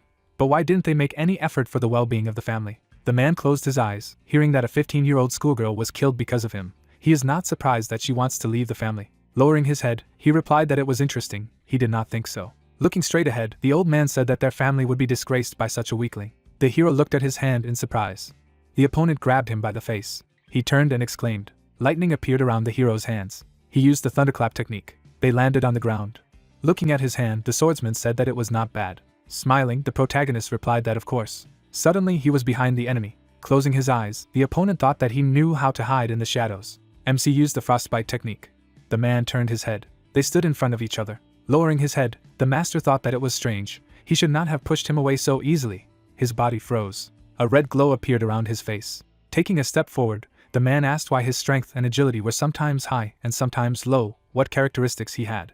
Looking at him, Shin replied that he let him guess, and then thought that the triple techniques had no effect on him at all. Walking towards him, the opponent said that the change of strength into agility, so many strange techniques, even the magic eye, to which he asked what he was muttering there. He was under the tutelage of Kunlong, so he should not dare to touch him, and then thought that as soon as he came closer, he would immediately open the gate and escape in 3 seconds. Raising his hand, the swordsman said that yes, it seemed that they were mistaken. Bright rays flew around him. Closing his eyes, the old man said goodbye.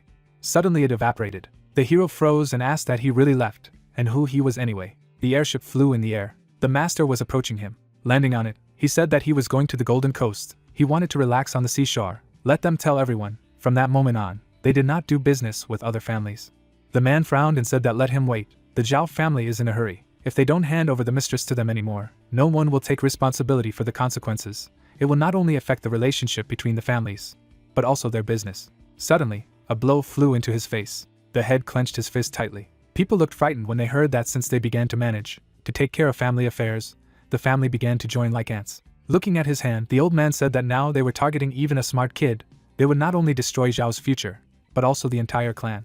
Suddenly he jumped up. The master landed on the roof of the airship. Standing at attention, he said that a 15-year-old boy with a magic eye appeared among the mountains and the sky. All glasses were over 10, and the fighting style was also always different. Looking ahead, the elder added that in the last 500 years such people had not been met. It was very interesting. He snapped his finger. The flames dissipated in the air. The phrase sounded that he would look into the distance, watching the rising sun, and then watch the greenery glow. Raising his hand up, the head of the family said that it seemed that he needed to support his granddaughter. Looking to the side, he added that they were from the Luo clan, so they shouldn't let anyone look down on them. A view of the city's buildings opened up, a few minutes before the mysterious man launched the plane. Leaving the door, the hero said that sounds were constantly heard from the arena. What was there? The girl brandished her sword. The protagonist slid across the floor. Frowning, he thought that what a terrifying energy of the blade. No, its technique, although powerful, was too heavy, and it wasted too much energy, which gave the feeling of a desperate struggle. The swordswoman stood still, and the MC thought that there were no changes in her stats, so her strength had not yet increased. The increase in sensations gave him the opportunity to see so many details. She lowered her gaze, and the stranger said that as a swordsman who had already overcome limited thinking, she still doubted her path. Recognition in the magical world would only be gained if she found her true path. Shin gritted his teeth and thought that the recognition of the magical world, these terms come from there. This is a confirmation of power. What kind of magical world is this? Standing in front of him, Xiao said that he should excuse him for keeping him waiting, wanted to tell her what she had learned about the Ripper. The guy turned his head to the side. and she added that he used to be a high-ranking member of the Archaeological Society. Because of him there was a major incident during an important archaeological expedition. People ran away in fright. A phrase flashed that the place was sealed due to a magical ritual. During archaeological work, he broke the seal, freed an unknown creature, which led to numerous victims, after which the Ripper disappeared. The Khan held the man's head in his hands. It was heard that the next time he appeared in the role of a murderer, to which the hero asked why he became a murderer. Images of girls appeared, and the swordswoman said that nothing was known about his biography. It was only known that he had a wife and a daughter. Before the sealing ritual, both died under mysterious circumstances. The documents indicate that the bodies of the mother and daughter were found in the sewers. There is not a single living place. The whole body is covered with scars. They experienced cruel treatment during their lifetime. A view of the castle opened up, and she added that the sewers, where the corpses were found, not far from the continent, in a small town ruled by the petty nobility. Later all the nobles and residents of the city died. The protagonist gritted his teeth upon hearing that. He thought it was all interconnected, to which he asked what and what kind of sealed creature it was. Lowering her head, Xiao replied that the seal ritual was of the highest level, so she couldn't access the archives. That's all she managed to know. Frowning, she added that anyway, let him be careful. They would soon know that he was taking the exam at Yunshan Port, so they would come to his heart's content. Nodding his head, the MC replied that he understood and thanked her. A notification was received on the girl's phone. She picked up the phone and answered. Looking down, the swordswoman said that she understood. Gritting her teeth, Shen asked what it was, to which she replied that her relatives were calling home, saying that an uncle from that family would come to conduct the engagement, to which he added that what about her parents. The man was lying in a hospital bed. A phrase flashed by that her mother had died a long time ago, after the death of her older brother. Her father was furious, fell into a coma and did not regain consciousness, to which the hero asked that she was not going to drag it out all this time, to which the girl replied that all excuses were exhausted. If she continued, her relatives could turn against her. Clenching his fists, he said that damn, they seem to be educated people, but they act like idiots, to which Xiao said that relatives do not want to take the wrath of other noble families. Her father is in a coma, she has no choice. Frowning, the protagonist said that okay, if he didn't mind then let her go out to dinner with him. He would introduce her to the head of the martial arts organization. Let her go to them, then she wouldn't have to listen to her family anymore. Looking at him, the lady asked that she was not afraid to incur the wrath of the nobility. Even her relatives hated him. They would definitely try to kill him. Standing in front of her, the MC replied that he was not afraid. Those who push people to jump into the fire should burn themselves. He recently met an old man from her family. He not only fought with him, but also said a lot of nonsense. Let him go with him, and renounced his family. The swordswoman froze, thinking that he was clearly an ordinary guy with no power. But why then was he so bold? The same as during the battle with the Ripper. Now she seemed sympathetic to him. Shin furrowed his brows. Grinning, she said okay, where they would go, what they would eat, and then thought that it was still very gentle. Putting his hand behind his head, he replied that he did not know. Chien did not warn, then they would decide. Crossing her arms, the girl asked that she did not know the place, but was already inviting her, to which the hero replied that he was very sincere, everything would work out.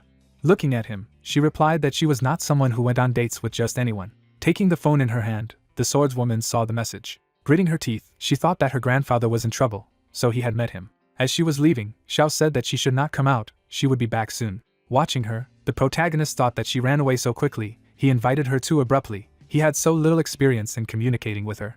The girl raised her head up. Rays appeared behind her. Suddenly, the flames hit her. She looked in surprise when she heard that he was still ready to help her, to which she asked again. Standing still, the lady said that the techniques were floating into her mind. It was the blade of the divine Luo. She looked at the airship. Watching him, Xiao said that she was grateful for her faith. MC looked at her in amazement, and asked that she was fine, why her body was on fire. Turning her head, the girl replied that she shouldn't worry, just her grandfather came to look at her. He passed on the blade technique. Putting his hands behind his head, Shin said that it turns out that there are still people from the family who love her. He opened his eyes wide and thought that wait, that old man was her grandfather. Putting her hands behind her back, the swordswoman asked that he was inviting her to a banquet, to which the hero replied approvingly. Tears appeared in her eyes. She laughed, and said how stupid. Frowning, he asked what was wrong. He said something was wrong. Looking at him, Xiao replied that everyone was obliged to attend the banquet. They would go together anyway. The protagonist made a face and thought that he definitely shouldn't have invited her. He wanted to help her so much that he completely flew out of his head. Raising her hand up, the girl said that they would go. Looking at her, the MC thought that well, okay, after all she was still young, so her age was characterized by such an expression on her face. A view of the sky opened up. Sitting on the motorcycle, the swordswoman exclaimed. They were flying towards the island. I heard that she should be careful. Stopping in front of the castle, Shin said that here was the venue. He didn't expect that there would be such a building on an empty island. Raising his hand, the head greeted and asked that she had come with him, to which the girl replied approvingly. Hugging the hero, he thought that he was good. He was already inviting him on a date. to which the hero replied that this was not what he was thinking about. Standing in front of the entrance, the master said to put jokes aside, let him be careful, to which he asked what was why. They entered the banquet hall. The protagonist opened his eyes in surprise. The people's eyes lit up red. Looking ahead, Chien said that today is the last chance to improve their grade. The heirs of noble families are going hunting. MC furrowed his brows. Gritting his teeth, he asked what if he killed them. Smiling broadly, the man replied that he should not make such a fuss. The heads are also here. He loves to fight so much. Even at the first meeting he waved his fists. Suddenly, something fell in front of them. The man froze in front of the hero. Smiling, he introduced himself and said that he was challenging him to a fight. Suddenly, a blow flew through his hair. The lady sheathed her weapon. Frowning, she said that she was fighting him now, so let him defeat her first. The young man's eyes opened in amazement, and there was talk of how fast the blade was. He had seen something. No, he had even missed a moment when she drew the sword. Smiling, the guy said that okay, I don't care about him. Pointing to the screen, he added that he should look at the rating. He did not expect that a newcomer with 2 stars would be under her wing. A pyramid of the rating appeared, and someone said that it was one of the 5 strongest, on the same rank with him. Suddenly, Ziqiang struck at the disciple. Shin looked at him in surprise.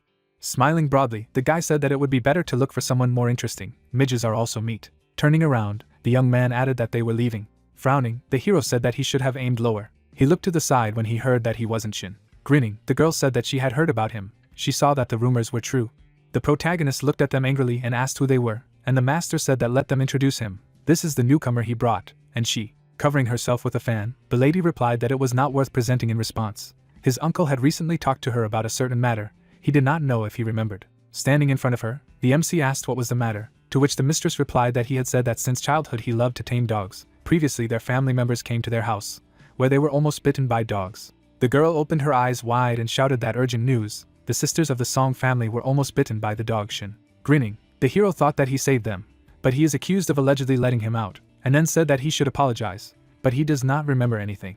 Closing his eyes, he added that his family had been expelled. They lived poorly. They could not afford dogs, much less vicious beasts, to injure people. He had recently fallen ill. His father had asked his uncle to give him a healing pill, but they had been kicked out. Anne lowered her head and asked that he was sick. Why no one told them? There were no such problems in their family. They could afford pills. Opening his eyes wide, the protagonist said that he almost died of an illness, and she didn't even know. Apparently she didn't know everything about him. Looking to the side, Chien thought that he was great. The mistress didn't know about the disease. How could she claim that he still trained dogs and injured people? Covering herself with a fan, the lady asked what it meant that he had left the family and was going to take the high school exam on his own, to which the MC replied that yes, he had signed a contract with a martial arts organization. He smiled when he heard that he could give him a pass. They could provide him with all the conditions. Their family was very influential, but there was one condition, to which Shin thanked her and said that he should speak, gritting her teeth, and said that from now on, she should not mess with Chin anymore. The hero lowered his head down, listening to the talk about him. His eyes lit up and the protagonist asked why not communicate with Chin. And that's it, okay, for a pass without any problems. Closing her eyes, the lady said that it was fine, let him pass. Stretching out his hands to the sides, he said that he needed her help in the matter of distancing himself from Chin, to which she replied that he should speak. Sticking out his tongue, MC said that he could give him her photo. He did not know her. He did not even know her face. People froze in bewilderment. Writing in a notebook, the girl asked that he also had Alzheimer's. Stretching out his hand, Wang asked that he did not know her. Let him not lie. They had met at the age of 4, to which Shin replied that he had an excellent memory, and he could not remember what happened at that age. Gritting his teeth, the head thought that he did not remember. It turned out that he could not set the dog on it, or contact it afterward. He did not even remember who it was. Putting his hand to his face, the hero asked that he said something wrong. Let him excuse me. Maybe they will forget. Since he is not familiar with her, then he does not want to accept any benefits. Looking at him, and thought that since he says this, then he either forgot the truth, or is just pretending. The reason why he behaves this way is either memory loss or a disregard for it. It's funny that while people make various plans, he doesn't do anything. Frowning, she asked that he really didn't want to keep the right to support, not to remember Chin. She was the eldest daughter of the family, and she was her aunt. Closing his eyes, the protagonist replied that he did not know them. Perhaps it was all a misunderstanding, so he could not accept her support. Raising his eyebrows, he added that but he had one request. She had a high reputation and limitless opportunities. Could she help him? Lowering his head, the MC said that he asked. He was seriously ill recently, but survived. A policeman named Luo said that he would protect him, but he died. His best friend also died. He doesn't know why, but several people died in the hotel. Misfortunes come one after another. He is very worried. Smiling broadly, he asked that she did not know who was the cause of all the troubles. Putting his hand behind his head, Shin said that a person of her caliber was probably better than him. A simple schoolboy. She should know something, whether she could help. After all, 1,000 lives counted. Frowning, the lady thought that this guy, he was using the situation to incriminate her, and then replied that she did not quite understand. It seemed that the policeman's sister was investigating this case. Looking at the swordswoman, she added that by the way, she was congratulating. She had heard that she was already engaged. But why was he with this guy? Closing her eyes, Xiao replied that she was not engaged. The hero stretched out his hand to the side when he heard that they were talking, to which he said that all she did was believe the rumors, that it was better not to discuss the engagement in public, wasn't it? But the mistress was right about something. Turning his head, he added that they were investigating, and there were successes. Smiling, the protagonist said that the truth was not the time to speak, and looked at him in fright. The man froze in bewilderment, and thought that he knew that he was playing with fire. Let him not wait for forgiveness. Did he really want Xiao to renounce her family? They stood in front of each other. Looking straight ahead, the man said that the daughter of the Luo family is very noble and wise. She won't talk to just anyone. Going forward, he added that before important matters, she was still young. Perhaps she did not know the family routines, but she was really engaged. Lowering her gaze, the lady asked that it was Erlin. What fate? Standing near the swordswoman, the man said that he had told him to return and agreed to the engagement. Why she did not return? To which she replied that she was preparing for the exams. There was no time. Gritting his teeth, he said that the engagement was a family matter, so don't let him be angry and don't contradict Mrs. In. Xiao stepped aside and asked which was where. Clenching his fist, Erlin said that he would agree to the engagement. Looking at him, the girl asked what her grandfather agreed, and her father, and what about? Looking down, she added that she did not agree. They stood silently in front of each other. Frowning, the swordsman said that the head of the family would soon find out about everything. As for her father, he was still unconscious. But it was for the best. He would be happy when he found out about everything. Looking at him, Xiao asked that she was glad. He would rather die of anger. Let him tell everyone how old his fiancée was. Grabbing her hand, Erlin replied that he had stopped doing stupid things. Lowering her head, the swordswoman said that her grandfather did not agree, nor did her father, so who then asked to be in charge of her fate? The hero looked at her in surprise. Purple rays appeared around them. The girl furrowed her brows. Looking at her, the protagonist thought that her recording had changed, which meant that she was confidently following her path and no longer strayed from it. The magnificent skill of swordsmanship was the holy blade. Grabbing the weapon, the man said that he should get rid of his fighting spirit. See this blade of falling water? This is the symbol of the head of the clan, a sacred weapon. If she dares to resist, he will be forced to apply the family charter. Use it. His hand was cut off. The man bounced off the ground several times. He was flying towards the wall. The swordsman crashed into her and wheezed. After putting away the weapon, Xiao said that the greedy and vicious type who wielded the sacred weapon, who couldn't even parry a single blow, married for the sake of kinship, but without the knowledge and consent of the parents and the clan head. Lowering her gaze, she added that he was not worthy of using it. Looking at the weapon, the swordswoman asked if he wanted to go with her and become her ally. A glow appeared around the blade. He flew up. The girl took it in her hands. The students looked at the rating scale in amazement. The pyramid has been renewed. The guys looked at them angrily. There was talk that she had climbed to the top. Together with Nangong they were in first place. This is the power of the sacred weapon. Her strength is similar to theirs. She only rose thanks to the sacred weapon. Looking down, the MC mused that no, it's not that simple. If she hadn't reached the Saint Blade record, the sacred weapon wouldn't have recognized her. This ranking doesn't just depend on personal strength. The swordswoman took a step forward, and he added that equipment, resources, potential, and even willpower would all affect the evaluation of the card. Looking ahead, the master said that the fact that the blade recognized her meant that from now on, the reins of the family were in her hands. She was now the head of the family. So young, she had a limitless future. Hitting the hero on the back, he added that there is nothing to envy. They have good resources in their family, and he himself, thanks to his own efforts, rose to 2 stars. This is a real example of the success of an ordinary person. Looking to the side, Shun replied that it was all thanks to Master Qian's teachings, and then wondered if he knew that he had 5 stars, what would be the reaction? Standing in front of the people, the swordswoman said that they would speak openly. The hero looked at her after hearing that what he had said earlier was about their investigation, and frowned as she heard that the culprits in so many deaths were none other than the members of the large families led by their clan. The students looked at me in surprise and asked again. The mistress's eyes lit up and she said that she advised me to watch my expressions. Holding the phone in her hands, Xiao replied that of course, according to her investigation, it was all Qin's fault. She walked among the sons of powerful families, was not engaged, and said that she loved Qin, using it as a cover. Conflicts flared up between the families. Everyone wanted him dead. Here was all the evidence. If she lied anywhere, she could deal with her. Frowning, she added that they spared no means and effort. People's lives are nothing for them. She believes her investigation was carried out very thoroughly. Jumping in front of the crowd, the protagonist said that yes, she hit. Xiao brought them to the surface. If they are afraid of blood, then it is better not to look. Smiling broadly, he added that quickly, let him point the camera. He needed to expose Qin. Throwing the camera into the fireplace, the man replied that his camera had fallen, did not have time to record, and the reporter added that everything burned down. The mistress looked angrily when she heard that their equipment had failed. The records were lost. let her not punish her. Stretching her hand to the side, she said that the lies, their photos and videos are fake. Jean did not harm anyone. She is known to everyone as an angel, the chairman of the New Generation Student Council, and many families will confirm this. The disciples looked at her and replied that yes, he is an ordinary guy. How could she fall in love with him? If there is no power, lineage, and money, he won't achieve anything. MC closed his eyes and said that even such ironclad evidence did not bother her. The influential people of the families had long learned all the techniques, trained awareness and resonance in order to seize even more power. Standing at attention, he added that it was true that the world was ruled by power and resources, but they did nothing but oppress the poor and infirm. Turning his head, Shin said that he thought they were not worthy of being called humans. Looking at him, the man asked how dare he express himself like that. Walking forward, he said that he was from the Zhao family. She was a noble lady, she shouldn't stoop to his level. Let him help her. Suddenly, a blow flew into his face.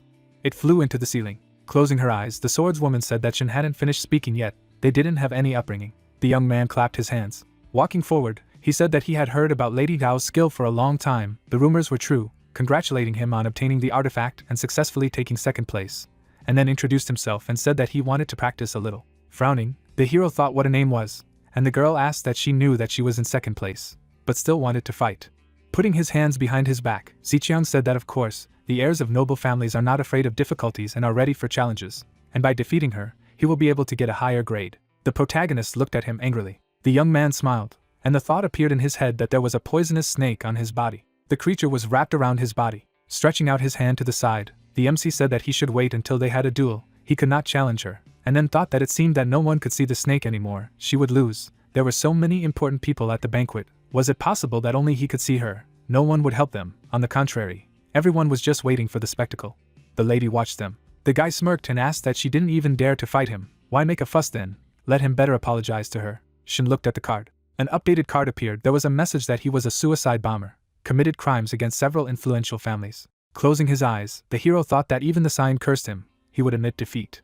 A notification appeared about the end of the battle. Smiling, the student said that he was smart. Let him move away, otherwise he would get hit by one of the residual waves during the battle. Clenching his fist, the protagonist asked what and who said that he would allow him to fight against her. The swordswoman looked at him in surprise and turned around. Putting his hand to his face, Ziqiang asked that he had not misheard. A rookie with 2 bracelets, challenging a person with 5. Smiling broadly, he added that he would say so. Such scum were not worthy of fighting him. He would even scare him away with energy. The snake rushed forward abruptly, to which the MC thought that he was talking a lot, but in fact only the snake attacks. If he did not see it, he thinks that he would really be frightened. Suddenly, he used the thunder fist technique. Looking at him, the students asked what he was doing, using energy. The men looked at me in amazement, and said that it could not be. The guy looked frightened and asked what he saw, but how? Shin stretched out his hand in front of him. Opening his eyes wide, the master said that it was a magical gaze, so he woke him up. Lowering his head, the young man thought that he saw a serpent. It could not be. Only those with a magical gaze could see it. Stretching out his hand to the side, he added that it was time to attack. Even he could only roughly determine his location. Based on the experience of being with him for a long time, this kid must be too scared, so he was acting at random. Suddenly, the young man jumped up, thinking that the snake was attacking from behind. He would not give him a chance. Swinging his weapon, he asked how he would take his next blow. The hero deftly dodged the attack. Looking at him, the guy asked again. The protagonist used the frostbite technique. The young man opened his eyes wide and asked what was happening to him in general. He did not understand anything, to which the fighter replied that he did not understand either, but he thought the opponent was doing badly, because the faces of the scions of noble families had turned pale like those of the dead. The guys looked angrily ahead. Shao looked at her in surprise and thought that he had awakened a magical gaze. No wonder he didn't let her come out. She didn't see the spirit. If she went to fight, she would definitely lose. Raising his leg, the MC asked what he could do without his snake. Ziqiang looked at him viciously and replied that he was arrogant.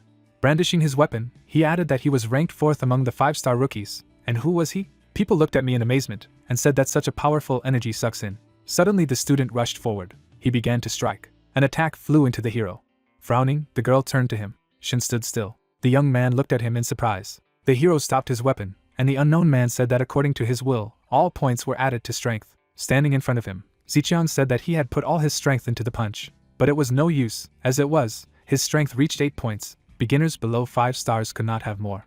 Opening his eyes wide, he said that he understood. The protagonist grabbed him sharply. Waving his fists, the guy said that he should let him go and not touch him with his dirty hands. Looking at him, the MC replied that one more step and he would rip his head off. The teenager looked frightened when he heard this. Looking at the snake, he asked that he was here, let him bite him. Smirking, Shin said that apparently he couldn't see his kite himself, It seemed that the fourth number on the 5-star list was thanks to his family's resources. Holding him by the clothes, the hero heard that forward, he would not touch him in front of so many people. Suddenly, a blow flew into his face. Clenching his fist, the protagonist asked what anyone said this blow for the girl before him. Frowning, he added that he should not move. He did not want his master to die. He thought he did not want to lose. He had just not played enough. Zicheong looked at him angrily and shouted that as a despicable commoner dared to look at him with such a look, let him wait. He would finish off all his friends and family. MC froze, hearing that the special conditions were met. His northeast fist was getting a boost, to which he thought that he had such abilities as well. As he struck, Shen asked what he was doing, and then thought that activating keywords increases the power of the punch. Not bad. He began to deliver many blows, repeating the same phrase. Watching the battle, the guys said that it was cool. He avenged them. The young man made sounds in pain. He began to cry, thinking that no, things were bad, he would kill him. Smiling, the hero asked that he had rested, then they would continue. Raising his head up, Zicheong shouted that let them help him, he didn't want to die. People froze, looking at him. Hanging in the air, he shouted for help. People's eyes lit up, looking down, and thought that if he killed him, the 3 leading academies would unite to severely punish this malicious murder, and then regardless of Qin's reputation, or the heirs of the families hiring assassins, or even the fate of millions of people, including today's scandal, all of this would be dispersed like a fog. The young man looked to the side. Tears appeared in his eyes, and the mistress thought that she should not worry. After his death she would support his father, he could become the head of the family. Smiling, she added that his most important mission was to die at his hands. Lowering his head, the protagonist sighed. He closed his eyes and laughed. Smiling, the MC asked that he was a complete idiot. Let him not be afraid, he would not kill. He sees, they left him, they only played a little. But no one said anything against his death. Zicheong's eyes widened as he listened to the fact that because if he killed him, they would have a legitimate reason to get rid of him. And then there would be no trace of the disgrace of the great families. Frowning, the lady said that enough was enough, let him not say more. MC jumped to the side. Holding the guy by the scruff of the neck, the man said that okay, he teased and that's enough, he is from the Kalen Academy, he fought well, he believes that he will get a good result. Looking to the side, Shen asked that it was really thought that he would kill him. There were notifications that the duel was interrupted. He would not be taken into account in the evaluation. Throwing a pill into her mouth, the lady said that let him eat it, he would get better soon. The exam was about to begin. A glow appeared above the castle. A phrase flashed by that time was up. All final grades and rewards for newcomers were distributed. People looked at their maps. The swordswoman frowned when she heard that the 5-star rookie would receive the final grade, the image of the holy blade. People held hands. It was said that she was granted the power of the team captain. With him 3 effects were given. They were activated and would continue until the end of the exam. Looking at his card, the hero heard that he had received the final grade of unyielding. He became the prey at dinner. But his unbending will is the reason why he survives every time, so he is granted the power of the flesh. Pieces of meat appeared. It was said that before the killing blow, he could receive up to 3 blows before dying. The effect was activated and lasted until the end of the exam. The students looked up when they heard that all the examinees would receive the subject necessary for survival in the exam, a blazing fire. The fire above the hero's head disappeared. The protagonist looked up after hearing that his fire had been stolen. The opponent had taken the light from him. He would not be able to see anything at the exam. To which he asked that the exam had not yet begun, and his fire had been stolen. Smiling broadly, he added that they could throw him off at any moment and waste all his efforts. They were born at the top, and he was just an ant at the bottom. What could he do about it?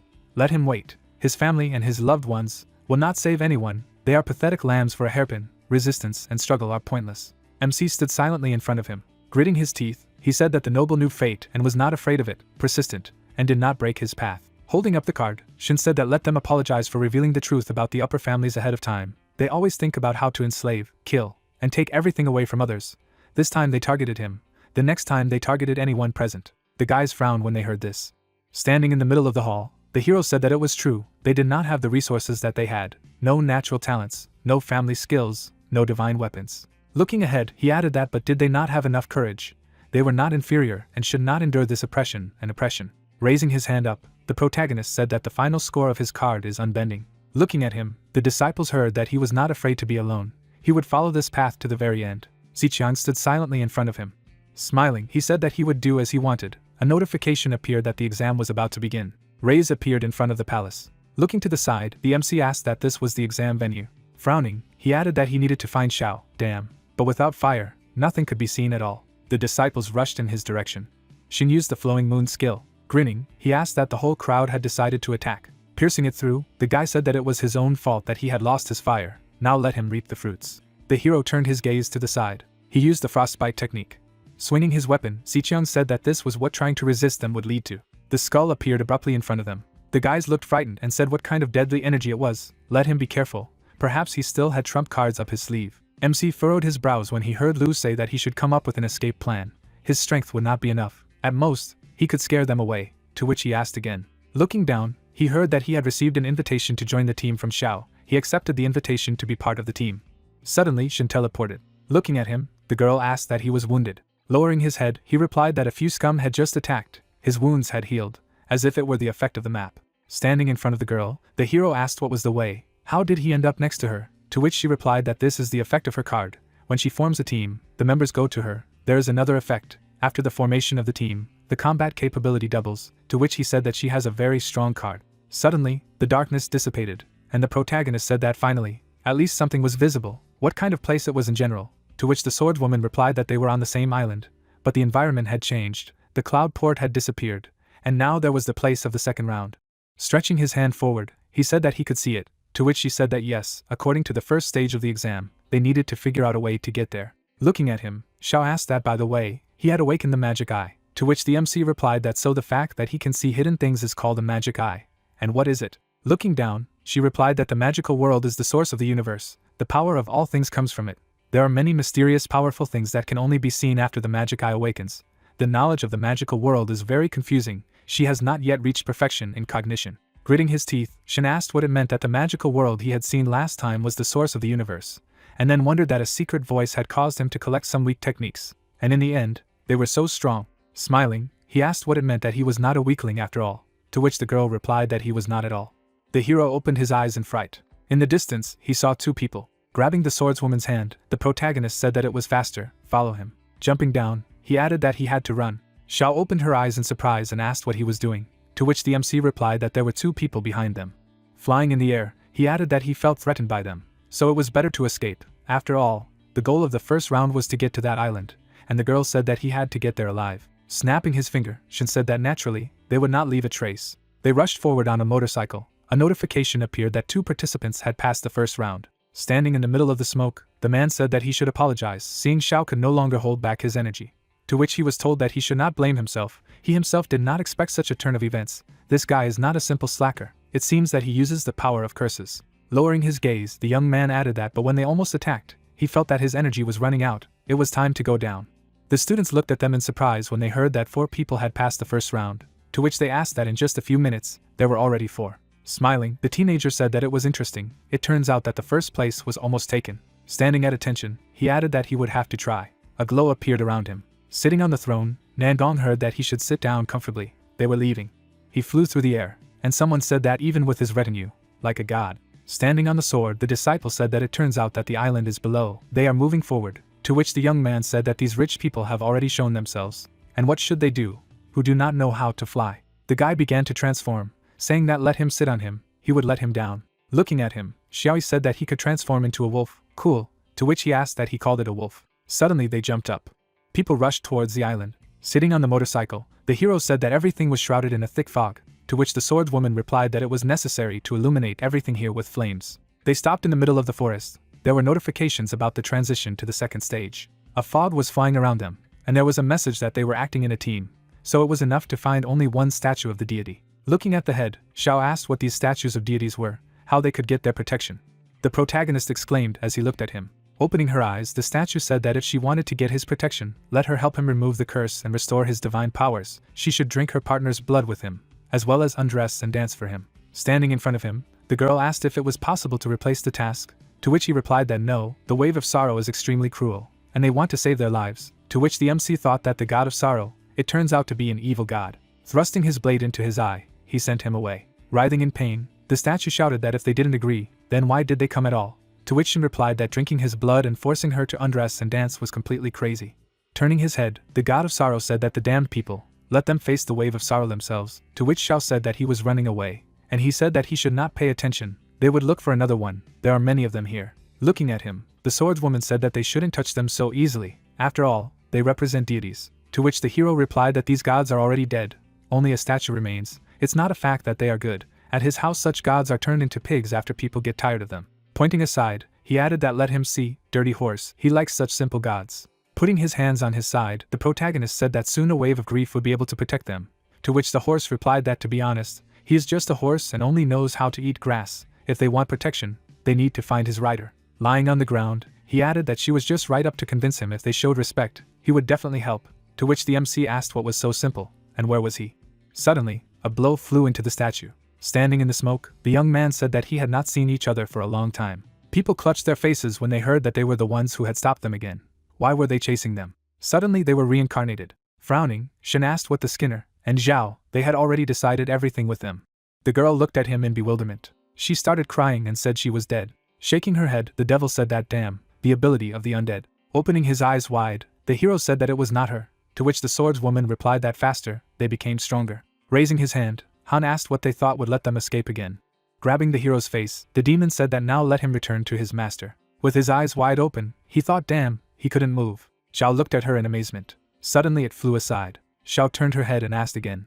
After looking at the sky, Han turned to the ground, and there was a notification that this round was a non-combat type test, and it was forbidden to conduct a personal battle. Turning his head, he said that he did not think that such rules were on the exam. In any case, they did not have long left. Entering the portal, the demon added that they could come again at any moment and take their heads. The protagonist looked at the threads. Frowning, he said that damn, this technique again, to which the swordswoman asked what happened. He was injured, and the MC added that she couldn't see. Zhao had just put a thread on him. She could track his location with it, and could move at any time.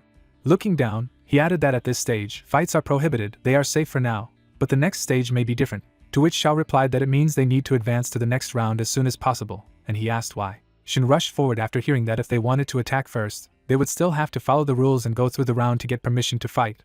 The places and rules of each level were unknown. If they got to the next round first, get the advantage and be able to prepare. To which he replied that then they would find the statue that the stallion was talking about. The hero turned when he heard the address. Looking at him, the girl said that she would not allow him to be wounded. He smirked when he heard this. Running forward, the protagonist said that he asked to protect him. A view of the dark forest opened up. Raising his head up, the guy asked if the requirement could be changed, and the young man added that they were only 15. Sitting in front of them, the statue replied that no, everyone has 2 eggs, you need 1 from each. Looking ahead, he added that there were originally 4 of them. He had already made an allowance. Reduced to 2, he must use these items of their youth, the pure springs, to regain strength. Otherwise they would not receive his protection and would be buried as a result of the wave of tribulation. Gritting his teeth, the student said that damn, and all for the sake of getting a place in one of the 3 high schools, the family is head over heels in debt. He can't fail here. To which the guy added that in order to please the sponsor, his sister married a second man. This exam is the only chance to change fate. Holding the knife in his hands, he said that they would go to the bank, 1 each. In the worst case, they would then call themselves lone warriors, to which the young man replied that okay, he had heard about the secret book. They say that the fewer pieces, the stronger the power. If they practice according to it, misfortune can turn into good. The student lowered his head and said that he could not do it himself. Let him help, and he replied that it was okay, and then he would help him. The deity looked at him in amazement. Delivering a blow, the MC shouted that he should die. Putting his hands on his side, he said that these heretics were becoming more and more insane. They needed human flesh, and they had gone mad. Shen jumped up, hearing that it was faster. It looked like she had found a statue with a sword. Sitting on the ground, the guy asked how he dared to do this to the deity, to which the young man replied that it was strange. Apparently they were not expelled from the arena for such actions. It seemed that he understood something. The essence of this level was not to fulfill the absurd requirements of the statues, but to find a suitable statue. Looking to the side, the girl said that she should take a look as soon as possible. A statue appeared, and she said that it was the only one associated with the sword. Perhaps the stallion was talking about it. The bird sat on the sword. Lowering her head, Xiao said that she asked to protect them so that they could survive the wave of tribulation. Let her say what needed to be done for this. There was silence in response. Looking at him, the swordswoman said that she did not answer. There was a light around the weapon. Stretching out his hand, the hero said that she was talking about the wrong thing. Let her turn to the blade, to which she asked that she was sure. Standing in front of the statue, the lady said that she asked to protect them so that they could survive the wave of grief. If they needed any gifts, let them just say. The sword began to shake slightly. He rose abruptly from the ground. An inscription appeared in the air that using his blade, let him strike 10 times. Taking the weapon in her hands, Xiao asked what was it. She swung and said that she was starting. The lady struck. Looking at her, the protagonist thought that now he understood. You just need to match the statue, that's the whole point. The girl raised her weapon above her head.